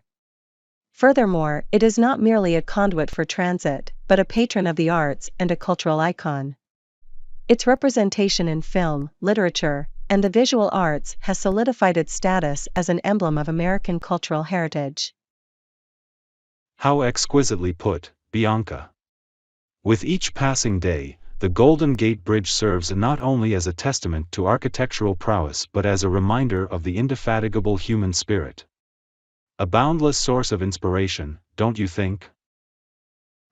Absolutely, Peter. This conversation has been as soaring as the majestic towers of the Golden Gate Bridge itself. I look forward to our next intellectually stimulating exchange. As do I, Bianca. Until then, fare thee well. Farewell, Peter. Two jewels of the world, navigating the cultural tapestries of Istanbul and London. Good afternoon, Bianca. I was delighted to find that you've recently embarked on a sojourn through Istanbul. How did you find the experience compared to your time in London? Ah, Peter, you've touched upon two cities that hold an indelible charm. Istanbul, where the East greets the West, was an invigorating blend of cultures. The grandeur of Hagia Sophia and the lively bazaars were particularly striking. London, on the other hand, holds a different, more regal allure with its venerable institutions and history. Indeed, Bianca. The synthesis of Byzantine and Ottoman influences gives Istanbul a unique tapestry. Did you perchance sample the Turkish cuisine? Oh, the cuisine was a gastronomic odyssey in itself. From the savory kebabs to the exquisite baklava, each dish was a revelation. I dare say the tea culture parallels that of the English, albeit with a more pronounced predilection for apple tea over the quintessential English breakfast tea. What are your musings on the architectural variances between the two cities? A discerning observation, Bianca. London's architecture is a melange of historical epochs, from the Tower of London to the modern Shard. Istanbul, in contrast, is replete with grandiose mosques and palaces, such as the Topkapi Palace. The city's position astride two continents is beautifully symbolized by the Bosphorus Bridge. Quite so, Peter. Another facet that enthralled me was the art. While London boasts illustrious galleries like the Tate Modern, Istanbul's art reflects a more diverse heritage. The traditional Iznik tiles are a testament to this. The aesthetic of Iznik tiles is indeed an embodiment of artistic finesse. Now, if we pivot towards literary traditions, London's illustrious literary scene, as evinced by Shakespeare and Dickens, has had an indomitable impact on English literature. Have you delved into the literary offerings of Istanbul? Ah, a most stimulating query, Peter. While my grasp of Turkish literature is somewhat fledgling, I did find Orhan Pamuk's works to be particularly evocative, painting an intimate portrait of Istanbul. It's captivating to see how both cities have incubated such varied literary treasures. Profoundly articulated, Bianca. It has been an enlightening interchange of perspectives. I hope your cultural explorations continue to weave you through the tapestries of such distinguished cities. Thank you, Peter. It's been an absolute pleasure to recount the mesmerizing allure of Istanbul and London. May our paths cross again amidst another intellectual discourse. Indeed, until then, Bianca. Fare thee well. Farewell, Peter. Venturing into the frozen frontier, Siberia's chilling secrets unraveled. Good afternoon, Bianca. I recently stumbled upon an intriguing documentary about Siberia. Are you acquainted with the region? Why, hello, Peter. Indeed, Siberia is a captivating expanse. It's an extensive geographical region that makes up almost 77% of Russia's land area, yet holds a small fraction of the country's population. The term Siberian cold is almost proverbial. What aspect of Siberia piqued your interest? The sheer extremity of its climate is what initially fascinated me. I learned that the town of Oymyakon, in Siberia, holds the record for the lowest temperature ever recorded in an inhabited area, a staggering -67.7 degrees Celsius. Can you fathom living in such conditions? That is rather unimaginable, Peter. The resilience and adaptability of the people living there are truly commendable. The extreme cold must have a profound impact on daily life. It's also interesting to note that Siberia is not just a land of perpetual winter. It does experience seasons, and summers can be quite pleasant, albeit brief. Quite so, Bianca. Siberia also harbors an astonishing array of flora and fauna. The Siberian tiger, for example, is the largest cat species in the world. The region is also home to the enigmatic Lake Baikal, the world's deepest freshwater lake, containing around 20% of the world's unfrozen surface freshwater. Ah, Lake Baikal is a true natural wonder, Peter. Its depth and age, estimated to be around 25 million years old, have led to the evolution of an exceptionally rich and unique biodiversity in the lake. Did you also know that Siberia is rich in natural resources, including minerals and natural gas? I did, Bianca. It's astonishing to think of the dichotomy of Siberia, how this frozen land can be a treasure trove of energy and minerals. It's also interesting to ponder the historical significance of Siberia. It was often perceived as a place of exile and isolation in Tsarist Russia and during the Soviet era. That's an excellent point, Peter. The Trans-Siberian Railway transformed the landscape and perception of Siberia. Constructed between 1891 and 1916, it connected Moscow to the Russian Far East and opened Siberia to trade, commerce, and external influences. True, Bianca. It's astonishing how this region, often synonymous with the harshness of nature, can be a tapestry woven with threads of history, natural wonders, cultural diversity, and untold stories.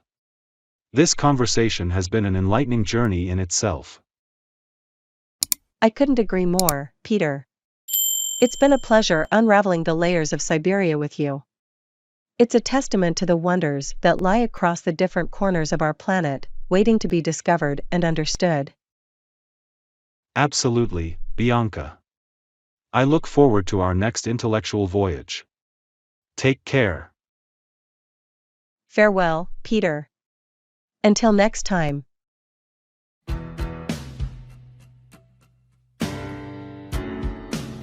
The Wheels on the Bus, a journey of friendship and discovery with Paul and Hillary. Good morning, Hillary. Isn't it a splendid day to be riding the school bus together? Indeed, Paul. The sun is shining, and the air is crisp. What could be better than sharing this journey with a friend? By the way, have you read the latest issue of National Geographic? Yes, I have. The article on bioluminescent creatures in the deep sea was particularly enthralling. It's amazing how diverse and remarkable the natural world is. What piqued your interest in the magazine? I was engrossed by the feature on the ancient libraries of the world. It's fascinating how humans have been repositories of knowledge for centuries. Speaking of which, have you ever wondered about the origin of school buses? They are quite an integral part of our educational journey. That's an intriguing query, Hillary. The concept of the school bus dates back to the early 20th century in the United States. It was designed to ensure that all children, irrespective of their background, had access to education. The distinct yellow color was chosen for safety reasons as it is highly visible during fog and rain. Ah, that's an interesting nugget of information. I always did wonder about the bright yellow color. And, speaking of education, I recently came across an enlightening lecture series on astrophysics from Cambridge University. Are you intrigued by the cosmos, Paul? Absolutely, Hillary. The cosmos is like an unending puzzle, where every piece unraveled leads to even more mysteries. The notion that we are essentially made of stardust is mind-boggling. How about you? What's your academic passion? I have a keen interest in linguistics and anthropology. The tapestry of human language and culture is rich and diverse. Oxford University has an exemplary course in anthropology which I aspire to pursue. It delves into the cultural, social, and biological aspects of human behavior. That's commendable, Hillary. Linguistics and anthropology are disciplines that offer insights into the essence of humanity. What are some of the challenges you anticipate in pursuing this academic path? Well, one of the challenges in anthropology is ensuring that cultural studies are conducted respectfully and ethically. There is also the matter of learning numerous languages to really delve into linguistics. True. Ethical considerations and cultural sensitivity are paramount. Additionally, becoming proficient in languages is no small feat, but, with your dedication, I have no doubt you'll excel. Thank you, Paul. Your words are heartening. We are both embarking on scholarly paths that may be arduous, but are undoubtedly rewarding. Here's to nurturing our intellects and making the most of this incredible journey of education. A toast to that, Hillary. This bus ride has been not just a literal journey but a figurative one through the realms of knowledge and friendship. Perfectly stated, Paul. Let's treasure these moments and continue to encourage each other in our academic pursuits. Agreed, Hillary. As we disembark from this school bus, let's carry with us the zeal for learning and the spirit of camaraderie. Indeed, Paul. Until our next enlightening dialogue, take care. Farewell, Hillary. May the pages of knowledge always turn in your favor. The Sparkling Quest, Charles and Linda's Adventure in Buying a New Necklace. Good afternoon, Linda. How are you today? Hello Charles, I'm doing well. Thanks for asking. How about you? I'm good too. I was actually thinking about buying a new necklace for my sister's birthday. I was wondering if you would like to join me. That sounds like a lovely idea. Your sister will be thrilled. Sure, I'd love to help you pick out a necklace. When and where should we meet? Great. How about we meet tomorrow at 10 a.m. near the jewelry store on Main Street? Perfect. What kind of necklace are you thinking of buying? I'm not sure yet. Maybe something elegant with a bit of sparkle. What do you suggest, Linda? Well, you could consider a pendant necklace. They are usually delicate and pretty. If you want something with a sparkle, maybe one with a small diamond or another gemstone. That's a great suggestion. What should I be looking for in terms of quality? For diamonds, people usually talk about the 4Cs, carat, cut, clarity, and color. If you're considering a gemstone, you should check if it's natural or synthetic and ask about its care. I see. And what about the chain itself? What material do you think would be best? Gold and silver are classic choices. Gold is more durable, but also more expensive. Silver is more affordable, but may tarnish over time. Another option is platinum, which is strong and long-lasting. Thanks for the information, Linda. What about the length of the chain? Is there a standard size? Necklaces come in different lengths.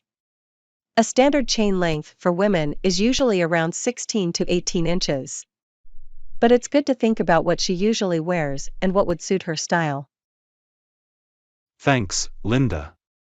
You've been so helpful. I feel more confident about making a good choice now. You're welcome, Charles. It's always nice to put thought into a gift. I'm sure your sister will love whatever you choose. I hope so. I appreciate your help, Linda. I'm looking forward to meeting you tomorrow for our necklace hunting adventure.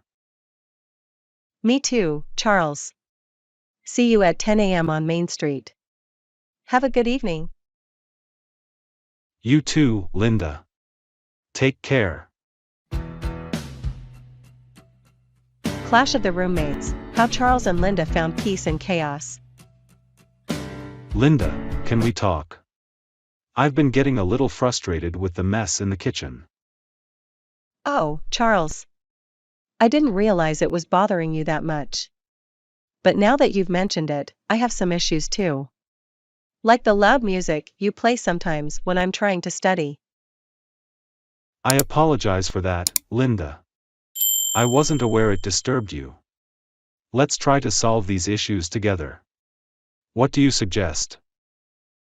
Maybe we can set some house rules. For instance, we can agree to clean up after ourselves in the kitchen and create a schedule for chores. That sounds like a good idea. And regarding the music, I can use headphones, especially during the evenings when you're studying. I appreciate that, Charles. Maybe we could also have a designated quiet time when there's no loud noise in the apartment. That's a good idea, Linda. Quiet time can be from 8 p.m. to 8 a.m. How does that sound? Sounds perfect. I also think it would be nice if we could communicate openly if something is bothering us, rather than keeping it to ourselves and getting frustrated. You're right. It's important to have open communication.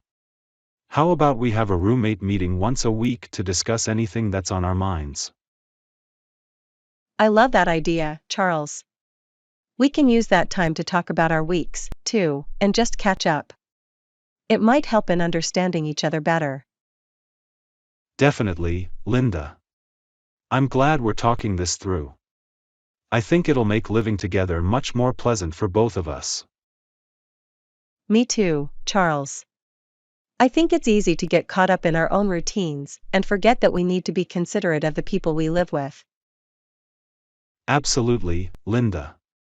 Let's put these plans into action and make sure our living space is comfortable and peaceful for both of us. Agreed, Charles. Thanks for initiating this conversation. I feel much better about resolving our issues. Same here, Linda. I'm looking forward to a harmonious living space. Let's make it great. Yes, let's do that. Thanks, Charles. Take care.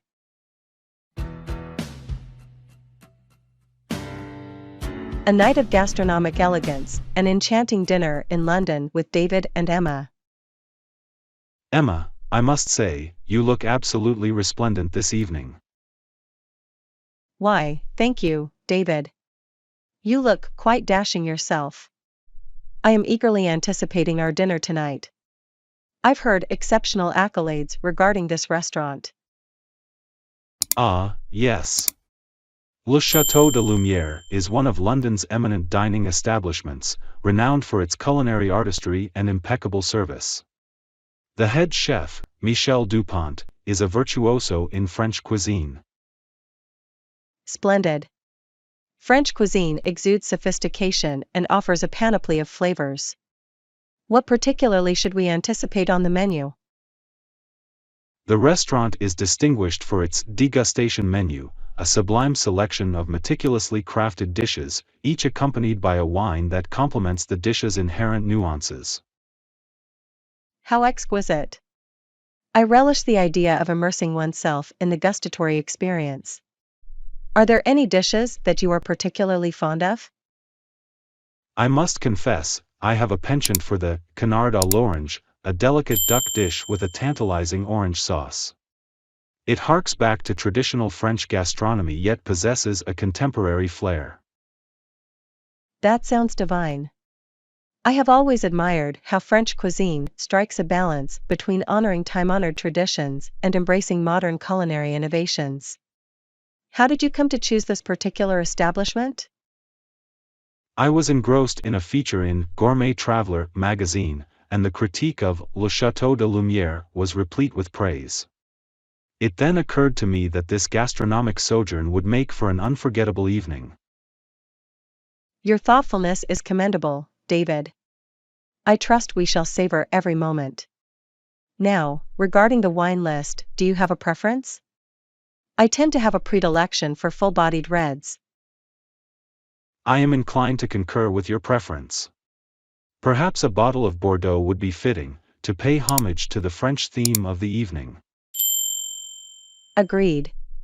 This is set to be an evening imbued with culinary wonders and delightful conversation. Most assuredly. I value your companionship and am enthused to share in this exquisite experience with you, Emma. And I with you, David. May the night be as delightful as the company. Paradise Unveiled, an odyssey to the Maldives with family, an enthralling conversation between David and Emma. Greetings, Emma. I trust this finds you in good health and spirits. May I share an anecdote from my recent sojourn? Hello, David. I am indeed well, thank you. Your words have piqued my curiosity. Please, do regale me with the tale of your adventure. With pleasure, Emma. My family and I embarked on a fortnight-long excursion to the idyllic Maldives, an archipelago renowned for its resplendent coral reefs and turquoise waters. The Maldives. Truly a jewel of the Indian Ocean. Pray tell, what were the highlights of your journey? Our sojourn commenced with our arrival at a sumptuous overwater bungalow, which served as our sanctuary amidst the serene tides. We were afforded the luxury of observing the marine life through the glass floor panels. Such accommodation is the epitome of opulence, enabling an unadulterated connection with the ocean's wonders. Were you also privy to partake in waterborne activities? Indeed, we were, Emma. We delved into scuba diving to explore the resplendent coral reefs, a kaleidoscope of aquatic flora and fauna. The ephemeral feeling of weightlessness underwater was utterly liberating. Ah, scuba diving, the quintessential portal into Neptune's domain. The Maldives is revered for its marine biodiversity. Did you also indulge in the local gastronomy? We most certainly did. The Maldivian cuisine is an exotic melange of flavors. We savored mas huni, a traditional breakfast dish comprised of tuna, coconut, and onions, served with rashi bread. That sounds delectable.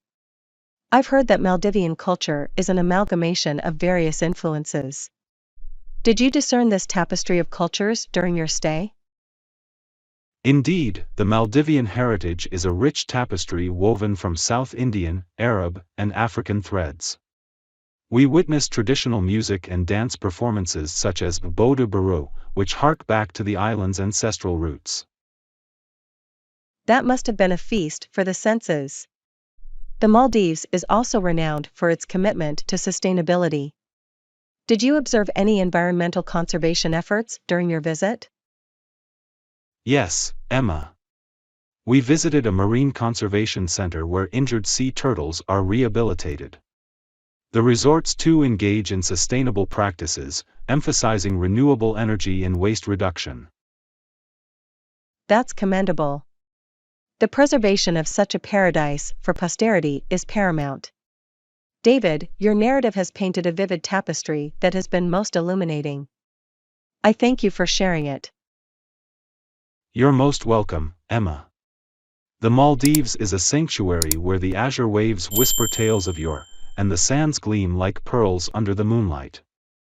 It's a place that captivates the soul. David, your words are akin to poetry. This conversation has been a delightful escape. Farewell, until our next exchange of tales. Farewell, Emma. May the days ahead be as vibrant as the coral reefs of the Maldives. A symphony of seasons, David and Emma unravel the tapestries of time. Good day, Emma. The autumnal equinox has graced us with a crisp breeze today, hasn't it? Indeed, David. The transition from the emerald canopy of summer to a kaleidoscope of russet and gold leaves is always mesmerizing. Autumn heralds a time of change, doesn't it? Absolutely. As Keats so eloquently put it, it's the season of mists and mellow fruitfulness. Autumn bridges the exuberance of summer and the solemnity of winter. Have you ever contemplated the scientific and cultural aspects intertwined with the changing seasons? Ah, that is a topic ripe for exploration. Scientifically, seasons result from the tilt of the Earth's rotational axis and its orbit around the Sun. However, the cultural tapestry woven around seasons is as varied as the flora in spring. Precisely. For instance, in spring, as the Earth reawakens from its winter slumber, various cultures celebrate renewal and rebirth. The Japanese cherish the transience of cherry blossoms in Hanami, while others celebrate Easter as a symbol of resurrection. Spring is indeed a time of regeneration. Then follows the summer solstice, the zenith of daylight. Historically, this was a time of agriculture, a period of growth before harvest. Cultures around the world engage in midsummer festivities, reveling in the abundance of light and life. Well spoken, Emma. Speaking of harvest, it reminds me of autumn, my favorite season.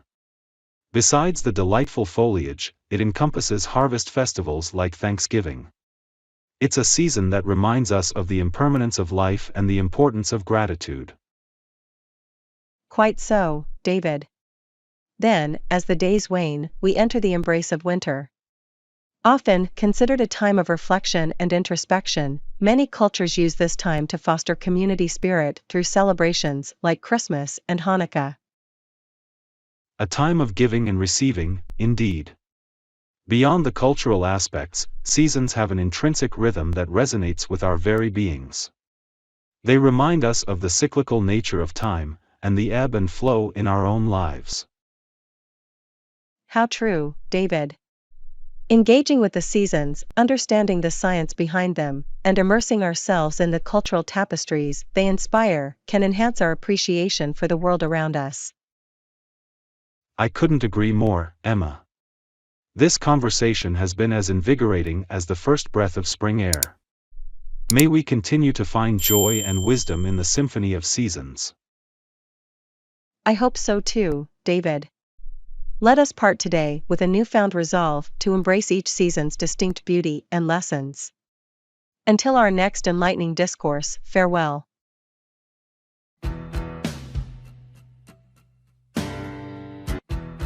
A feast for the senses, exploring restaurant vocabulary with Victor and Bianca. Hi Bianca, how are you doing? Hello Victor, I'm doing well. And you? I'm fine, thanks. I heard you're interested in improving your English vocabulary related to restaurants. Can we discuss it over dinner tonight? That sounds great, Victor. I would love that. When and where shall we meet? Let's meet at the English Bistro at 7 p.m. It's a great place to practice English and enjoy some delicious food. Perfect. I'm looking forward to it. Could you give me a few examples of restaurant-related words before we meet? Sure, Bianca. Some common words you might hear at a restaurant are menu, appetizer, main course, dessert, beverage, bill, and tip. I've heard of those words. Could you explain what appetizer and beverage mean? Of course. An appetizer is a small dish served before the main meal, like soup or salad. A beverage is any type of drink, such as water, soda, tea, or coffee. That makes sense. And how do we use these words in a sentence? Good question. You could say, I'd like to order the Caesar salad as an appetizer and the grilled chicken as my main course, please. For beverages, you can say, may I have a glass of iced tea, please? I see. And how do I ask for the bill? You can say, can I have the bill, please, or could I get the check, please? Both bill and check mean the same thing in a restaurant context. Thank you, Victor. I feel more confident now. I'll keep these phrases in mind when we meet at the restaurant tonight. You're welcome, Bianca. I'm sure you'll do great. See you at the English Bistro at 7 p.m. In the evening, Victor and Bianca meet at the restaurant. Bianca confidently orders her meal using the new words she learned. She finds the experience enriching and fun, and they both enjoy a delightful meal while improving their English vocabulary. From hunger to satisfaction, Victor and Bianca's ultimate guide to ordering food in a restaurant. Hi Bianca, are you ready to order? Hi Victor, I think so. But could you help me with some phrases to order food in English? Absolutely, Bianca. It's pretty simple.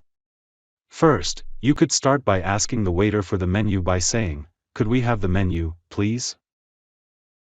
Okay, I've got that. But what if I'm not sure what to order? If you're not sure, you can ask the waiter for recommendations.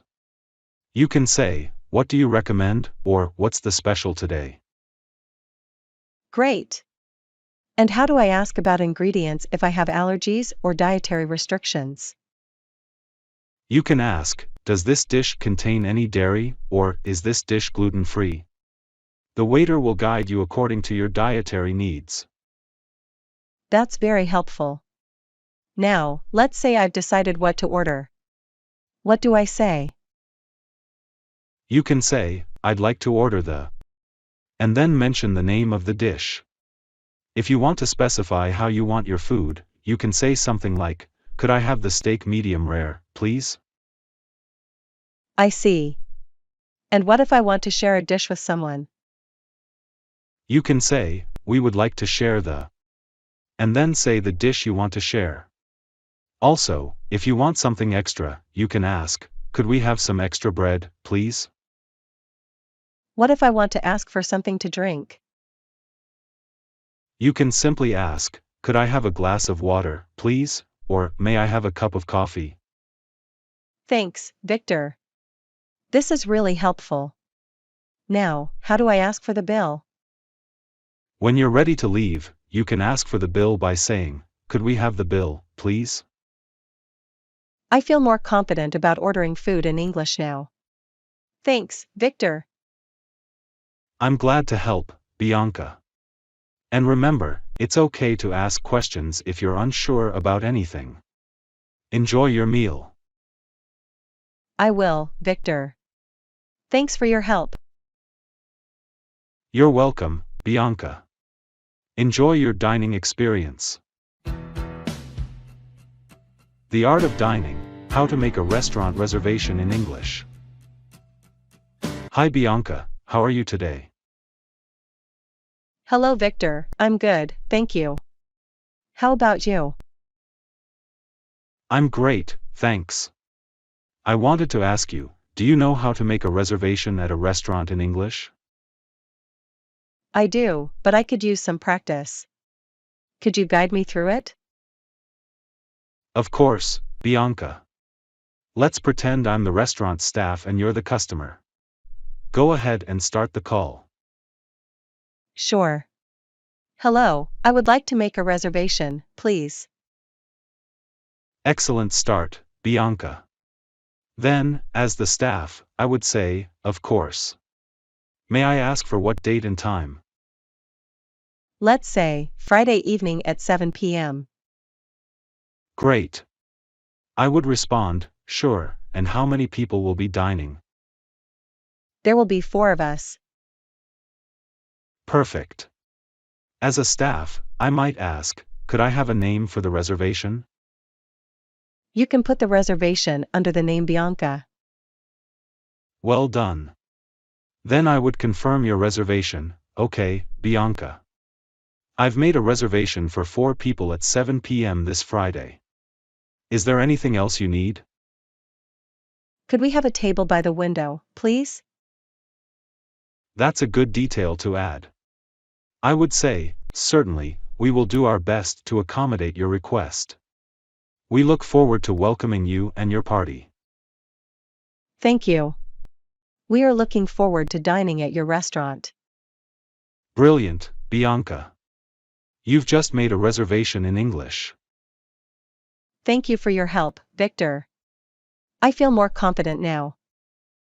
I'm glad to hear that, Bianca. Making reservations is a useful skill to have, especially when traveling. I completely agree. Thanks for the practice, Victor. You're welcome, Bianca. If you have any more questions or need further practice, just let me know. Enjoy your meal. I will, Victor. Thanks again. Have a great day. You too, Bianca. Take care. Quench your thirst, mastering the art of ordering drinks in English. Hi Bianca, how are you today? Hello Victor, I'm good, thank you. How about you? I'm well, thanks. I thought we could practice some English today, specifically ordering drinks at a restaurant. Does that sound good? That sounds great, Victor. Where do we start? Well, let's imagine we are in a restaurant. The waiter approaches us. What do you say to order a drink? I would say, I would like a glass of orange juice, please. Is that correct? That's perfect, Bianca. You could also say, could I have a glass of orange juice, please, if you want to phrase it as a question. I see. And what if I want to ask what drinks are available? Good question. You could ask, what drinks do you have, or, could you tell me about your drink options? Got it. How about if I want to know the price of the drink? You could say, how much does the orange juice cost, or, what is the price of the orange juice? I understand. And what if I want to order for you as well? You could say, he'll have a cup of coffee, please. Remember to use please to be polite. Thank you, Victor. This is really helpful. I'm feeling more confident about ordering drinks in English now. I'm glad to hear that, Bianca. Remember, practice makes perfect. So don't hesitate to use these phrases whenever you get the chance. I certainly will, Victor. Thank you for your time and help. You're welcome, Bianca. It was a pleasure helping you. Have a great day. You too, Victor. Take care. Master the art of dining. Learn how to ask for the bill in English with Victor and Bianca. Hi Bianca, how are you doing? Hi Victor, I'm doing great. How about you? I'm good, thanks. Are you free to join me for lunch today? I'd love to. Where should we go? How about the new Italian restaurant downtown? Sounds perfect. What time shall we meet? Let's meet at 12:30 at the restaurant.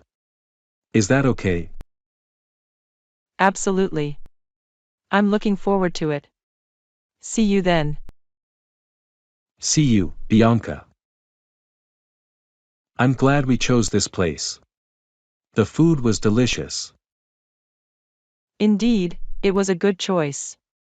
The dessert was fantastic too. I'm glad you enjoyed it. Are you ready to ask for the bill? Actually, Victor, I'm not sure how to ask for the bill in English. Can you help me? Of course, Bianca. It's quite simple. The most common way is to say, could I have the bill, please? I see. Could I also say, can we get the check, please? Yes, that's another common way to ask for it. Both bill and check are used in English. That's really helpful, Victor. So, if I want to include a tip, can I say, please add a 10% tip to the bill? Yes, exactly. That's a very polite way to include a tip. Thanks for the lesson, Victor. I feel more confident about dining out in English-speaking countries now. You're welcome, Bianca. It's always a pleasure to help. Shall we head out now? Yes, let's go. Thanks for the lunch, Victor. My pleasure, Bianca. I had a great time. See you soon. See you, Victor.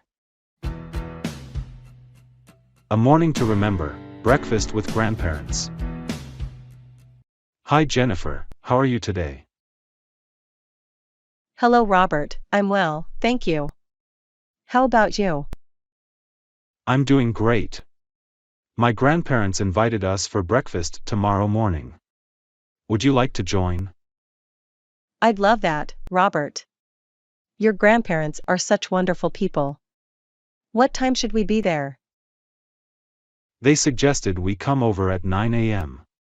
They're early risers. Sounds perfect.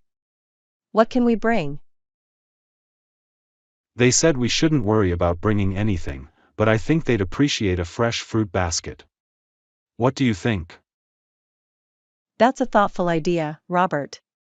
We could stop by the farmer's market and pick up some fresh fruits on our way.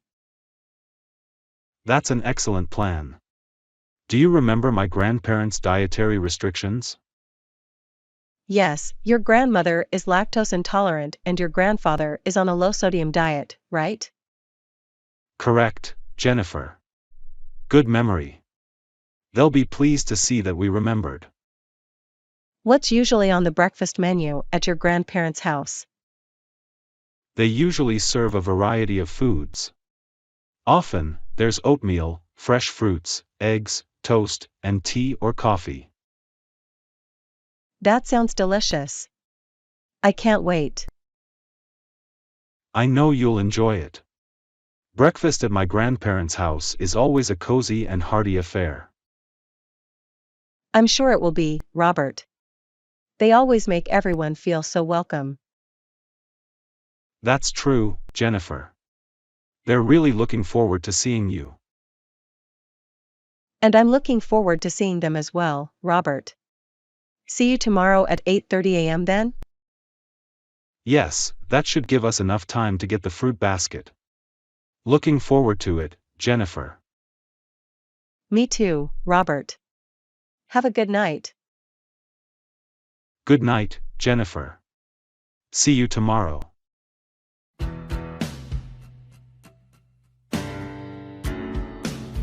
The Great Debate, Train versus Bus, A Journey with Victor and Bianca. Hi Bianca, how are you today? Hello Victor, I'm doing well, thank you. How about you? I'm fine too, thanks. I heard you're planning a trip to New York City. Yes, I am. I'm really looking forward to it. That sounds exciting.